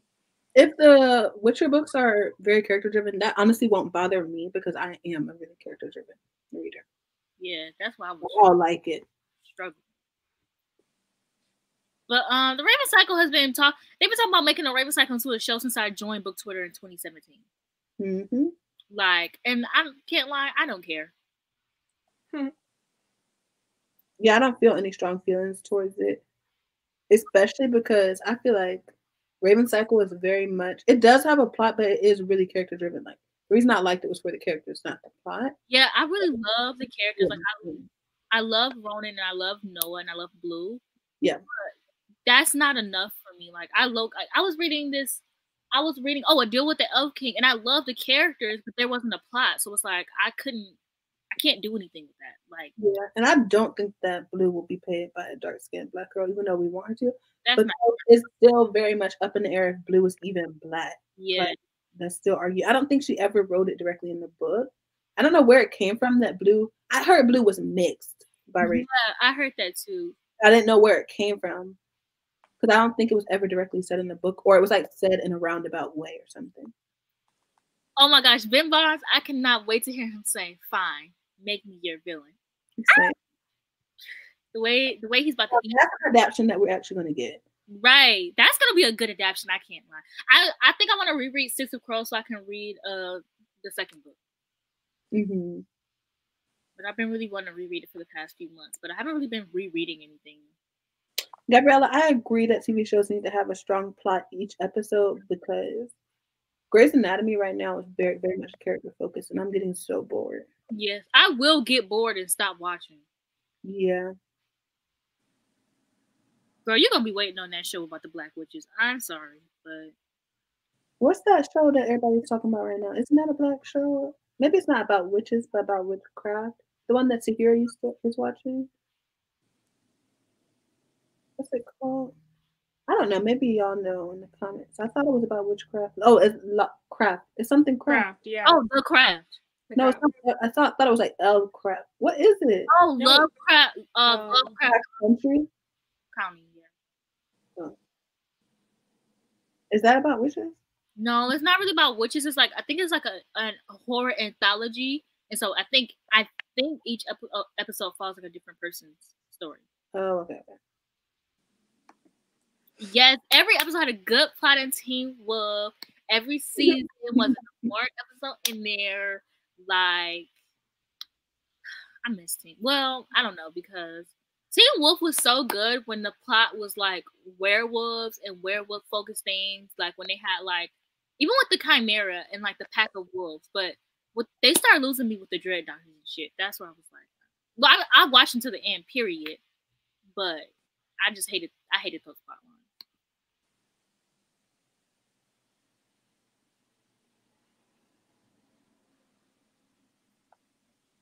But I don't know, like even the Vampire Diaries, within like certain seasons of the Vampire Diaries, like every episode will have a plot, and then some seasons, like a few episodes will have a plot. But like I don't know, shows like the Vampire Diaries or like low key, Once Upon a Time, I kind of wish some episodes didn't have a plot because I wanted them characters to just have like some downtime and some happy time, like because the biggest reason why I stopped watching is because I was always stressed for the characters. Maybe I didn't watch all of Teen Wolf, but to say that Allison was the best part is confusing to me because obviously I didn't watch it all. So there was something about Allison. I thought Allison wasn't there. Allison was a baddie, but I think that a lot of people are saying Allison was the best character because of what happened to her. Because was when she's not on the show anymore. I don't know after that. Whenever a character is not on the show, everyone's like, "Oh yeah, that was the best character." But then like they don't acknowledge the characters on there. Like personally, the best female character was Kira. Her and her swords, they was killing shit. Like, when did Kira come in there? I don't think I got to that part. She came in there right after Allison left. So season 3 beat.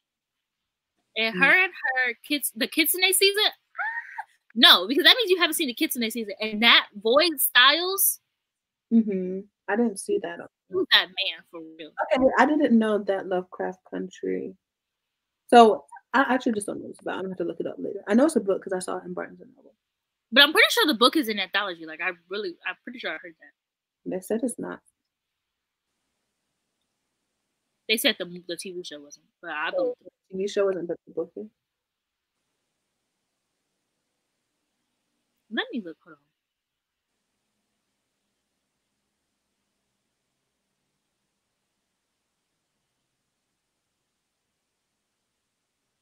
on.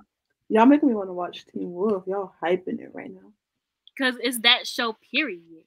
Yes, the Kitsune 8. Okay. It was just such a good show. And they do have a lot of male characters. Like, a lot of their female... Like, I hated Malia. Well, I didn't hate her. I think I hated Malia because I realized that, like, we are, like, similar.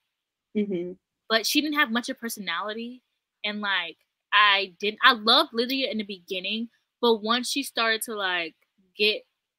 I don't know. I just stopped liking her at a certain point. Season 30.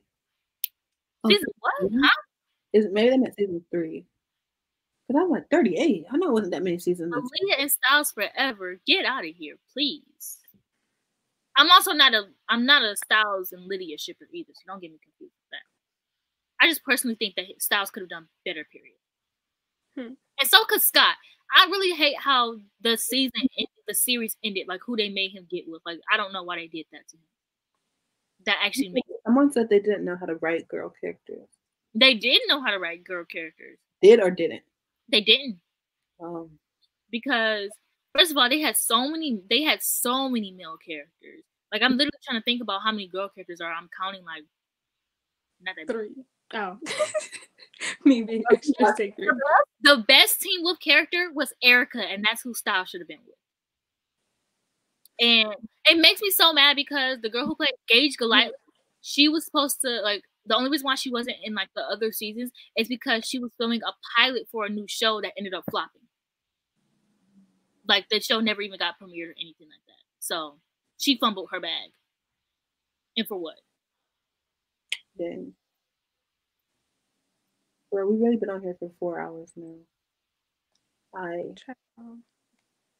Don't you have a video to film too? Don't you have to film? Yeah, but I can film at any point.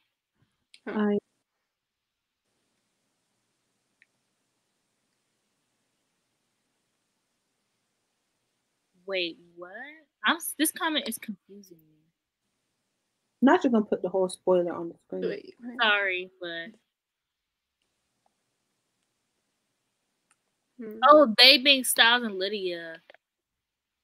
I don't think so because we all know that Colton Hayes is gay, so they probably would have like they kept that in the show that he was gay, so they probably would have like yeah. I didn't know that. So Teen Wolf was very like not me realizing that they were like very like inclusive, but at the same time they weren't because they didn't have any lesbians. I think they have a lot of characters, but like it's me realizing that they actually did not write female characters very well. Brayden was so badass, and I shipped her with Derek, and I was so mad in the series finale when he was like, "Yeah, we broke up." No, y'all didn't. Y'all actually have 3 kids. Yes, I watched Rain, and I never finished because I loved Cora. Cora was another one of my favorite characters. It's like the best female characters they had, they end up getting written off. But I watched Rain, and I watched the first season, and I stopped watching, and I got a huge fucking spoiler for the ending. So wait, I think I started Rain. Is that where that? I feel like I'm imagining this. Is that where that princess was like at a different school? Yeah, and then she had school. Not school, but it was like this like.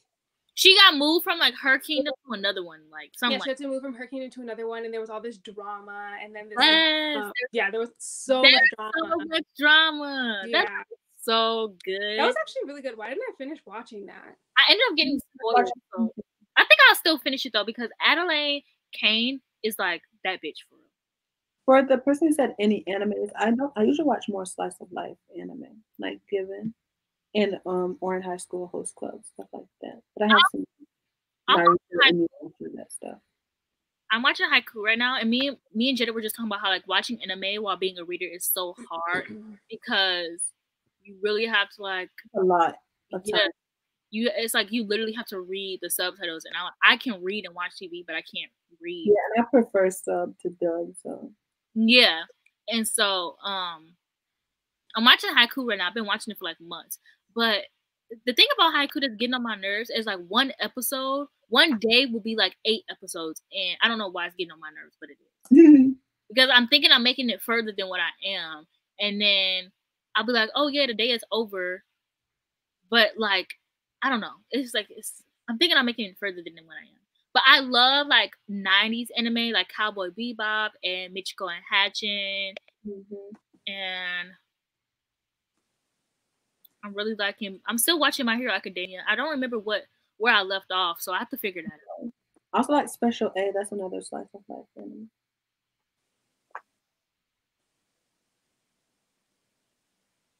And what is it? Toradora? That one.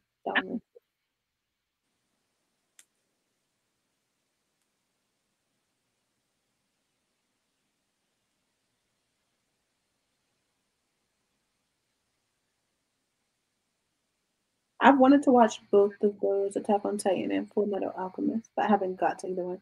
I feel like once you start an anime, it's a real commitment. Once you start an anime, like I started My Hero Academia and then stopped, but I cannot watch. I can't, and then I started Haiku, but I can't watch them at the same time. Like I'm gonna have to pick which one I want to put. Like anime, I feel like it's something that you have to binge. Yeah.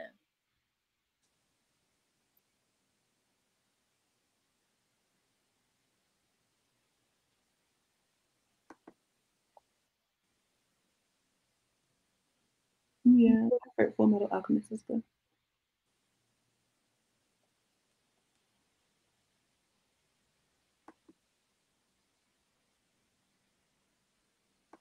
And no, I've never seen Voltron. That's an anime.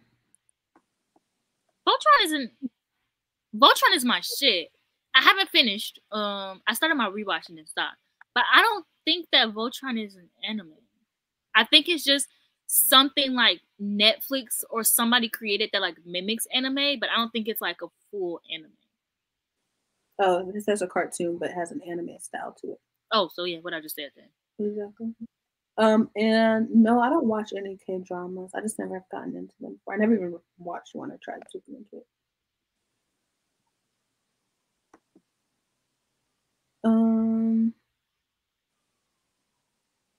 Yeah, the Messy CW shows were the moment.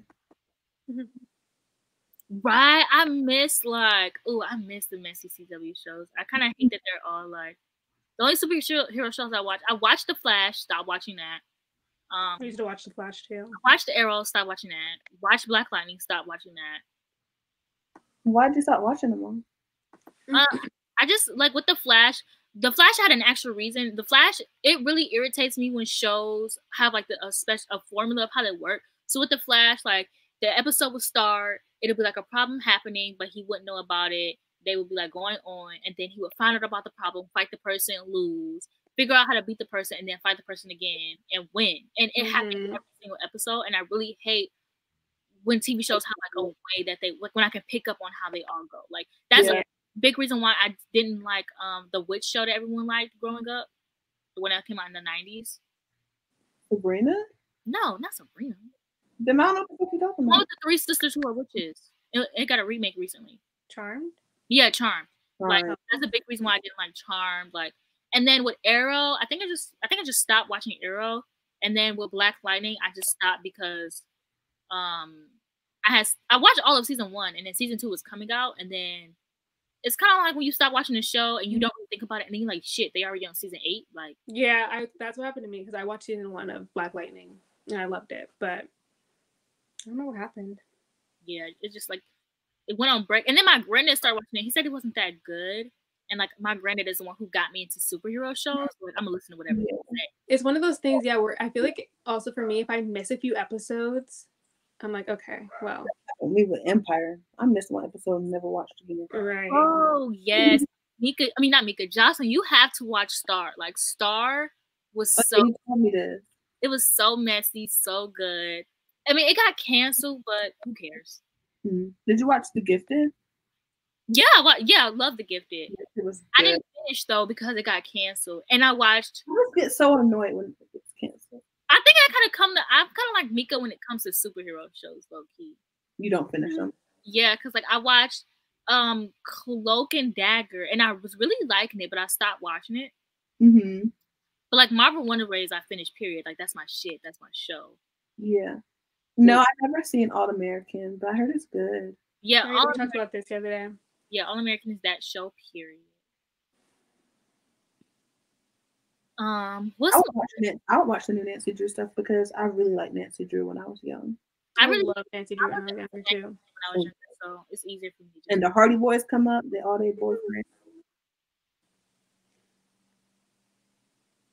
And no, I only watched season 1 of Riverdale, I think, and I don't even think I watched to the very end. Season 1 of Riverdale was so good. I don't know what they did with that show. Like, it just got so weird after that. Like, things just started to not even add up. Wait, is Legacies that Vampire Academy? Not Vampire Academy. Yes, Vampire Academy spinoff. Vampire Diaries spinoff? Vampire Diaries, yeah, I don't know why I said that. That's what I thought. No, I never watched Legacies because I haven't finished Vampire Diaries yet. Still. Because I'm on season 5 and it's so boring. Just skip it. I keep telling you to just skip it. I'm not that type of girl. Just skip it. You're not missing anything. I will literally tell you everything that happens in season 5. I'm not that type of girl. I can't skip a season. I gotta watch every. Well, you're gonna be that kind of girl today. I'm gonna be that type of girl who don't finish this show because it's so boring. Now you're just being different. I know. Season 1 and season 2 were really good.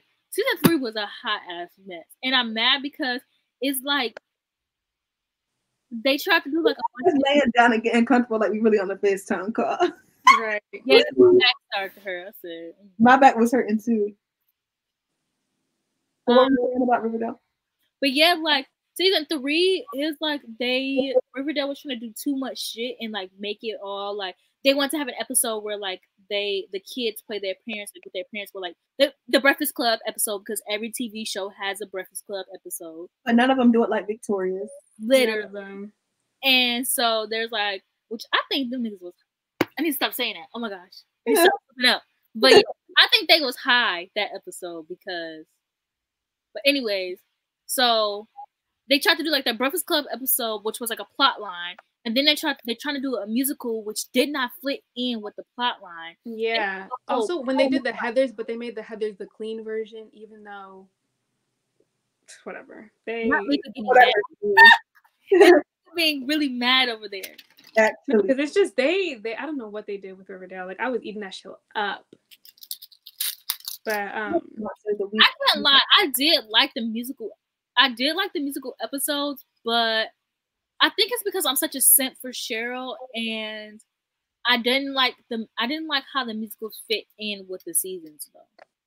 Yeah. Because they have someone said sorry. Go ahead. I was gonna just say how someone said that they'd be skipping episodes if they seem like filler episodes. And I did that like once with Criminal Minds where I kind of like skimmed through. It was like an episode where they were in the diner and it was like the entire episode. Oh, that episode is good. But it was so, I realized it was so important. I had to go back and watch it. So ever since then, I'm like, I'm never skipping episodes. Yeah. That's one of the best unsubs that they've had on the show. Yeah. I don't believe in filler episodes. Like, I do, but I don't because I think that every episode is important. And but like, you will skip a whole. But you're telling Johnson to skip a whole season, right? Yes, because that wasn't important. You can tell that Riverdale actors hate the show, literally. Because I'm sure, like the first season seemed like so much fun, and then now.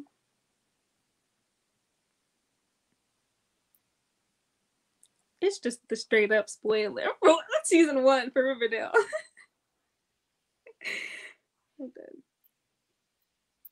I didn't see a spoiler. I just saw. Oh wait, never mind. I read it. I didn't finish reading it. Yeah. Oh no, that makes sense. Spoiler. Now the spoiler came. Oh, they changed it. Oh no. Yeah. Bro.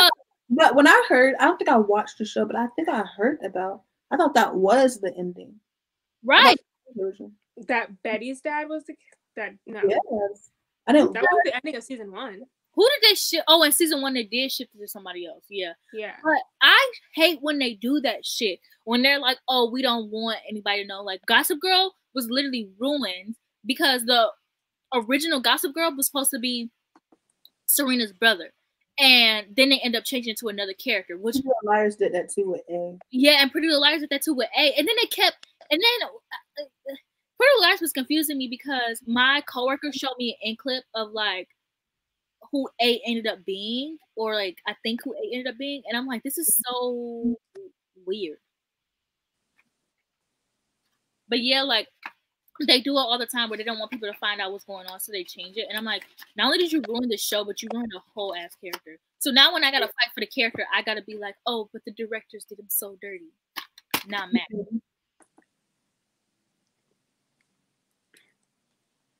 Oh wait, because I'm remembering like Betty's dad in Riverdale did something else. Yeah, that's what I remember. I remember Betty's dad doing something.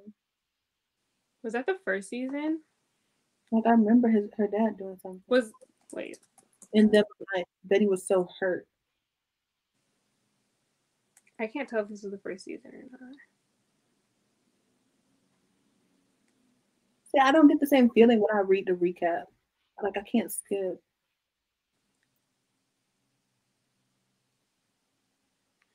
Movies used to have alternative endings.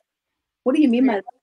With alternate? Oh, you mean like if you get the DVD like a special edition, then it has I was literally telling Mayana that last night, how like when they're filming movies, they have so many scenes that they cut out, and like sometimes they'll film multiple like different types of scenes, if that makes sense.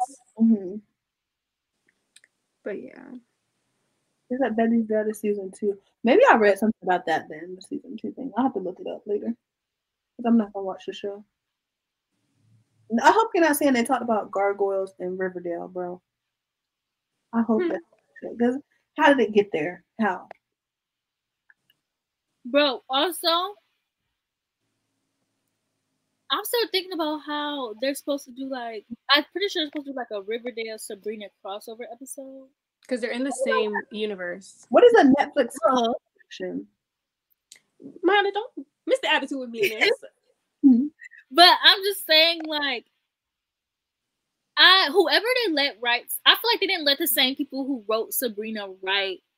I mean, who let the same people who wrote Riverdale write Sabrina, even though it was. But I feel like they was like, okay, well, y'all gonna focus on this show. But I think that they slipped somebody in Sabrina because them musical shits that they was doing in season 2, I mean part 2, they better not do it in the last one because I'm not about to sit here through a musical scene. Like if I wanted that, I would go to Riverdale. Someone just said that Sabrina's canceled. Yeah, it's canceled. It's the last season is coming out the end of the month. I did not know that. Not Struck by Lightning. Also, I don't think I've ever seen Sweet Home Alabama. I've never seen that shit. I mean stuff. Sorry. You. I realized I was kind of mean. Bro, there was a whole show that Josie had, but it was featuring that one bitch that I just don't like. Lucy Hale. I cannot stand her. I don't know why you don't like Lucy Hale. It's not that I love her. I don't. Right. It's something about plain. She's just so plain. And She's it not plain. She's not that plain. There's plainer bitches. Yeah. I mean, yes, but she's just so like okay. She's a pretty white girl with black hair. Ooh, what's like? Well, you could basically say that for any. I know. That's what I'm thinking. She just doesn't give me that je ne sais quoi. And I just hate her when she didn't center her finger in the fucking theme song or the beginning of Pretty Little Liars. Like her finger was over here, like it was so irritating. Like, girl. Center. That's the only reason I didn't like her shit. Please. I just want her finger to be centered. I feel like every character she played is like the same person, and like type of character. Not a lot of her character in Pretty Little Liars was so plain. That's true. Every character she has is just so plain, and I just think of her as just plain. She had that shake it up fashion in Pretty Little Liars. She's supposed to be the but she was dressing like she was a shake it up. Yeah, I feel like her storyline was interesting, but herself as a character was plain. Yeah. I feel like she probably playing too. Back on it, the Asian. Let's chill on Lily Collins because Lily Collins is the it girl. Lily Collins is that girl, no matter what. Oh, she said Lucy Hale is Lily Collins with no flavor. Oh, okay. Wait, yeah, was Lily Collins supposed to be? Wait, what happened to the Hating Game movie? It's still coming out. What's taking them so long to film it? The COVID? No, but I thought they announced it way before COVID. Yeah, they did. They announced it like right before COVID, and then COVID happened. No, it was years. I thought it was like, no, I thought it was way, way, way before COVID. No, because I just read it like not like last summer. Yeah, I don't think they filmed it. It hadn't been announced when I read it. Oh, I thought it'd been out way before COVID was a thing, or at least announced before. But to be honest, this year has been so long, it probably feels like. But actually, I think Lucy Hale was supposed to play the main character. She is. My Anna hate that movie. I'm not watching it. Then they got what's his name? Who I'm glad that they finally gave him a grown-up role. Robbie Amell. Yeah. Period. He's been in a lot of Hallmark movies. Wait, who? Robbie. No. Yeah. No. Well. No, because she's been in so many things. Yeah. That some of the things that she's been in has flopped. But I feel like that's with most actors that have been in a lot of things. Stuck in Love was good. Everybody's eating up Emily in Paris. I don't care. The movie she was in, the Ted Bundy movie, but that's not really about, that had nothing to do with her. She was just in it. The only thing that flopped was the Mortal Instruments, and it didn't flop in my mind, but technically she was in so many things. Yeah, so many things. She was in Love Rosie. That movie is oh my gosh, Love Rosie, immaculate. Everyone loves Love Rosie. Yeah, she was in The Blind Side. Lucy Hale did not flop on her Cinderella story. I'm going to tell y'all that right now. Oh yeah, no, yeah, that actually flopped. Never mind. What, Lucy Hale's Cinderella story? Yeah, that was a flop. No, it was not. Stop. It was on ABC Family every time it came out. It was a flop. Not the best Cinderella story. That one's more like Selena Gomez. Now listen, I read stuff like that. I don't like Selena Gomez, but she ate up the. She ate up, yeah. Ate it up.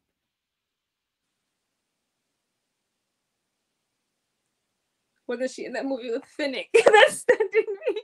What movie was Finnick? Love Rosie.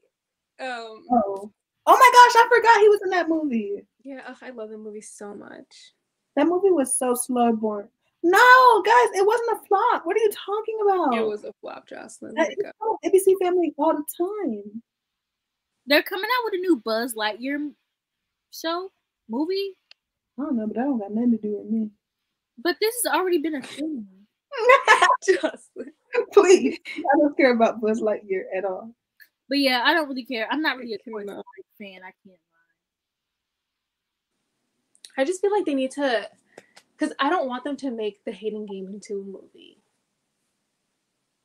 It is going to ruin the book. It really will. But I would still. I said it is going to ruin the book, but I still would like to see it. Yeah, I'm obviously still going to watch it, but I'm just scared. I have trust issues when it comes to that shit. I ain't watching. Yeah, Brandy Cinderella is that. It's just iconic. It's the moment. Oh yeah, I got it on DVD.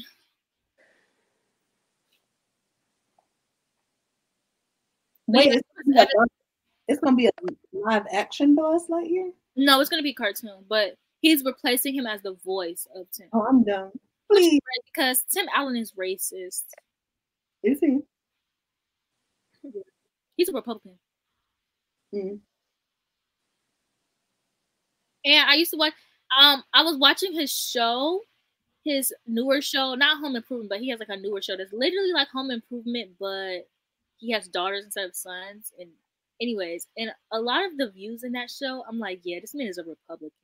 Oh, he puts his own views in it. Yeah. Oh, thank you, Julia. I didn't know y'all could see my shelves from over here. Yeah. Girl, can't you see yourself in the camera? Yeah, but I'm looking at me. I'm not looking at the background. What do I care about? I'm sitting right here. The narcissism. Always.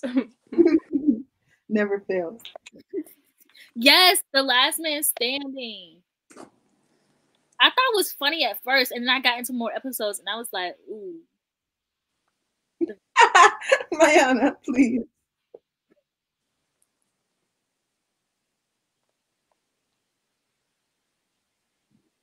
Waiting for the comments to show up. It's so funny.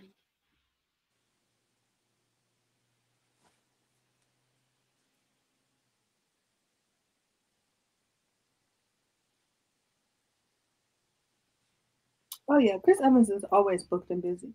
Yes. Oh my gosh, I seen this TikTok, y'all, and he was saying how like he would love to be casted to like and have a Black woman or a woman of color as his love interest. That's it.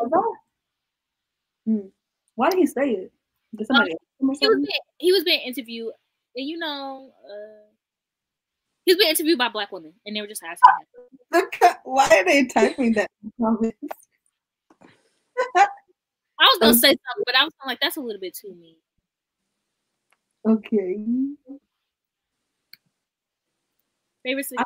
I watch sitcoms. I really. It's a sitcom like The Office. Yeah, like that could be a sitcom. Like my favorite sitcom. Middle a sitcom. I used to watch that when I was young. What? Middle? Yeah. Well, no, it's not really a sitcom. Wait, what? The Middle? No, it is. It is. Yeah. I don't know. I love The Middle. The Middle was like low key my favorite. It was so funny. But yeah, I loved Modern Family, Baby Daddy, Melissa and Joey, Parks and Rec. I do love The Office. I am one of those people. I think I don't watch sitcoms. I watch sitcoms, but there's just like so many. I don't know if I'd be able to choose a favorite. I watch sitcoms as like a filler. I watch them as like a filler, but like because watching them hour shows be getting too much sometimes. Yeah. Or like even like I love like Boy Meets World, Saved by the Bell, Sabrina. Oh my gosh, I don't think I watch sitcoms. It's Jocelyn figuring out she doesn't watch sitcoms. But I've been rewatching Girlfriends with my sister, and that show is so funny. I've been meaning to rewatch The Parkers. No, 101 was my like favorite like black show. Like I always watched 101. I love the Parkers though. Yeah, I love the Parkers. Yeah, the Parkers and 101 were my show. I was rewatching Moesha, and I realized I don't really like not the show, but I don't like Moesha as a character. Yeah, you need to watch Girlfriends. Like, I actually think you would eat that show up. It's so funny. Watch Girlfriends. Is good. Girlfriends is good. Right, I have watched Girlfriends. Okay, because I'm like, that show is so funny.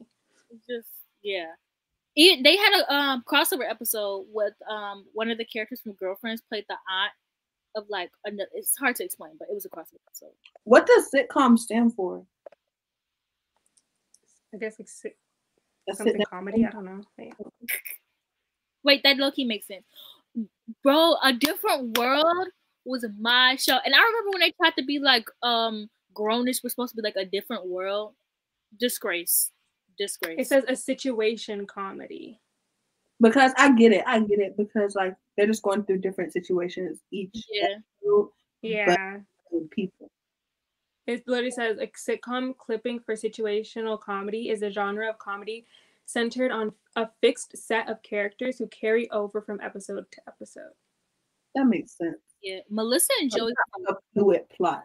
Yeah, like that's why with like Modern Family, a lot of times. Oh, The Community is another sitcom, but Modern Family. How I started watching it was you could just watch a random episode, and like the episodes have similar plot lines, so they would have those episodes that had similar plot lines, like all play, but you wouldn't have to watch like. And then, like the next day, I could watch like a different season. Yeah, that makes sense. It's not gonna spoil or affect anything, unless somebody like got pregnant or something. But like, who cares? Yeah. Oh yeah, everyone keeps saying Brooklyn Nine-Nine is so funny. Brooklyn Nine-Nine is hilarious, but I had to stop watching. Why does it feel weird now? Propaganda. Yeah, but a lot of people say that it's like not the same. Like everyone is like they're the only. Like it's not, but it's just hard to watch now. Like it's still cop propaganda. Like no matter how different it is, like I don't know how to explain it, but it's like it's kind of cop propaganda at its worst because they try to make it seem like cops in like a better light than what they actually are. Oh my gosh, what I hate about you on ABC Family. Period. That was so good.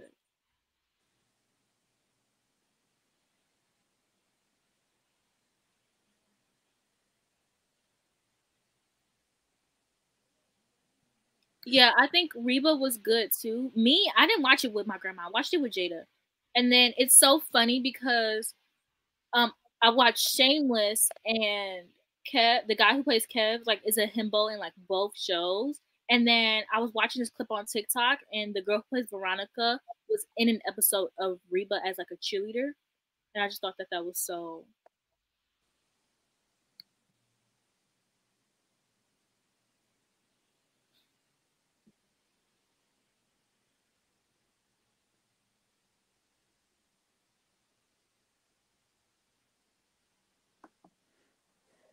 Wait, who's Holly? What show is that? That's Reba. Oh, okay. Bro, we were just talking about Secret Life of American Teenager. Yeah, we were talking about ABC Family. And yes, we were trying to convince Jocelyn to watch it. Yeah, because what we were saying was Grey's Anatomy is a sitcom. I didn't know Grey's Anatomy was a sitcom. Well, I don't think I think that's more of a drama. They're not really listing. I don't think they're listing because Secret Life of American Teenager is not a sitcom. Yeah. So what are they listing their favorite shows? Yeah, I think they're just listing like old shows that like. Okay, well, I agree with SVU. I agree with that too. But I might just throw in Grey's Anatomy because Grey's Anatomy isn't like. It's not like an old show that went on. Old. It's old, but it's still coming on. Okay. Anyway, let's go back to Secret Life of American Teenager. We were talking about this the other day because. Oh no, that's okay, Andrea. I didn't know what was going on, to be honest, because I was looking at my phone. That's okay. But anyway, we're talking about this other day because I was telling them that I was never allowed to watch it because it was a girl who was pregnant as a teen, and I guess my mom didn't want me to watch it because she thought it was going to be something like encouraging teen pregnancy and stuff. And they were telling me that I really missed out because I didn't get to see it. Yeah, the drama, Ricky. Oh, Ricky. Ricky was that man. Like, but ABC Family. Now this person saying Secret Life was not it. Who said that? Get out. Put them in timeout. Literally. Secret Life was so entertaining. Like that show. Why you think it was not it? Explain. Right, explain, because I can't get over that. Explain yourself. Ooh, they said the main girl was annoying, but that's what made it funny. It's like all the characters had their own like personalities. So like she was really annoying, but then Adrian was a bitch and like we fucking stand. And then there was Ricky, like. But it's low-key kind of like the Vampire Diaries. Nobody fucking likes Elena, but we still watch that. That's a good point. So it's like I feel like there's actually no TV show where the main character isn't mad annoying. Yeah. I never saw Ugly Betty. That's crazy because we brought up Ugly Betty the other night. Yeah, we were talking about somebody was talking about that. Was it Lisa? Yeah. I've never seen Ugly Betty, but I've seen some episodes. It came on when it was funny. It was a good show. Wait, Victoria, I wonder why you call Law and Order SVU your problematic fave. I mean, when you watch old episodes, there's some like problematic language, but I want to know if that was the reason why you called it problematic. Because I freaking love Law and Order SVU.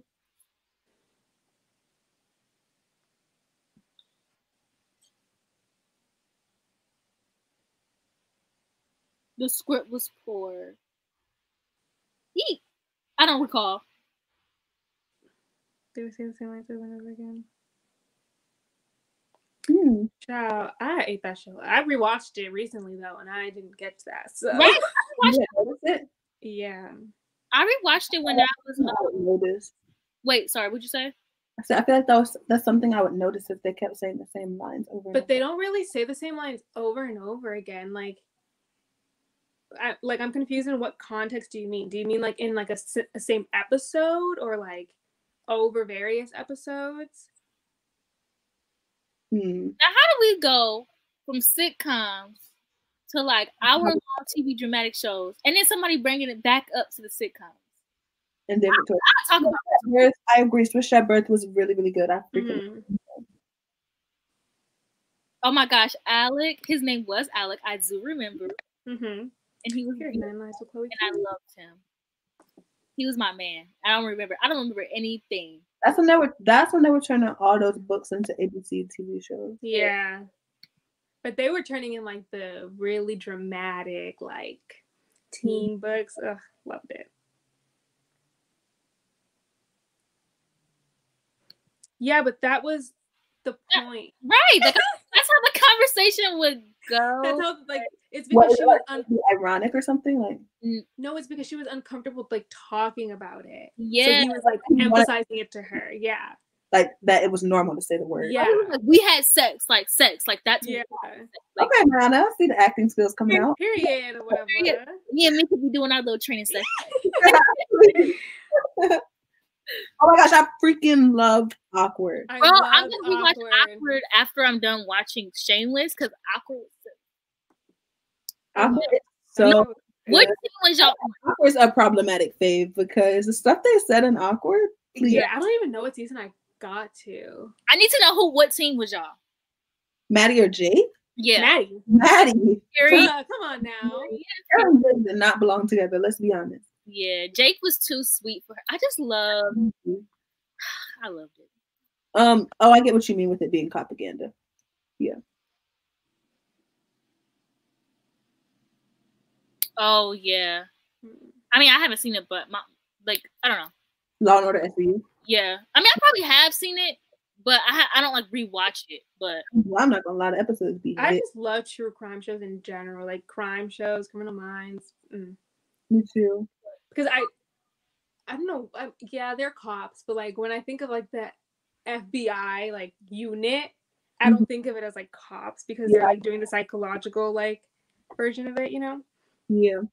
They said, Adrian, me and Ricky have sex like you have sex with any people have. It sounds like the same type of conversation though. Like, sex. Yeah, like she was just saying like sex, like we have sex, like that's what we do. Like I can see Awkward getting a bit annoying. I think I stopped watching it too, but it was more so not Awkward that got annoying for me. It was that other show where they were fake dating and they were lesbians. faking it. Karma got on my fucking nerves. Yes. But I still watched to the end though, and I still rewatch it. Yeah. Faking it got so annoying. It got good though. Did it? I can't tell you what happened in the last few episodes. But I can tell you what happened in Awkward. Like, Awkward was just too good. And my favorite thing was just how, like, Maddie always came back to her. Oh, 100%. Maddie, he just treated her like shit sometimes. He did. But also, Jenna did a lot of things that, like, was fucked up. And, like, Yeah. because she never wanted to communicate with him. Like, if she would have just communicated, a lot of issues would have been solved. Yeah. An Enemy to Lover rom-com that I just read was The Worst Best Man, and I liked that one. I know some people, but that one's pretty good. Let me look at my Goodreads. I'll get you. We were talking about One Tree Hill the other day. No. Yeah. I'm sorry. Everyone keeps trying to convince me that One Tree Hill is so dramatic, but every time I see a fucking clip, I'm like, this is whack. Yeah. I also just read, for the rom-com comment, I just read Tools of Engagement. That's enemies to lovers, but they're not really enemies. It's more just banter. I gave it 3 stars. It's okay. But I still would recommend it for somebody to read. I think that's what it is. It was too white for me. Mm-hmm. I was going to say that too, bro. Every time I see clips, I think it's too white. But every time I see a clip or like the little quotes that, because I follow a lot of One Tree Hill fans, so like they'll post like quotes. I'm like, this is not giving. I'm sorry, it's not.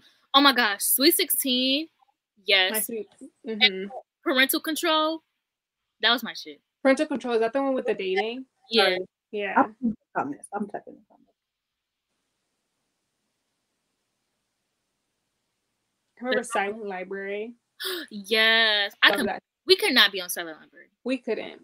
We can't even stay silent when it's like 4 a.m. and we giggle. Right. Actually, who said something about Silent Library? Me. Just me. Oh.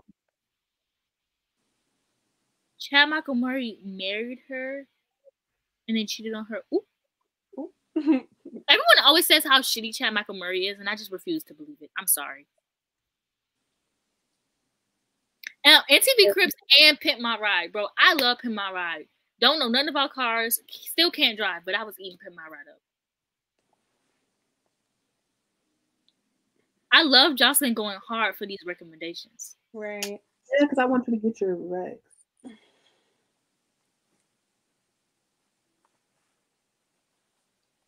Yeah, I'm pretty sure I'm doing an Enemies to Lovers recommendation video soon, but it's gonna be a bunch of different genres instead of just one. Yeah, I think that's all I have for right now. Sadly, it's not really many Enemies to Lovers like rom-com books. Now, if you want some dark romance, I got it. Yeah. Dark romance. Subscribe, please. Let me go put some more Rex actually. Period. Pimp My Ride was fake. How?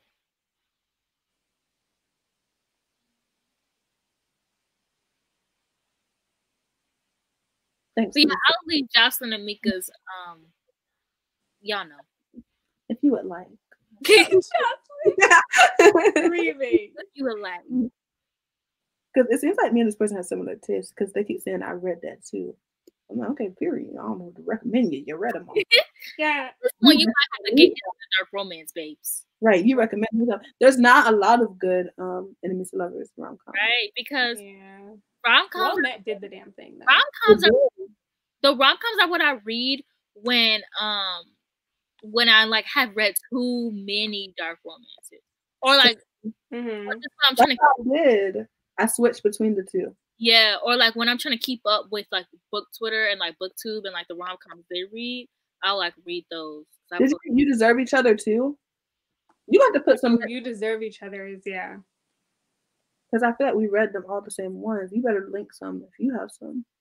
I already have a dark romance recommendation. If you go to my playlist, I have a playlist for recommendation videos. Oh my gosh, the Carrie Diaries. Yes, let's talk about the Carrie Diaries. We were just talking about that. It should have had another season.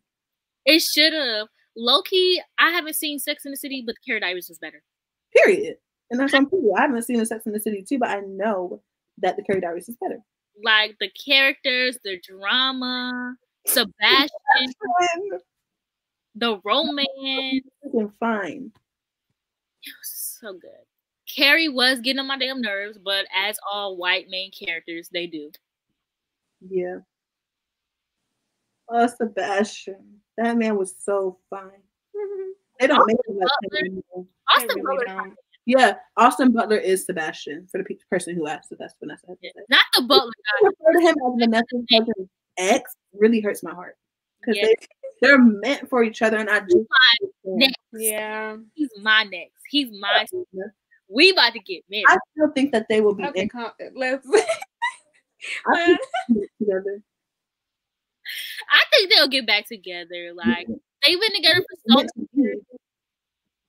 What'd you say, Jocelyn? I said they just seem meant to be. Like I can't believe he's an ex of her. Like no, they were together for like dead ass 10 years.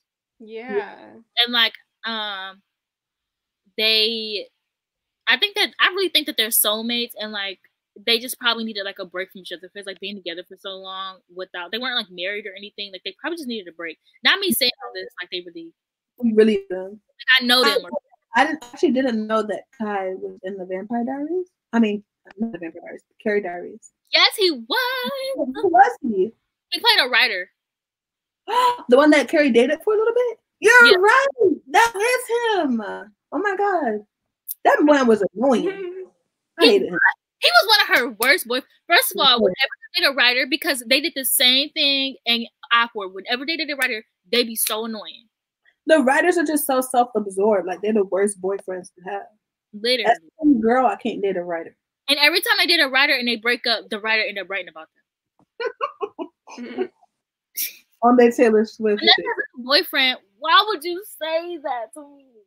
Vanessa has a new. Are you being serious? Who? Of course, I've seen the Beastly adaptation. Who do you think we are? Of course. If it has Austin Butler in it, I'll probably see. I mean, Alex Pettyfer. Oh, I love Alex Pettyfer. I was obsessed with him. I used to type his name into Google every day. No, literally, I was. Oh my gosh, Jocelyn, did you see that movie? It was called like Summer. It was a romance movie he was in. I don't know. Let me see. Oh, her new boyfriend's name is Cole Tucker. Is he cute? I don't know. I don't see a picture of him. All the pictures that came up were her with Austin. He's a baseball player. Endless Love. Why did I say compared to Austin Butler? No. He's not. But yeah, have you seen Endless Love, Jocelyn? No. That was like a romance movie. And then I Am Number 4 was that movie, period. I Am Number 4, the movie and the series itself slapped. I don't want to hear anything different. I didn't read the series, but I really liked the movie. The series was good. And then Endless Love was my favorite movie. I made my grandma buy it for me on iTunes. Gabriella, you have a big brain, bro. You know everything. Right. Like, I don't even have to. I said summer and she knew what I was talking about. It's not even. It had nothing to do with the title. And somehow I didn't give y'all plot line or nothing. This is Gabriella's time. He's somewhere being fine. That's what he's doing, but I miss him. Right. I know. He's somewhere being fine. When I wrote my little Wattpad books, I used to fan cast him as 11. I put the little picture up there. I had a story where he was a love interest with Ariana Grande. That's a good mix. It was. Yeah, I knew I loved that man when I saw him in Wild Child. Ooh. Yeah. Yes, that's like. Oh my gosh, I was watching the Shannara Chronicles just for Austin, and I actually ended up really liking the show, and then it got canceled. And then Vanessa Morgan was in it, but then it got canceled. And I was like, he's married? Oh my god. What? He's 30 years old. I'm not surprised he's married. My life is over. Not to a. Let me not be this. Not to a blonde girl. Yeah, of course. Of course, it's to a blonde. Sorry, that was loud. I don't mean it like that, but I just mean like I would like to see some of these actors get married to women of color. Oh yes. I just want to see it for myself, so just I can. One like. But it's like okay, even if you gonna date, like It is a brunette, a red hair. They always gotta be the blonde skinny bitches. Like Mayana, please. That's not resentful. they be sorry, that's not it. But they be like the little blonde skinny bitches that be like poking they stomach out when they pose. They be like, so they can show so it can look like they got a booty. I know that Austin Butler's gonna be the new Elvis. I saw that. And I think he's gonna do a good job. Good with black hair, bro. He does. So good. Scrumptious. Sorry.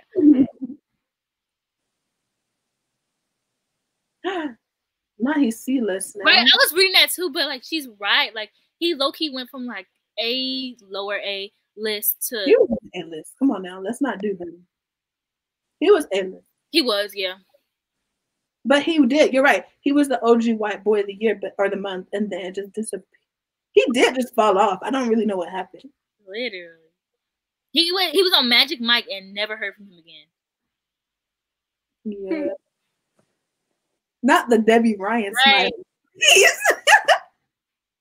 That's sending me. Cause I really gotta see what my man is up to. I cannot. Like, I'm just glad one of the Jonas Brothers married a woman of color. But I want Nick to marry me. Right. That's the problem. Mm-hmm. Because he was my favorite. It's the curly hair for me. If you're a white boy with curly brown hair, I'm attracted to you. Even blonde hair, curly blonde hair, I'm attracted to you. He's been on a lot of stuff, but they've been like flops. Alex Pettyfer? Yeah. Dang. He's about to be in a lot of other stuff, but they probably about to be flops.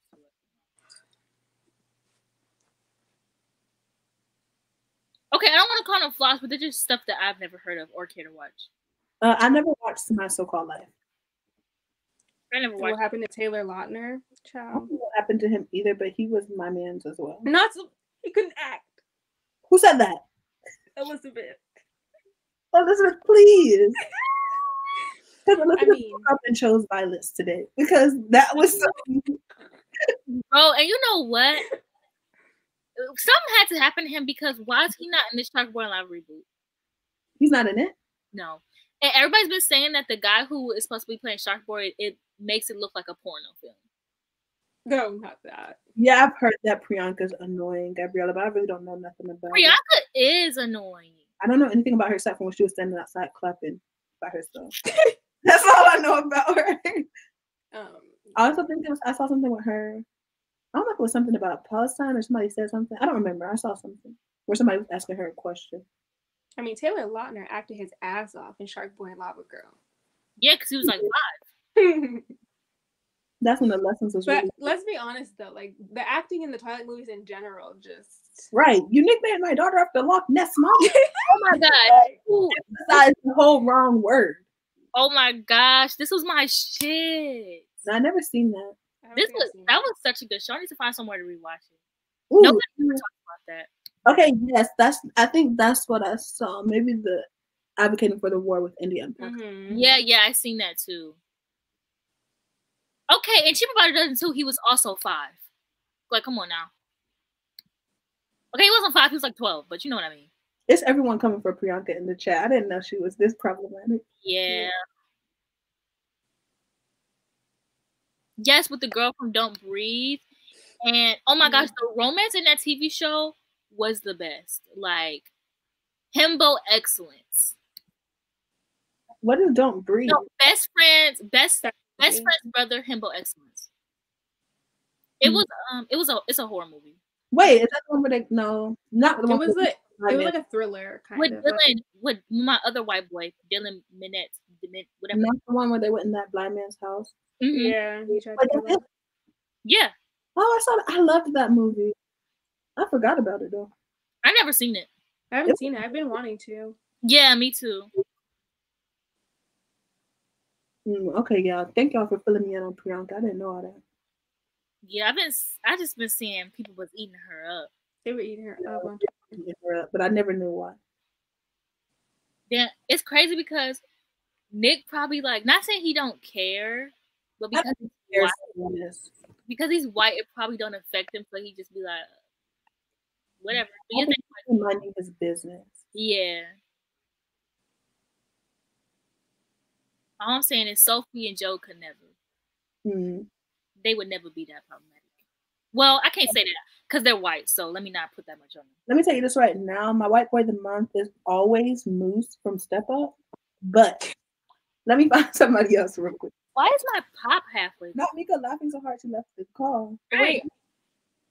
You're back now. Okay. I was like, what the heck? I'll be back.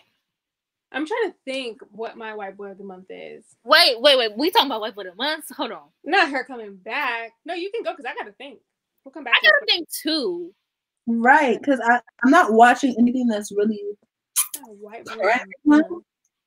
Because Moose was my white boy of the month like 2 months ago. That's how you know I'm a better Moose fan, because he's always my white boy of the month.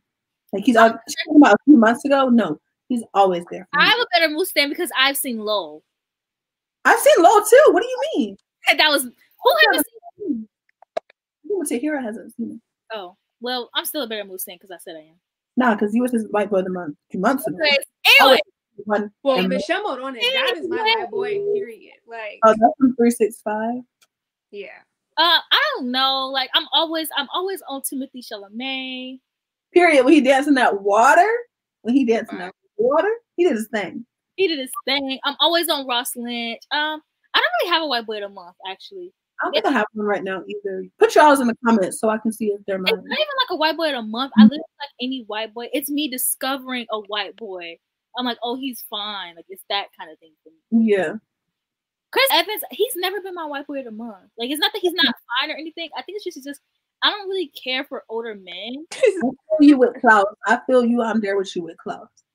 Because it's his dimples for me. Yeah. Not I wish I was that water because that's sending me. I wish I was that water too. Yeah, because I can relate. Yeah, put your cute white boys in the comments. Yeah, put the cute white boys. Ooh, but I got a whole list. I agree. Anyone with curly hair is cute to me. Tom Holland, Timothy Chalamet. Alonzo Algor is not in my list anymore. At all. Robert is in my list. Robert Pattinson. Robert Pattinson is my white boy, I think. Oh yeah, Robert Pattinson. Me and Mika stay sending each other like TikToks about pictures and stuff. We said it's so sick. You know what? It's okay that you put Michael B. Jordan because he's cute. I did think he was white. Fine. We gotta give our men of color some. You're right. We shouldn't be focusing on the white men only. I appreciate that comment. But then my list gonna be even longer. Like, can we keep Jocelyn? You're right. Because my list already long. Do you want me to list everybody? Like Gabriella's saying her lips are too big for Tom Holland. I gotta go. Yeah. His lips together is just my upper lip. Like, it's a bit embarrassing. It's just a bit embarrassing. Please. He does. He has kind of like turtle lips. Yeah. I cannot. There's no cute white boys for me. Imagine having that power to not find white boys. Right. Wow. Name some cute boys that you do like. If it's not white boys, give us maybe some other POC boys. Period. The paper cut lip. I never looked at Andrew Garfield and thought he was fine. Oh, in Spider-Man. That's exactly what I was saying. Yes, in Spider-Man, he was cute. No, I wish I was that peach. Victoria, please. Come on now. Jacob, I never found him attractive. He's the dude. I think Jacob Elordi is so attractive. I think Jacob Elordi is so fine. His body, and I think that's why I never. It's his height for me too. It's his height for me. No. Y'all know how it is, I know whenever I get married, everybody's gonna be mad at me because my man's gonna be like 5. He's gonna be like 50 foot tall. No, he's not. Yes, he is.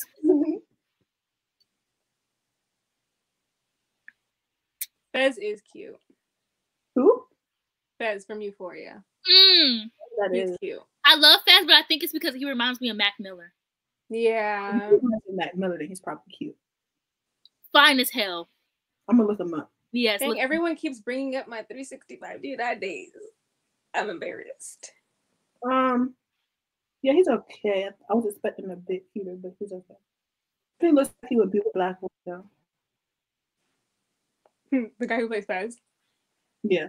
You have to watch the show. I think it's also like his acting in the show. Like he's just Love him. Like he just gives off very Mac Miller vibes. Yeah. Every lost baby girl in that font for me.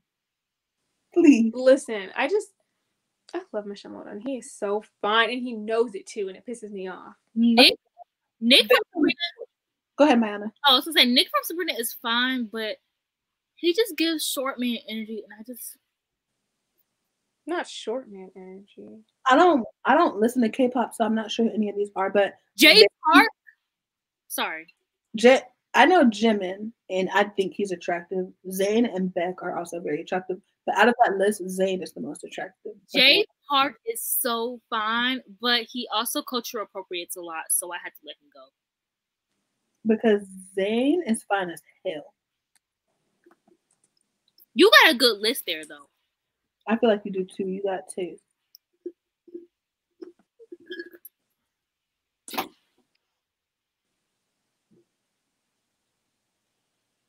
Yes, Jay Park is so controversial, but he's so fine. And his voice, He is cute. and his music, he makes K-R&B. Which I like K-R&B more than K-pop because I'm an R&B girl. Yeah, I'm an R&B girly. That's why I haven't seen. Ooh. Oh, you said Shawn Mendes has gone. Shawn Mendes was never cute to begin with. I'm not gonna lie, he had his moments. He was cute. He was cute when he first came out because we was like mad young. But He like, lost the attractiveness when he started dating Camila. oh, he lost it way before then. Mm. Cause like he just is so plain. Like he's so boring. Like, bro, it made me so mad seeing him go to the Met Gala and just put on a suit. Like, But he always dressed like that at fancy events. that's what I'm saying. Like, he don't ever spice it up. Like, if I was a male celebrity, I would be stepping, bro. Like, imagine having to stand next to what's his name? Chadwick Boseman. Yes, I was gonna say Frank Ocean A, Childish Gambino A. I'm pretty sure Michael B. Jordan ate that year too. He did. Both of them ate. Michael B. and Chadwick Boseman ate. Yeah, and Chadwick. So imagine having to stand there. Imagine going in there and wearing a regular. That dragging Shawn Mendes. Oh my gosh, why did everybody start dragging Shawn Mendes like this? It's so funny. They said Shawn Mendes mac and cheese. Not Hey. big. I'm about to start using that as an insult because, That's such a good Like, there's insult. so many people like that. and if I say that to you, that means you just not shit. I feel like, yeah, Oh my gosh, you're right. Shawn Mendes and Lucy Hale do have similar vibes. yeah. Thank Can't you. explain it, but it's right. My least favorite white boys in the month. Girl, if you would ask me this, I have answers, but now when it's time for me to think, I can't think.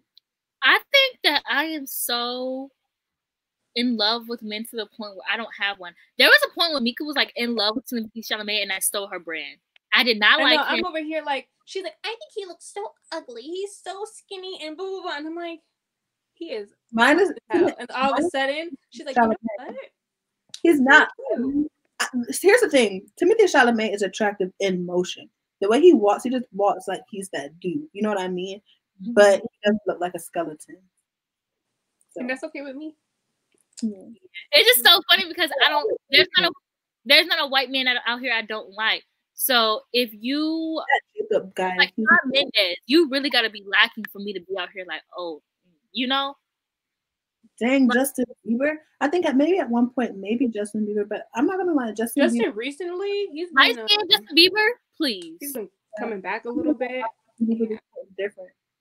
Justin They went Bieber- through a stage where he looked like one of those crackheads you find at the gas station. Yeah, off- I think he was going through something then. Get off of Noah Centineo. Everybody hates Noah Centineo, and they have literally no reason to. I don't know. I don't know. I I don't just think he's attractive. cringy.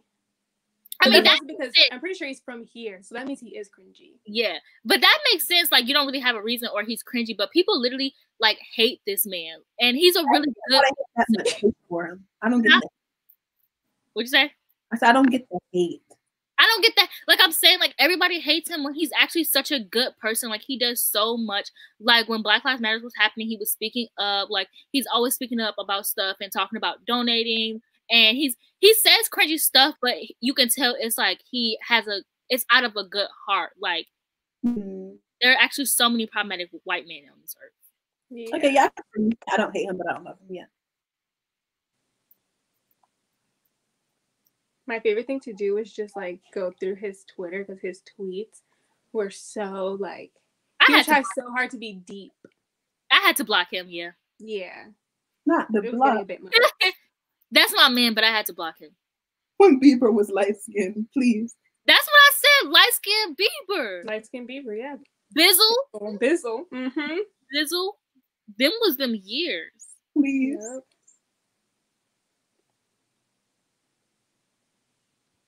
Ooh, his Snapchat. That Snapchat, I was like, not this. Wait, Justin Bieber? No, No, Noah Centineo. I didn't see that. Girl. Mm. I didn't see that. Andy said he was in. I feel like I don't. I thought that's a middle aged man. 1.99. Yeah, ain't that an old man? Right. He's not. He's pure, yeah, but we talking about either find that out. one speech. Oh yeah, that's an old man. Please, Jocelyn.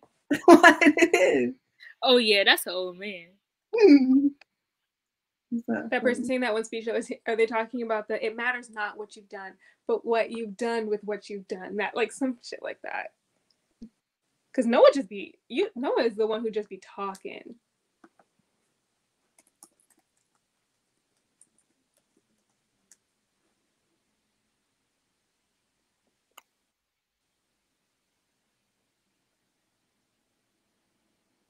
Why was he saying that in the airport? I'm confused. He was trying to talk dirty to his girl. Oh, the Snapchat was in the airport? Yeah. Yikes. Literally, that speech was so funny. Yeah. Do you know how many actors have like the same role in everything? No, that's typecasting. Yeah, so that's like authors. Actors just get typecasted. It's really, I think they hate it. They don't like that, but they just get typecasted. It's not like something that they're like going out. Mm-hmm. Yeah, he definitely. That's Mika, low key. Girl, that's you, because girl, last night I was trying to go to fuck to sleep and you won't stop talking. No, Mika over here acting like some. Oh, you wouldn't stop talking, girl. You was into that conversation. No, I was like, I heard it, and you, Mayana, it was you giving monologues, and Mika will only say a couple words back. Thank you, Jocelyn. Thank you. I'm happy you woke up for that part, because I heard it. He loves saying, "I like to talk." Mayana, low key, the one who loves her talking. I do love to talk, but Mika, when it gets very late, I love to talk a lot. When it gets very late. And that's when Mayana likes to start talking deep. Yeah. Right. I love my little late night talks, but Mika, she gonna talk all day. That's true. Am I still into Daniel Green? I think Daniel Green has a girlfriend. Right. And Mayana was over that phase a long time ago. Yeah, it was like, oh, he was cute, you know, but white men, you know. Jesse Williams is decently attractive. Who? He is in Grey's Anatomy. Oh yeah, he's cute. Mm-hmm. Yes, I agree, Gabriella, that sometimes it is that they can only play one type of role. Yeah. Don't let her fool you. Someone's like, Mayana seems so pure to me. I love her. Who said that? Right, like I don't know what she's Mayana saying with y'all, but I'm so confused. If it's Mika, okay, I see it. Right. I think I was just bullying somebody like 15 minutes ago. And it's the way that I laughing emojis for me. It's the way. It's the laugh emojis for me. Yeah. What was a thing for a while, Gabriella? I can't remember what we was talking about. Yeah, she's cute. Oh no, me liking Daniel Green. It wasn't a while. It was for maybe a week or two. Yeah. She's cute. It's just the outfit, I think, that you're just getting confused. I think you're getting confused because the outfit is making her look pure. Yeah.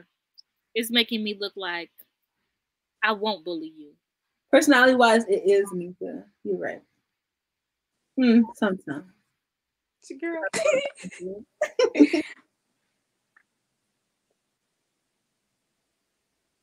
Ooh, not the Wattpad stories. Somebody brought up your Wattpad story. Yeah, somebody being Gabriella. Yeah. Not Gabriella. You were with her about Daniel? Everybody had a crush on, well, not everybody, but like most, and I think it was just the fact that there is no cute boys on book 2, so we get like a semi decent looking guy, and everybody's like, oh my gosh, you know? Yeah, there was a time where just everybody would like Daniel Green. They were literally just saying it on the TL, and I was like, oh, you know who was right up in there? Probably Mayana. It was like I saw a lot of tweets about it. I saw so many tweets. I just seen one person. Oh. I saw a few people. I see a lot of indirects, but there was one person who literally was like saying his name.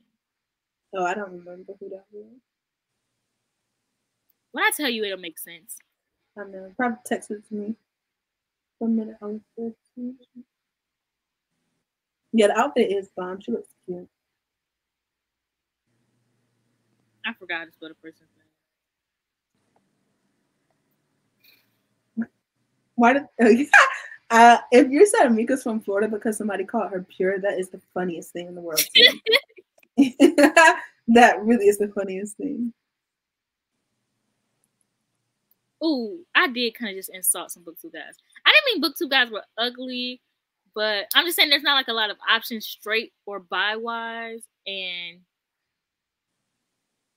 that's true.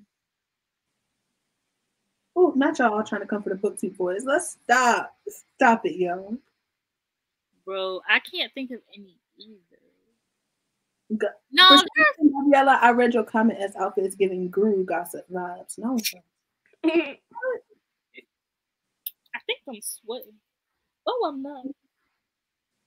This must be sweatproof, low key. Not this. Like, girl, please. I never watched Jesse the Reader, but he does seem to give off wholesome vibe.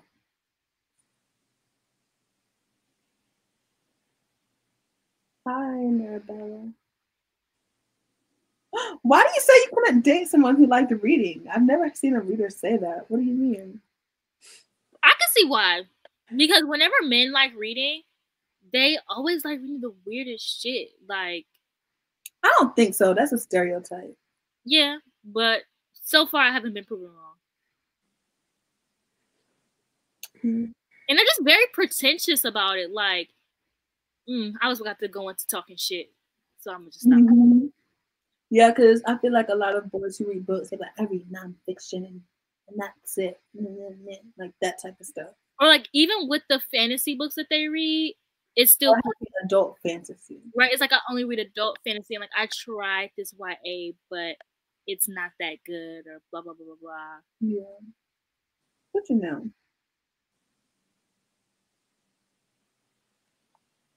So it's just like, I don't know. That's exactly what this person said when we asked why. They said they're pretentious. I can see how you get that vibe. Yeah, they're very like, oh, I read Ready Player One, and if I meet a man who says that they read Ready Player One and loved it, I'm running. Please. This person said, hey guys, I bully my man to read my books, so it's okay. That's giving me very much me vibes. I would do that. Like, yeah, I would believe, like, if he's not a reader, like, if he'll read every now and then, and yeah, like, I'm about to, like, make him read my books. But if he's already a reader, I'm gonna look up Christopher Book Club. Yeah, I'm gonna look him up, and if he's ugly, no, stop it. That was mean. I'm not gonna say how I feel. I'm gonna lie. I'm not gonna say nothing. Yeah, I just want to see what he looks like.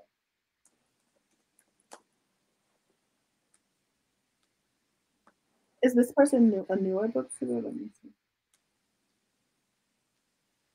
Did I spell their name right? Oh, wait, he kind of cute. I can't lie. He reminds me of somebody who would be on Are You the One for some reason. Yeah, let me subscribe to him, girl. You just gave me somebody new to watch. Well, I don't want to say girl, but yeah. Now y'all giving me somebody new to thirst over. Okay. This is embarrassing. This guy, I was cute, wasn't I? Didn't like reading. He was not interested. All the BookTube boys, there's never any American BookTube boys. I mean, I say that, but there's very few, I feel. Yes, they're like the boys who aren't American be cute. I can't lie. Yes, Gabriella. Yes, he is fine. I agree. Yeah, he's good looking. Good looking. Everybody in the vibe. I was trying to be, I'm trying to be professional. I don't want to be rude or disrespectful. You're the only one here. Delete what, Elizabeth? What you mean delete?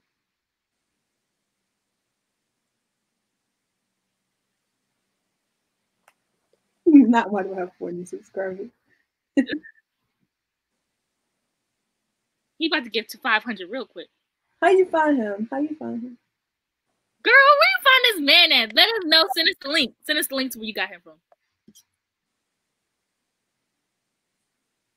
Not that I don't take baths, grungy, cute. I don't know where he's from. I just heard an accent. I didn't watch the video, but he looks like he's from Italy.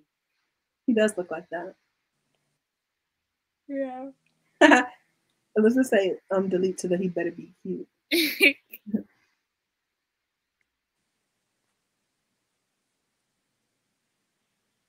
Oh, I read this comment so wrong. I was like, why did you just announce that? Right. I was like, why did you just say that on here? Charlie. I'm gonna look that person up because I don't know who that is. Yeah. Are they a YouTuber or a regular person? Not regular person, but you know. Definitely a celebrity. Yeah.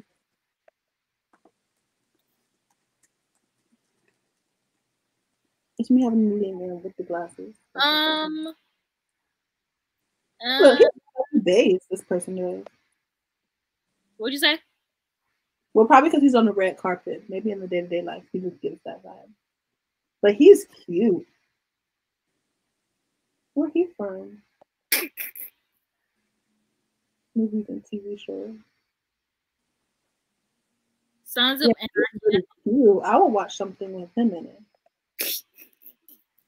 It's Jocelyn trying to professionally thirst over this man.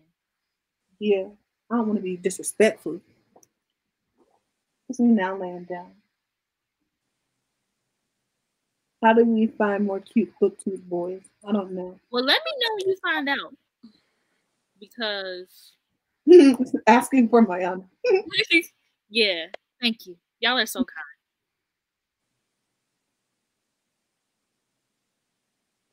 What? Do you not like your French teacher or something? I don't know. I like Jesse's videos. I like his energy. Like he's very energetic, but not in the way of like too annoying. Yeah, it's not like an annoying way.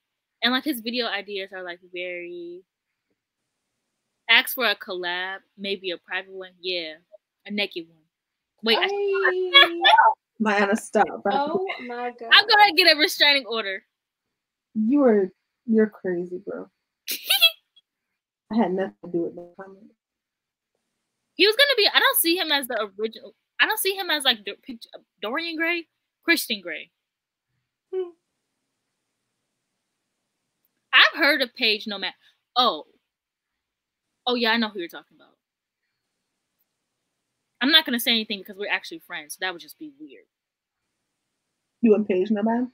Yeah, not like best friends, but we're like mutuals on stuff. Oh, okay.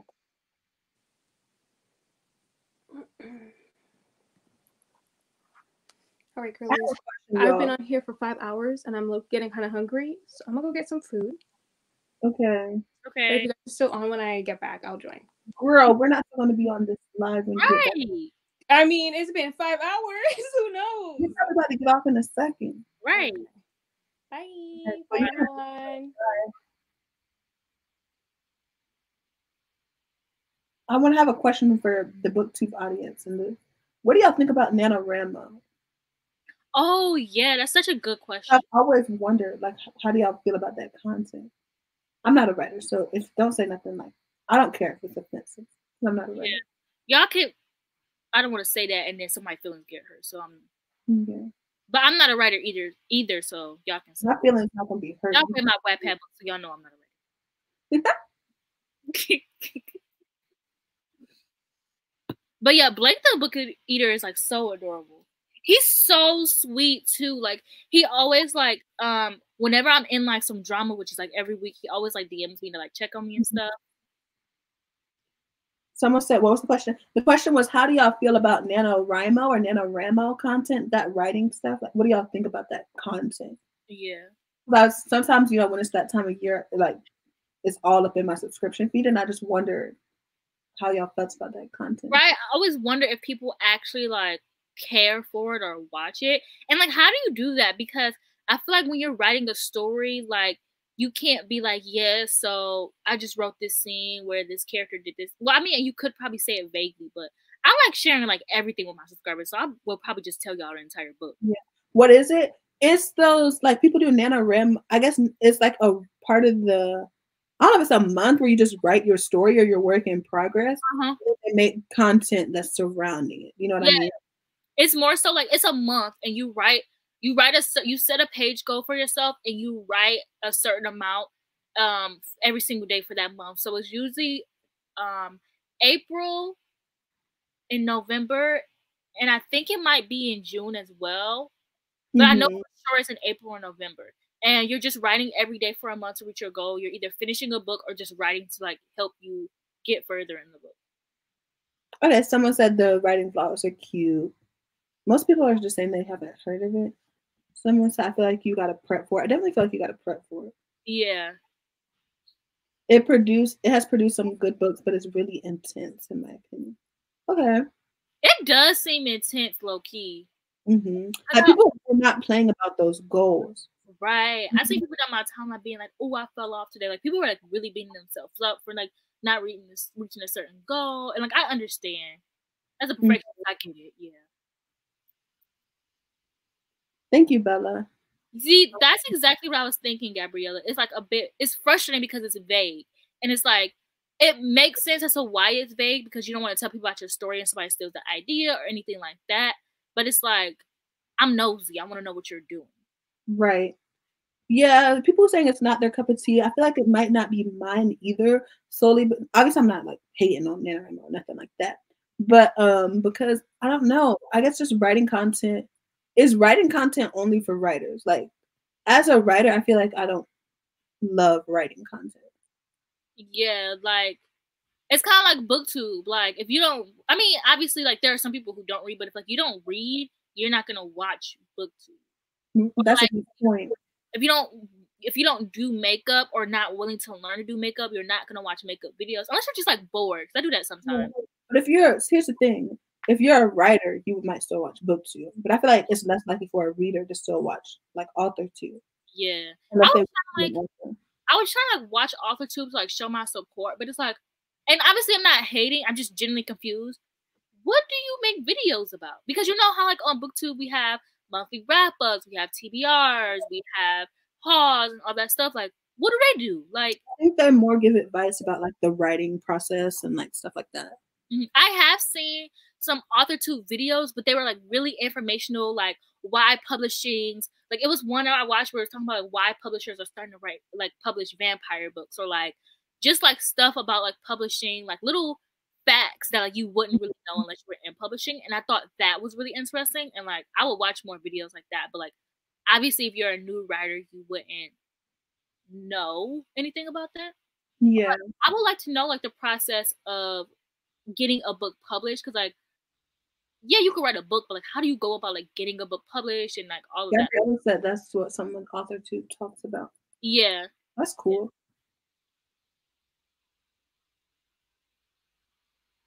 I can see how it could just be a place to vent. I think it's also something that'd be really nice to look back on once you finish the book. That I low key would want to see like somebody do like a write blog and then their book blows up and like you go back to like watch, like you like really enjoy their book, so you go back to watch it. Like that would be fun. Yeah, like a reaction to it. Yeah, I can see how NaNoWriMo or like content would motivate you to write if you're a writer. 100%.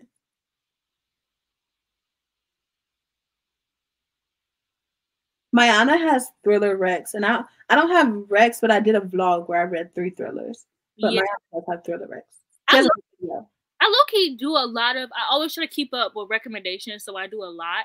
So I have a whole list of like recommendations. Yeah, I agree, Gabriella. If I like their personality, I would probably watch too. Yeah, that's kind of like with like anything. I watch my friends' NaNoWriMo content. Yeah, it's kind of like anything. Like there are a lot of booktubers where we don't have the same genres in common. Like Lala, I'm obsessed with Lala's videos, even though we don't read the same kind. Well, I always get recommendations from her, but we don't read like the same, kind of books. Oh my gosh, wait, what's that? I want to go watch that video. Let me know if you can find the link to that, of them saying why romance book covers are starting to become similar. I'm guessing because when I see that cover, I just buy it. So I feel like they're becoming similar because people are more likely to buy it.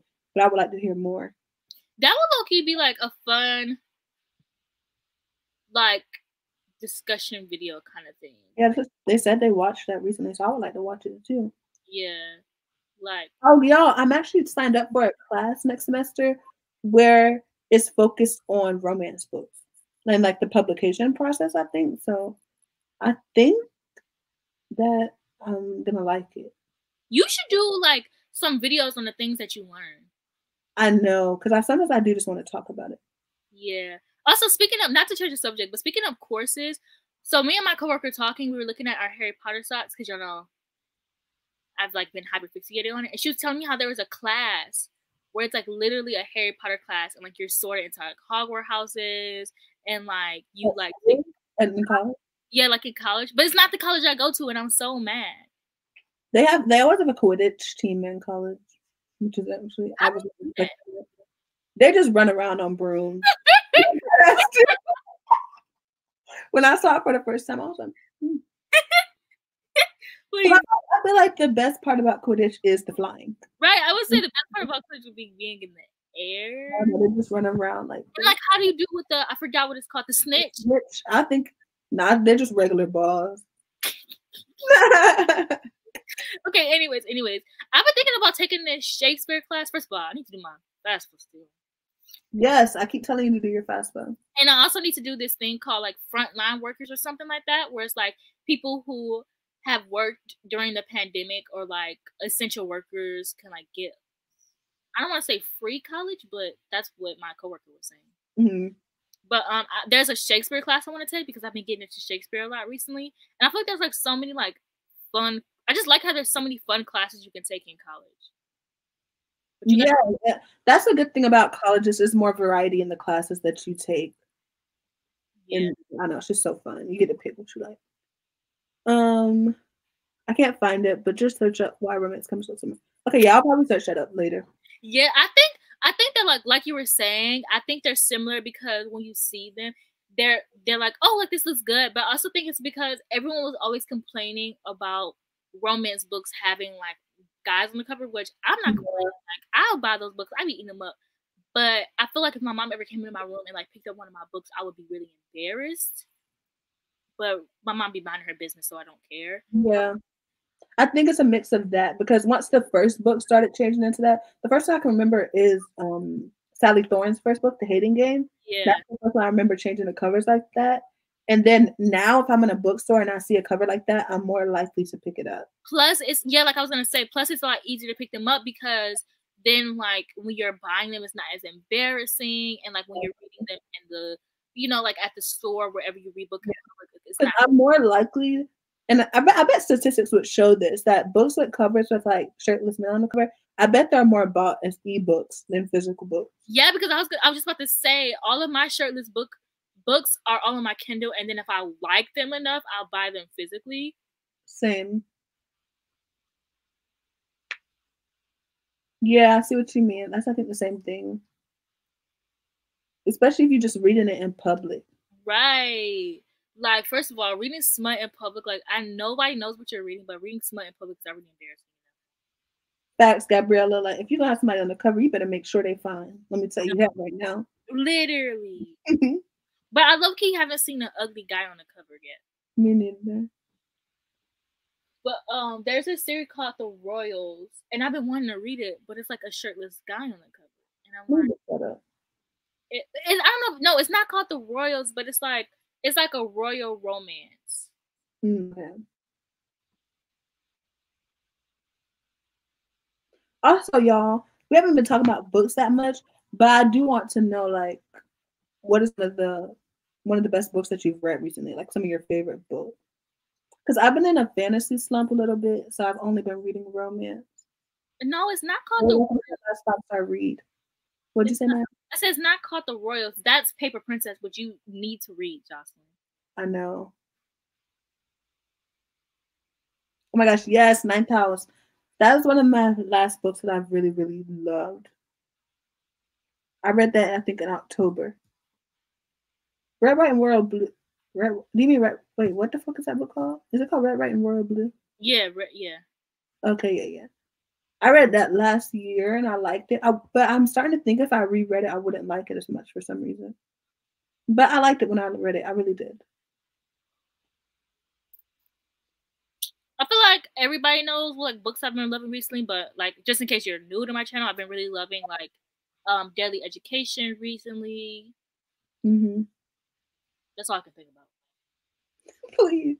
The crazy thing is I've enjoyed so many books then, but I literally can only think about Same. For me, it was Ninth House. And I just finished Red Rising series, and I really freaking love that series. Oh my gosh, Lies of Lachlan Moore. I'm so happy you liked it because I'm reading that soon. You're reading it right now? No, I'm reading it soon. Okay. Oh my gosh. I'm supposed to read it soon, and I really think that I would like the Lies of Lachlan Moore. And I know the adult fantasy community probably gets mad every single time I say this, but the synopsis reminds me of Six of Crows. But it's probably, of course, Lies of Lachlan Moore came first. It's probably not going to be the same. But I want to do, never mind, I thought to get my video idea and I don't want to tell nobody actually. And somebody said Founder Side, okay, period, because I'm going to be reading that soon. And then somebody else said Cemetery Boys. And Cemetery Boys is a book that I read recently. I need to start going through my books for my 2020, like books I love in 2020 list. But Cemetery Boys is definitely on there. Like that book was. Wait, Buddy read Lies of Lachlan Moore? Is that what you're saying? Or Skyward? Which one do you mean Buddy read? Right. Because I already finished Skyward, but I should be starting the second book soon. I'm not good at reading series, though. That's actually. I'm trying to see what everybody said. I recently got The Song of Achilles, and I definitely want to read that as well. Scythe. Here's the thing. I always teeter between really wanting to read Scythe and really not wanting to read it. Me too, actually. Because it's like, I really want to read it, but it just seems it just doesn't seem like it's going to hit. For some reason, I feel like I'm going to be bored. And I say that because when people talk about the romance, they say it's not good. And I really like romance. So I'm scared that I'm not going to like it. But I can read if I can read a book and it doesn't have a romance and I like it, that's how you know the book is really good. Like Middle Game. Right. I did not care about Middle Game romance. And I ate that book up. It's crazy because I'm not a character person. And I don't want to say I love the characters per se, but I love their relationship. And that's why I love the book so much. Yeah, that's exactly why I love it. The Poppy War, I was supposed to read that by the end of the year. I still have time to get to it, but I'm scared I'm not going to. What about you, Mayana? I haven't read The Burning Guide yet. I don't even own it yet. You will on Friday. I hate myself. I'm always spoiling something. The fact that I was literally, I just said nothing.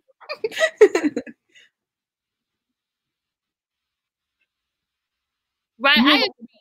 I agree, Gabriella. I would rather a book with no romance than bad romance. Yes, I love the love for Ninth House in the chat because Ninth House is that book, and honestly, I feel like it got paid dust when it first came out because everyone was telling me it wasn't good. Oh and my God! Some crows, like what? Bro, you're so right, Jocelyn. Like, I remember when it first came out, not even when it came out, when everybody had the arcs, they were like, oh my gosh, the book is so boring.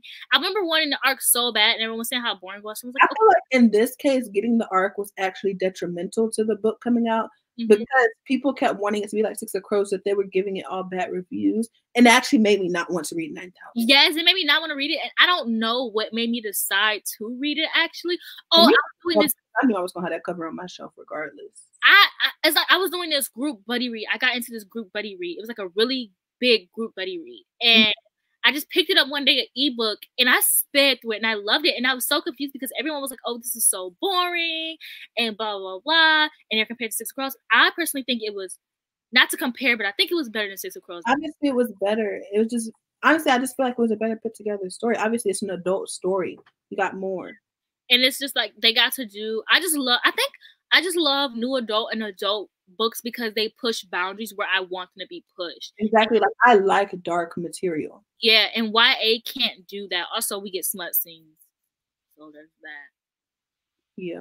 Okay. So the person said, I know you said you wanted to read My Dark Vanessa, and you should. It was really good. I definitely still think I will read it. I understand that it's a hard story, like you said, but I think I'm okay with that because I don't get triggered that easily when I'm reading. Like it's very unlikely for me to get triggered by a book. Oh my gosh, yes, Gabriella. People were like, it's so confusing. And so that also, another thing, people did that with the Poppy War as well, where they were just, people aren't saying it was confusing, but people were like making the Poppy War seem like it was like this kind of book where you needed like 18 extra brain cells to read it. And Yeah. I'm thinking it's about to be so hard to read and so hard to understand. And I literally understood everything. Same with Ninth House. Like everybody was making it seem like this book was so confusing and so hard to understand. And I was like, it wasn't hard to understand. Like if me and my 2 damn brain cells can read it, I'm pretty sure you can too. Yeah, they do that. To be honest, they do that with almost every single adult book. Yeah, like, let's say you're not used to reading the genre and go like, I'm getting confused. Why is every book confusing? Because it's like, everything's laid on the table, right? What's the confusing part? Like they say that about almost every single adult book that I picked up. Somebody has said, "Oh, this was so confusing." But literally, and people were literally acting like the Poppy War was like this hardest, like scholar book, history book. Yeah, and it's like it's really simple to read. It is hard to read in the way of like it's really triggering and it's really really dark. But other than that, it's really not. I agree. Bad romance makes me mad too. Just don't even put it in there, bro. If you're not gonna do it good, just don't put it. Literally. And that's exactly why I hate Agatha Drew, because the romance was poo-poo. Yeah. And when you said a lot of people thought Ninth House was boring, like what? Yes. Like how?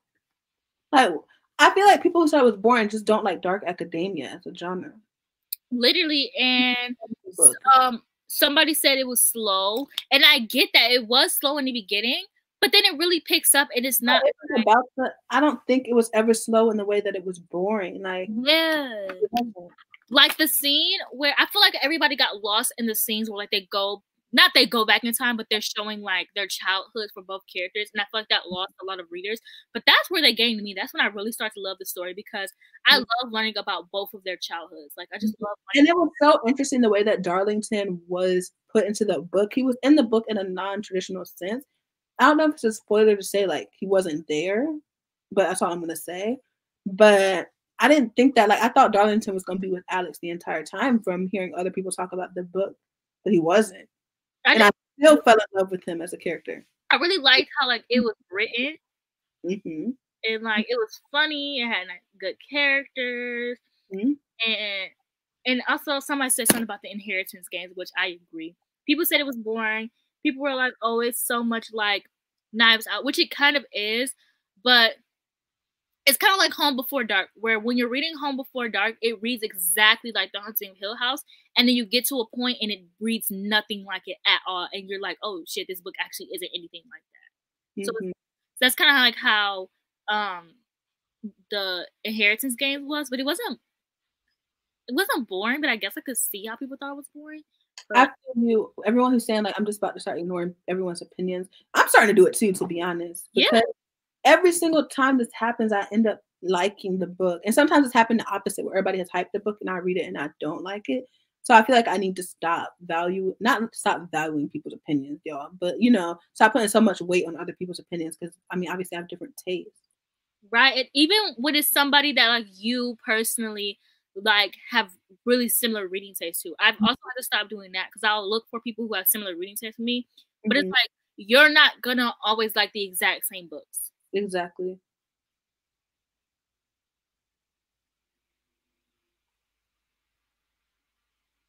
Yeah, I think people jumped on the bandwagon as well, and like people just a lot with book two.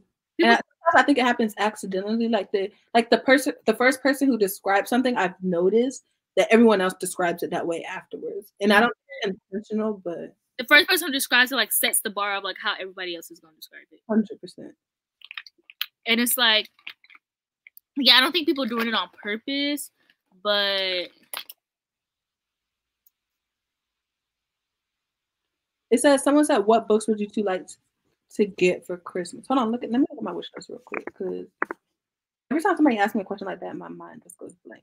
Any book in my wish list, actually. Like, I don't really. For me, I think it's Plain Bad Heroines. I've been wanting to read that for a long time because it's dark academia, and I absolutely love dark academia. Maybe These Violent Delights. And I thought I had one more, but maybe not. Yeah, I think, I don't know. Maybe Dune. I have a shopping problem, so I basically already. Yeah, that's my problem because I have most of the books that I really want. I own. Yeah. Yeah, I think those would be my top ones that I want for Christmas.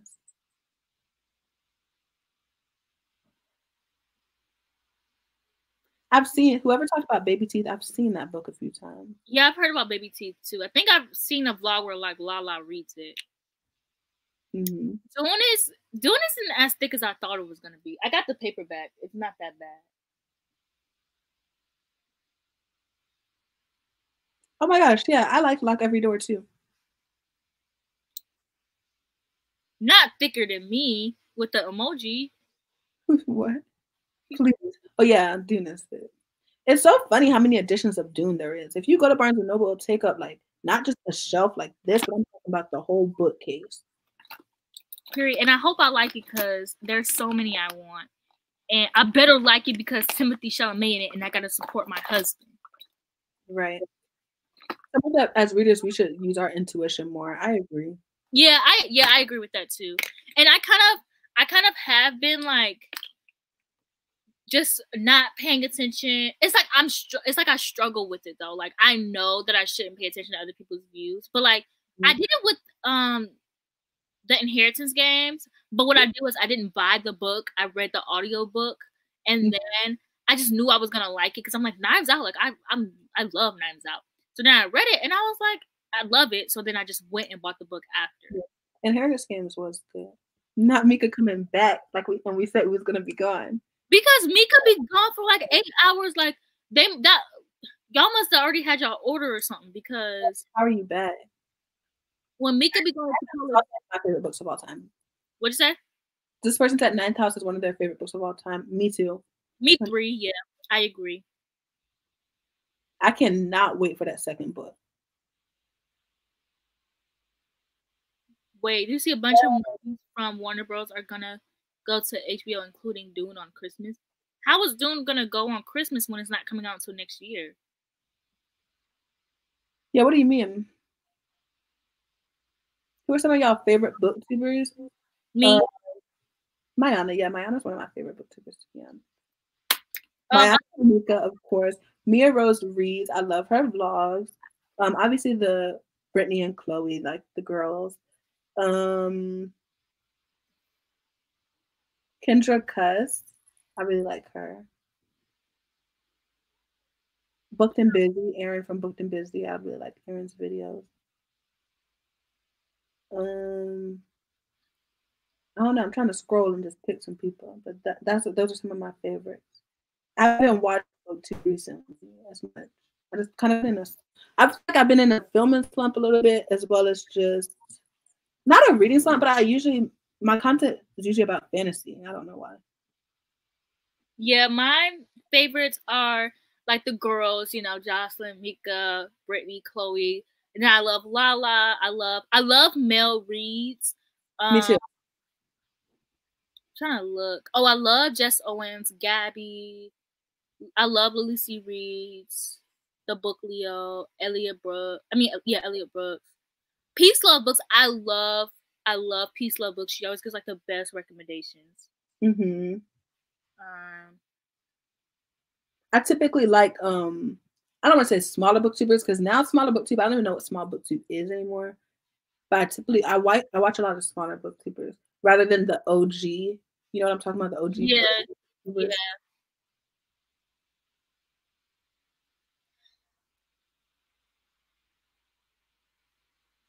Oh, Dune is y'all's favorites. I want to see y'all's Christmas. Oh my gosh, I gotta read this book in like. Wait, Dune is out on Christmas? I feel you about being in a life slump. Yeah, I'm in a life slump too, bro. Hey Tracy, you back? Y'all tell me your favorite booktubers too, because I've been wanting to discover some more booktubers. Yes, because I don't want to say that booktube has been lacking lately, but I'm just not like.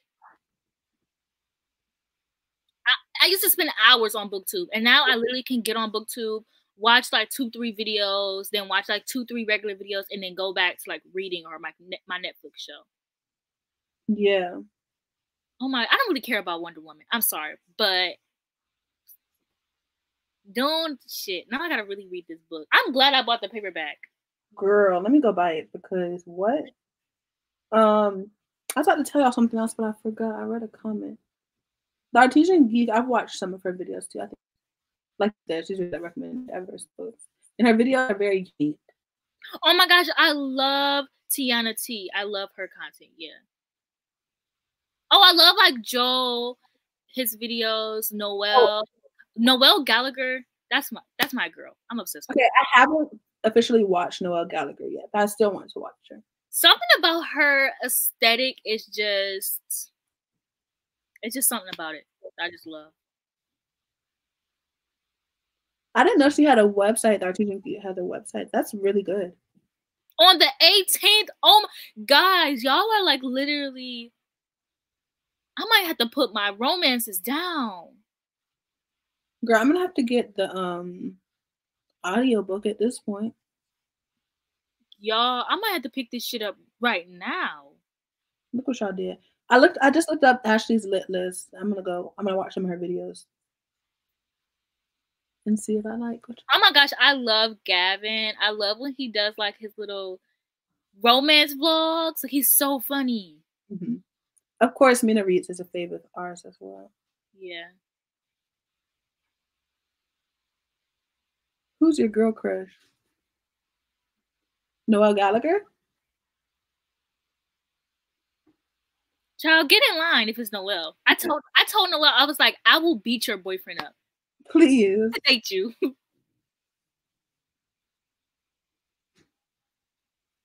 Yeah, Tiana T is good. It's never been done before. I don't know why, but I read that so dramatically. Who's Christopher Nolan? I feel like at this point you can't say it's ruining cinema because ain't nobody going to cinema. Like maybe it'll be different once COVID is not really a thing. Yeah, like it's not who's going to watch movies. I go to the drive-in like every now and then, but the drive-in they're not really playing like they're playing like old drive-in movies. Like they're not really playing they play new releases, but not that much at the same time. It really depends. Like now, if this continues, if they continue to do that once theaters are back open and everything's normal, then I can see how that might ruin cinema. I think they're saying it's ruining cinema. Why is it so hard for me to say this word? Cinema.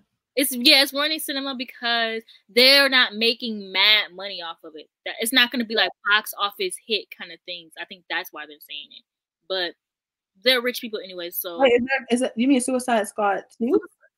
Wait, I don't really care about Suicide Squad. I like Suicide Squad. I'm not gonna lie. I didn't hate it, but I really want Birds of Prey 2. That's what I really. Yeah, I can feel you. That movie was so fucking good. Yeah. Let me go look and see because if it's already on HBO, because sometimes on HBO they'll do. It's gonna be on.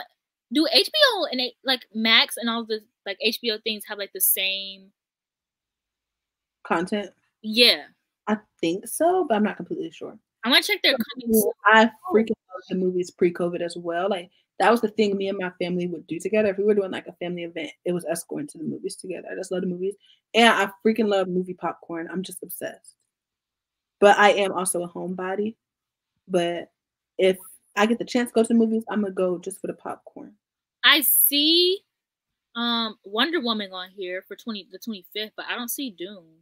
That's a good question, Vanessa. I don't know when COVID is going to be over. Yeah, I'm not a scientist, so. Yeah, I truly don't know. Yeah, I think HBO Max has more because that's the one I pay for. But I'm really trying to figure out if it's about to be on here because if I read this book, Gabriella, and it's not out the 18th or the 25th, I'm coming to fight you. Fight her. I'll record. I also like going when there's not a lot of people. Because I like to talk. I'm not gonna lie. Mayana has watched movies with me. She knows I will talk through a whole movie. So when there's not a lot of people in there, I'm happy. I like it because Mayana will let me talk through the movie. She won't tell me to shut up. Yeah, that's because my grandma loved talking during movies, so I'm used to it. And Mayana won't reply, and I'll still be talking, bro. Unless it's like my favorite movie, which we haven't watched like movies that I'm like, but even when we watch my favorite movie, as long as you get to the good, as long as you pay attention and you see the parts that I want you to see, I don't care. Yeah. Like I'm the person who will be asking questions, even though it's both of our first time watching a movie. Yeah, she literally will be like, we was watching Maleficent, and she gonna ask me a question, and I'm like, I don't know. I just be thinking out loud. I want to make sure people are thinking what I'm thinking. I love going to the movies, especially like, I found out that like other movie theaters in other countries aren't the same, but like I like that like in American movie theaters, like it's not as shunned upon to like react. So you're supposed to react in the other movies? Like I guess in like other countries they don't really react or anything. Like like my favorite thing is like when you're watching a horror movie and somebody in the background be like, "Bitch, get out of there!" They're like, "Yeah." Like, I love that. Out in theaters, everybody reacted at the end.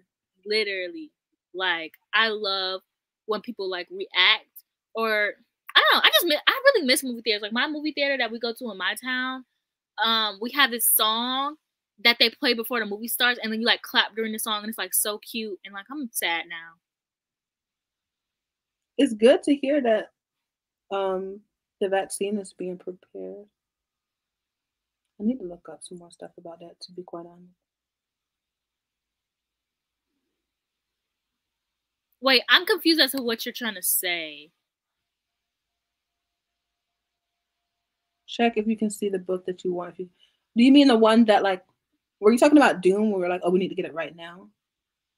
See if we can get it as an ebook instead. Is that what you're saying? Wait, that's actually so smart. But I don't need another copy of Dune. Yeah, because you already have the physical book. I have the physical book. I have the audio book. Girl, you don't need the ebook. But like sometimes I want to lay down and read. Yes, seeing Get Out in a Black movie theater is a very funny experience. I did too. What? Somebody else said October 1st, 2021 for Dune. Which one is it? What? Danny said that. Oh, I know, but I'm saying which one is it? Y'all yeah, someone like I didn't know Danny. That's why. Right. Said someone like it says I would say someone because when I'm reading comments, sometimes I just don't read the name. Oh yeah, that's the blog.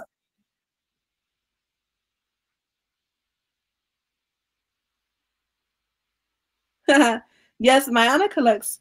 That's how Mayana reads. She will have ebook, physical book, and audiobook. She will collect them all. Yeah, I have these by the Delights, 2 physical books, which one is Book of the Month, and then one I got from Mika for Christmas, and then I have the ebook, and I was gonna get the audiobook, but y'all are lucky if it's not out yet. Danny, I understand the 2021 thing. I did see that was getting pushed back. Yeah. But maybe it's released. No, that wouldn't make sense. I was gonna say maybe it's released in theaters in 2021. Is that the streaming thing? That would make sense. Like if they release it on streaming sites and then release it, that kind of would make sense. Low-key. They wouldn't make as much money if everyone just saw it on streaming sites. They wouldn't make it. Yeah, they don't. I don't think they're gonna do that because it's not. But they're gonna do it with Wonder Woman, so I don't know. Mm-hmm. They could do like a Disney thing where they just make you pay money. They're reading you. Oh my gosh. Then she'll have that many copies of her favorite book. Absolutely. To be fair, I only have like 3 copies of my favorite book each. Let's talk about Deadly Education. 3 copies. Oh, I thought you had more. I thought you had like 5. No, I just have 3. I wish Book of the Month was international too. Like, because I noticed a lot of people from the international audience say that they want to try Book of the Month. Right, and then it's like they can make so much money from it. They can have so many influencers. Ew. I meant booktubers. I hate saying influencers for booktubers, but so many booktubers want to work with them, and like I need more I need more bookshelf ideas. Like, I don't know what to do with my books. Like, yeah, I don't think Book of the Month. I don't think Book of the Month is available in Canada. yeah, it's not available in I Canada don't think so. because I know Lala says she really wants to work with him. Book of the Month. Yeah, Book of the Month. Yeah, I don't really use influencer at all in this. I don't know why I said that because I don't use that term. Micro, macro, I don't really use it. I just say YouTuber, booktuber, that type of stuff. I Yeah, think influencer is only used when you're trying to have like a really intellectual conversation about something. yeah, or like they're like bigger creators, like TikTokers, like people with a million, and they're like, yeah, I'm an influencer. Yeah. Girl, I don't influence nobody. Mhm. You do though. I mean, I be influenced the girls to read the books I want them to, but I need another bookshelf because right now my bookshelves, I can't fit all my books on them right now. I need a house. I need a house, so I just a house, and I like live here, and the books be in the house because I have so many books. I need to start a Depop so I can sell my books so I can get some more space. But I'm just like, I don't know what it is about going to the post office that scares me. Right? Like I've been trying to get my aunt to go to the post office forever, and I keep telling her exactly what to do, but she won't go. I'm just so scared. Like, I do be getting nervous sometimes to go, but it's not like you be in and out. If you live, especially if you live in a small town, you be in and out. plus my mom would have to take me in recently, and I'm like, it's a lot of work. It's not as bad as what you think it is. So. Yeah, I know. Your bathroom, bedroom floor. I thought you said bathroom floor. I was like, actually, that's a good idea, but it's not. You should try the Inheritance Games. I also read it, and it's pretty decent. I read it because of Mayana too. Yeah, I think everybody should read it. I feel you, Danny, with your floor being your third shelf. Mine is my desk. It's funny because I was talking to Jada, and Jada was like, I be telling Jada like what to read. Like I be telling her, and she was like, yeah, I just watched one of your videos, and I got so many recommendations. And I was like she can't just talk to you. Yeah, she's like, for some reason, she liked my recommendations of my videos better. Probably because I edited it to sound more coherent. That's funny. Uh-oh, not y'all trying to come for Sasha again. Whoa. I'm going to leave that girl alone, to be honest. Yeah, I'm going to leave her alone. I got some unfollows for saying like one thing, so. I did make a joke out of it, but still.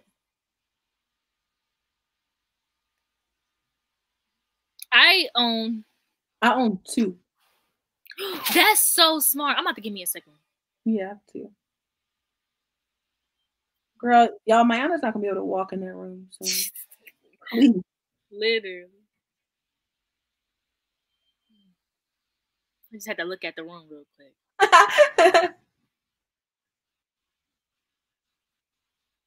And then it'd be sad because my room don't be clean. So I'd be struggling. That part. I feel like it is a good thing to get. Yeah. Everyone's saying one, like, it actually is really useful. Yeah, like deadass. I put all my TBR books on the cart, and it makes it so much easier for me because, like, I don't set a TBR, if that makes sense. Well, I do set a TBR, but I'm never like, I have to stick to the TBR. So I'll just put books I want to read, and like the books on there right now are the books from November, and I'm just like keep circulating them. So like I'll have books that I know I need to get to just still on there. And I have 2, so if my bookshelves are not in my room, they're like upstairs. So I have one book cart in my room where I can keep books right there. So I don't have to always go upstairs to get them. I think I might need 2 because I think I might.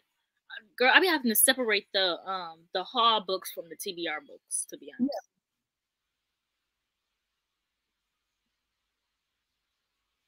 Okay, Danny said that the Dean Twitter account says October 1st, 2021. Okay, period. So but now I kind of really want to read it now, though. But I'm not gonna pick it up because I'm reading my romances right now. Also, y'all, I had my carts before I had my bookshelf. Oh, I did not know that. Yeah, I started off with carts, and I got my bookshelf. Yeah, I am making my room my room is so cramped. And then I had the nerve to start collecting DVDs too.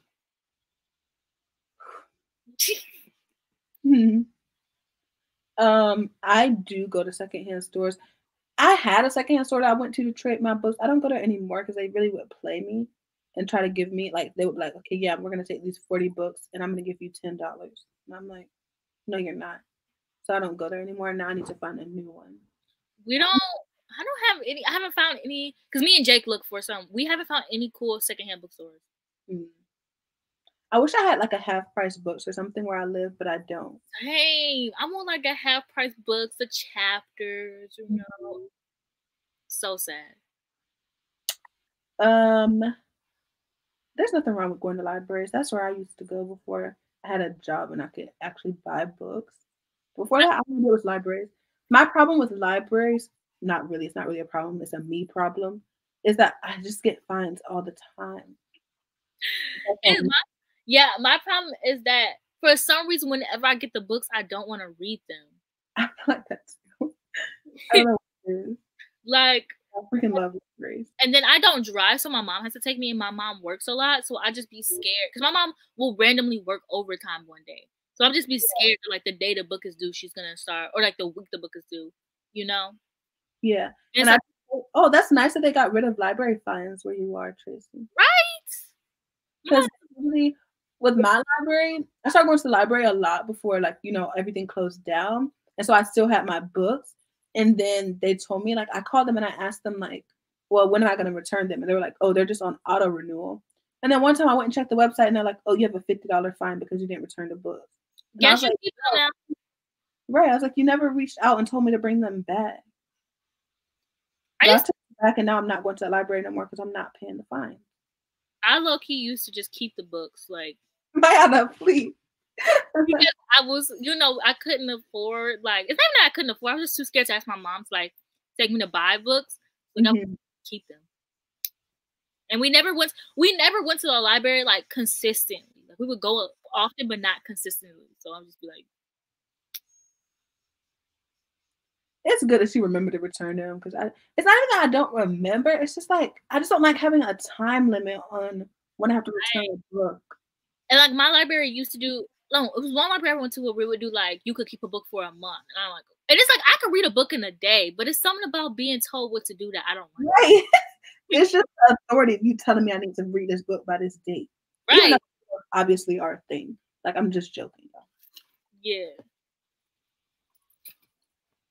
Yeah, libraries are good if you're on the fence about a book before you want to buy it. What I've started doing instead of physically going to the library is using Libby to do that. I was just about to say that, yeah. I've started doing that as well. So I really, really like Libby for that. Especially because Libby, they're going to take that book back regardless when the due date comes. I don't got nothing. You got 2 hours left and you wake up the next morning, they're like, sorry, babes, you should have requested the book. Right. It will be snatched out your account. So that's why I really like Libby. But when you get the audiobook back, it picks right back up where it left off. Because it actually has happened to me before. I'm not kidding. Mm-hmm. So it picks right back up where it left off, so you ain't got to worry about all of that. Yeah, I'm more likely to experiment and read different things with library books too. When I was using my library, I had started this whole, like, I was like, I'm about to be like such a Stephen King fan. Like, I'm about to read all of these Stephen King books. I also like the feeling of owning it and it being mine. Yeah, I love like telling people that I have my own library. Mm-hmm.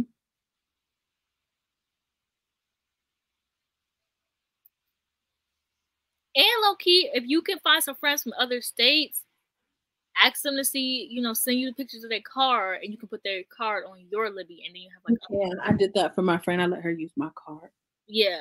Well, I didn't have Libby. I mean, I didn't have a library card. And so one of my friends let me use theirs. And then I got my own. So now I have 2 on there. Yeah. Oh, yeah. That's another thing with Libby. You can have multiple library cards on there.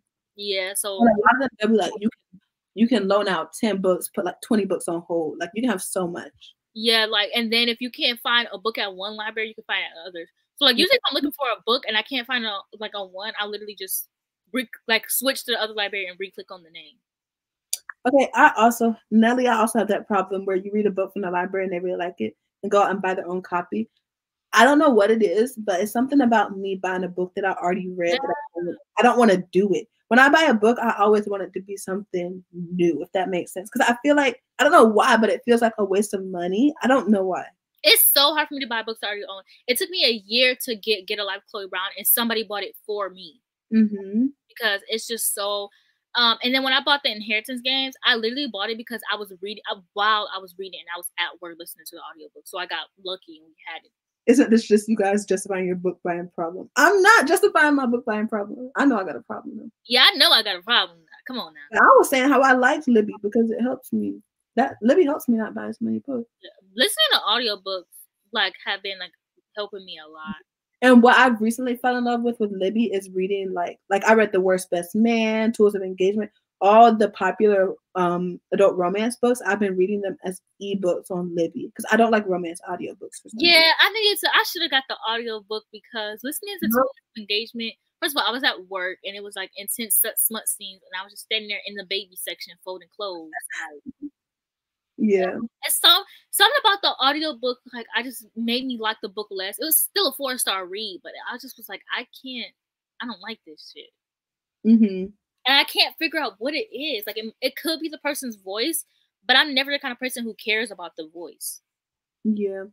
I understand preferring libraries because it is upsetting when you buy a book and you don't like it, especially if it's expensive. Yeah, I get that. I just also realized for me, for buying books, I also realized that it's like a really low chance of me not liking a book. Like, even if I give a book like 3 stars, I'll keep it. Like, I still enjoyed it. Mm-hmm. But like, it depends. Like, even a 2 stars sometimes, if the cover pretty enough, I'll keep it. Mm-hmm. I do that too, Gabriella. If I'll ask for it for a gift, if I really love it and already read it, unless I like it's an all-time fave, then I will buy it. Yeah. If it's an all-time fave, I will buy it. But I just realized I've been struggling with I don't know. I just be scared. So I just like, all right, I'm gonna buy it. But then I'm be mad if I don't like it. So it's like, it's literally you're scared. Like, what do you mean you're scared and then you buy it? Like, I get scared that like I'm not gonna like it. Oh. So like I'm just like always nervous that I'm not gonna like it, because then I'm like, dang, I bought this book that I didn't like. Yeah. But then if I don't buy it, I know that if I like it, I'm still not gonna buy it. So it's literally just a dilemma for me. Yeah, I feel you. Yeah, I think of book collecting as a hobby too. Yeah. But I try not to get into that and talk about that on BookTube and stuff, because like it's just a really complicated conversation. And I feel like a lot of the time people put their foot in their mouth. Not just people, but it's hard to explain your point. And the consumerism conversation on BookTube is like, it's just hard to get across what you're trying to say. Yeah, and the consumerism conversation is really controversial, low key. Yeah. And I'd rather just not say anything. And girl, I already got my Twitter drama for consumerism, so I'm gonna keep my mouth closed. I just try not to speak up that much on Twitter drama, because especially on Twitter, you only have a limited amount of characters. So like it's already hard to get your point across. And I just don't feel like arguing with people on there. And I think that like for me, it's a lot more understandable when I say things versus when I type things. Because I feel like when I say things, people are like, oh yeah, I get what you're saying. Like that makes sense. Mm-hmm. But also the way I type them out, like I already come off as aggressive just because of the way that I type in general. And then I do be a little bit aggressive. Yeah. And some stuff I just feel like I have the mindset where I'm just like, I don't have to comment on everything. Like I can scroll past and I don't care. Obviously on stuff that is important, I'm going to say something or like retweet. I also prefer to boost voices, because I notice a lot on book Twitter, people just like to repeat what other people say rather than just retweeting. Yeah, that's true. I'm still learning, because y'all know me. I think that my opinion is like the most important. Right. I be trying to tell Mayana not to do it sometimes. But Mayana grown. Yeah.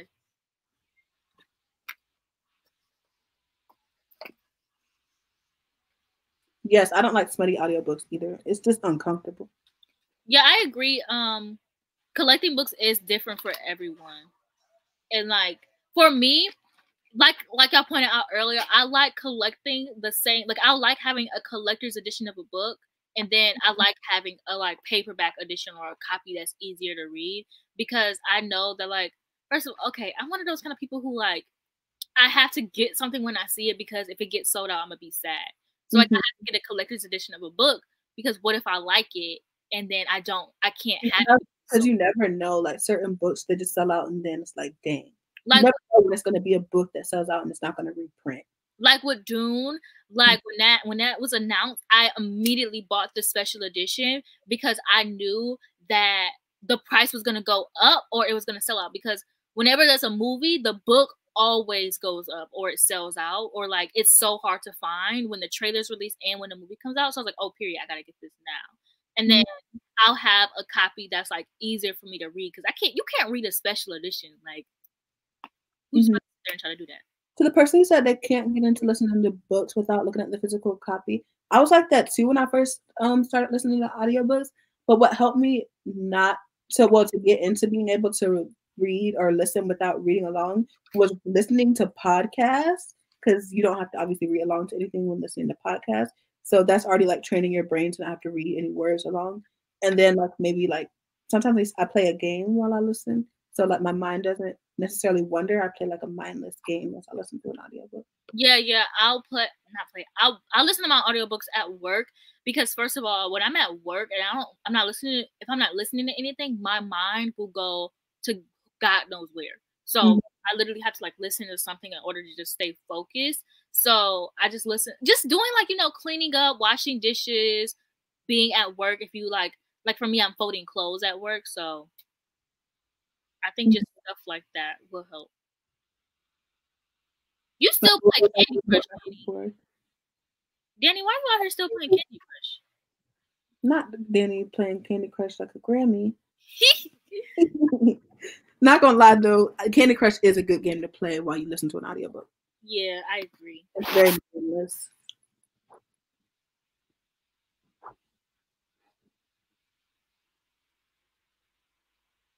What are you laughing at? Oh, you were yawning. Yeah, but also my struggle with audiobooks is I love listening to music. Like that is my thing.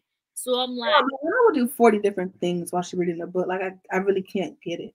Yeah, that is very true. But I listen to music and reading. Because it's kind of like what music is just background noise. Like I end up drowning it out, but I can still hear it, if that makes sense. Okay. So one thing is I have mad siblings, so I learned how to like drown shit out basically. So like it's literally like I can drown it out, but I can still hear it. But my main focus is on the book. So my focus isn't on the music, it's on the book. Yeah, that makes sense. But when I be singing while reading the book, I be really having to use some extra brain cells for that. Yeah, I know. Doing dishes while listening to audiobook, I agree. That's a good one. I'm telling you. But then I be wanting to listen to my music while I'm doing the dishes. So I be like, dang. I be sitting there for like 20 minutes, like listening to music. This could have been done. Literally. Then my mama come home, like, why is this still not done? And I'm like, oh, I couldn't figure if I want to listen to music or not. Right. I struggle with not listening to BookTube videos because I usually do that. Like listening to haul videos and wrap-ups, although you end up hearing the same sounds. Like, what do you mean you struggle with not listening to them? Like you tune out while you listen to them, or you struggle with like not? I think they mean not listening. Like I'm assuming they mean not listening by like listening to what they say about a book, kind of like what we were talking about earlier. Well, like, that's what I was gonna ask. Do you mean like being influenced by them? Because they said. Like under it, they said like listening to hauls and wrap ups, although you end up hearing the same synopsis like 6 times with 6 different booktubers. Yeah, I said the same thing about that same synopsis thing. I think the person who first describes a book on BookTube has a lot of power because everyone after it just describes it the exact same way. Literally, and y'all know me. And then I'm gonna watch their video and then sum it up in like 2 sentences. Oh, they said it would be more productive to listen to an audiobook instead of videos. Oh, so not watching a BookTube video is to watch a video. Yeah, I set time aside. Oh, not Victoria coming back and reading us. Because how's it 11 p.m.? I'm actually embarrassed. Like my mom is literally gonna be home and like. This is basically just a long old FaceTime. This is why you can't get us both on a live. We can't stop talking. Right, and I got a whole video to film. Right. Do you want to get off in a little bit? Yeah. Yeah. Okay. We'll do a last few comments, then we're gonna get off. For me, I have to listen to AirPods. I have to listen to with my AirPods too. It don't hit the same when you listen to it.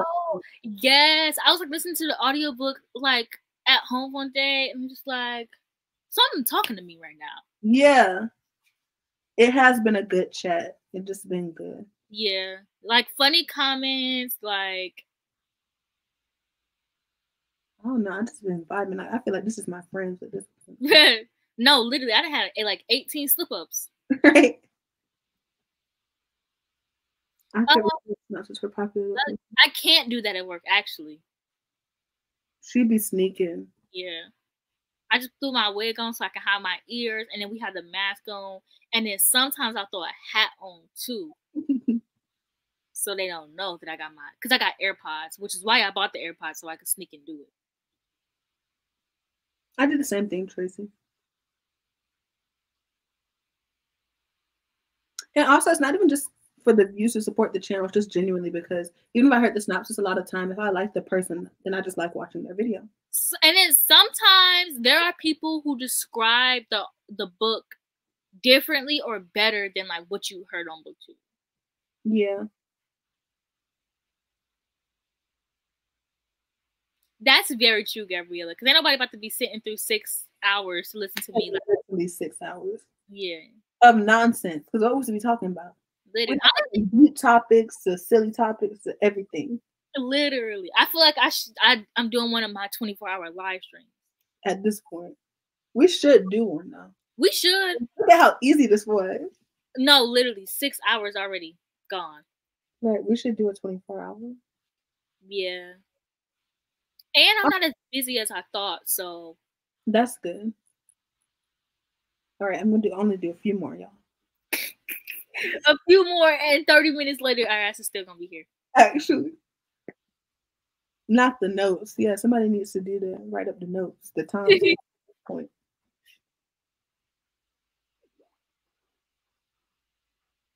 I know, Tracy. That's why I was trying to get some people to tell me some more of their favorite booktubers. Because I know I'm just probably missing out on somebody that I really would love. But everyone always names the same booktubers. Right. Few new ones tonight. And it's like, I don't know, because I feel like smaller booktubers always just have like, they're funnier. Mm-hmm. Their energy is different. It seems more like friends for some reason. Yeah. That's what I kind of miss about being like a smaller booktuber. Is just, I don't know. I feel like I'm in such an awkward place now because I feel like I was just like always in the loop. Like smaller booktubers always stick together because that's all y'all have. So it's like I feel like I'm kind of like out of the loop because I don't know. I just feel like out of. Ew, I feel kind of like when you old, but you're not like old, but you like missing the slang. I get what you're saying. Like when you say slang and it sounds weird and you're like, damn. Yeah. Or like you just missing trends and stuff. That's how I feel. Not Haley coming back thinking that this is a 24-hour. No, Haley, we just can't shut up. We about to get off, though. Yeah, we about to get off. Mm-hmm. Please. To be fair, I started off doing my makeup. Not parents hitting. Jasper and the Spice. I'll check it out. Yeah, I don't remember where I put my phone.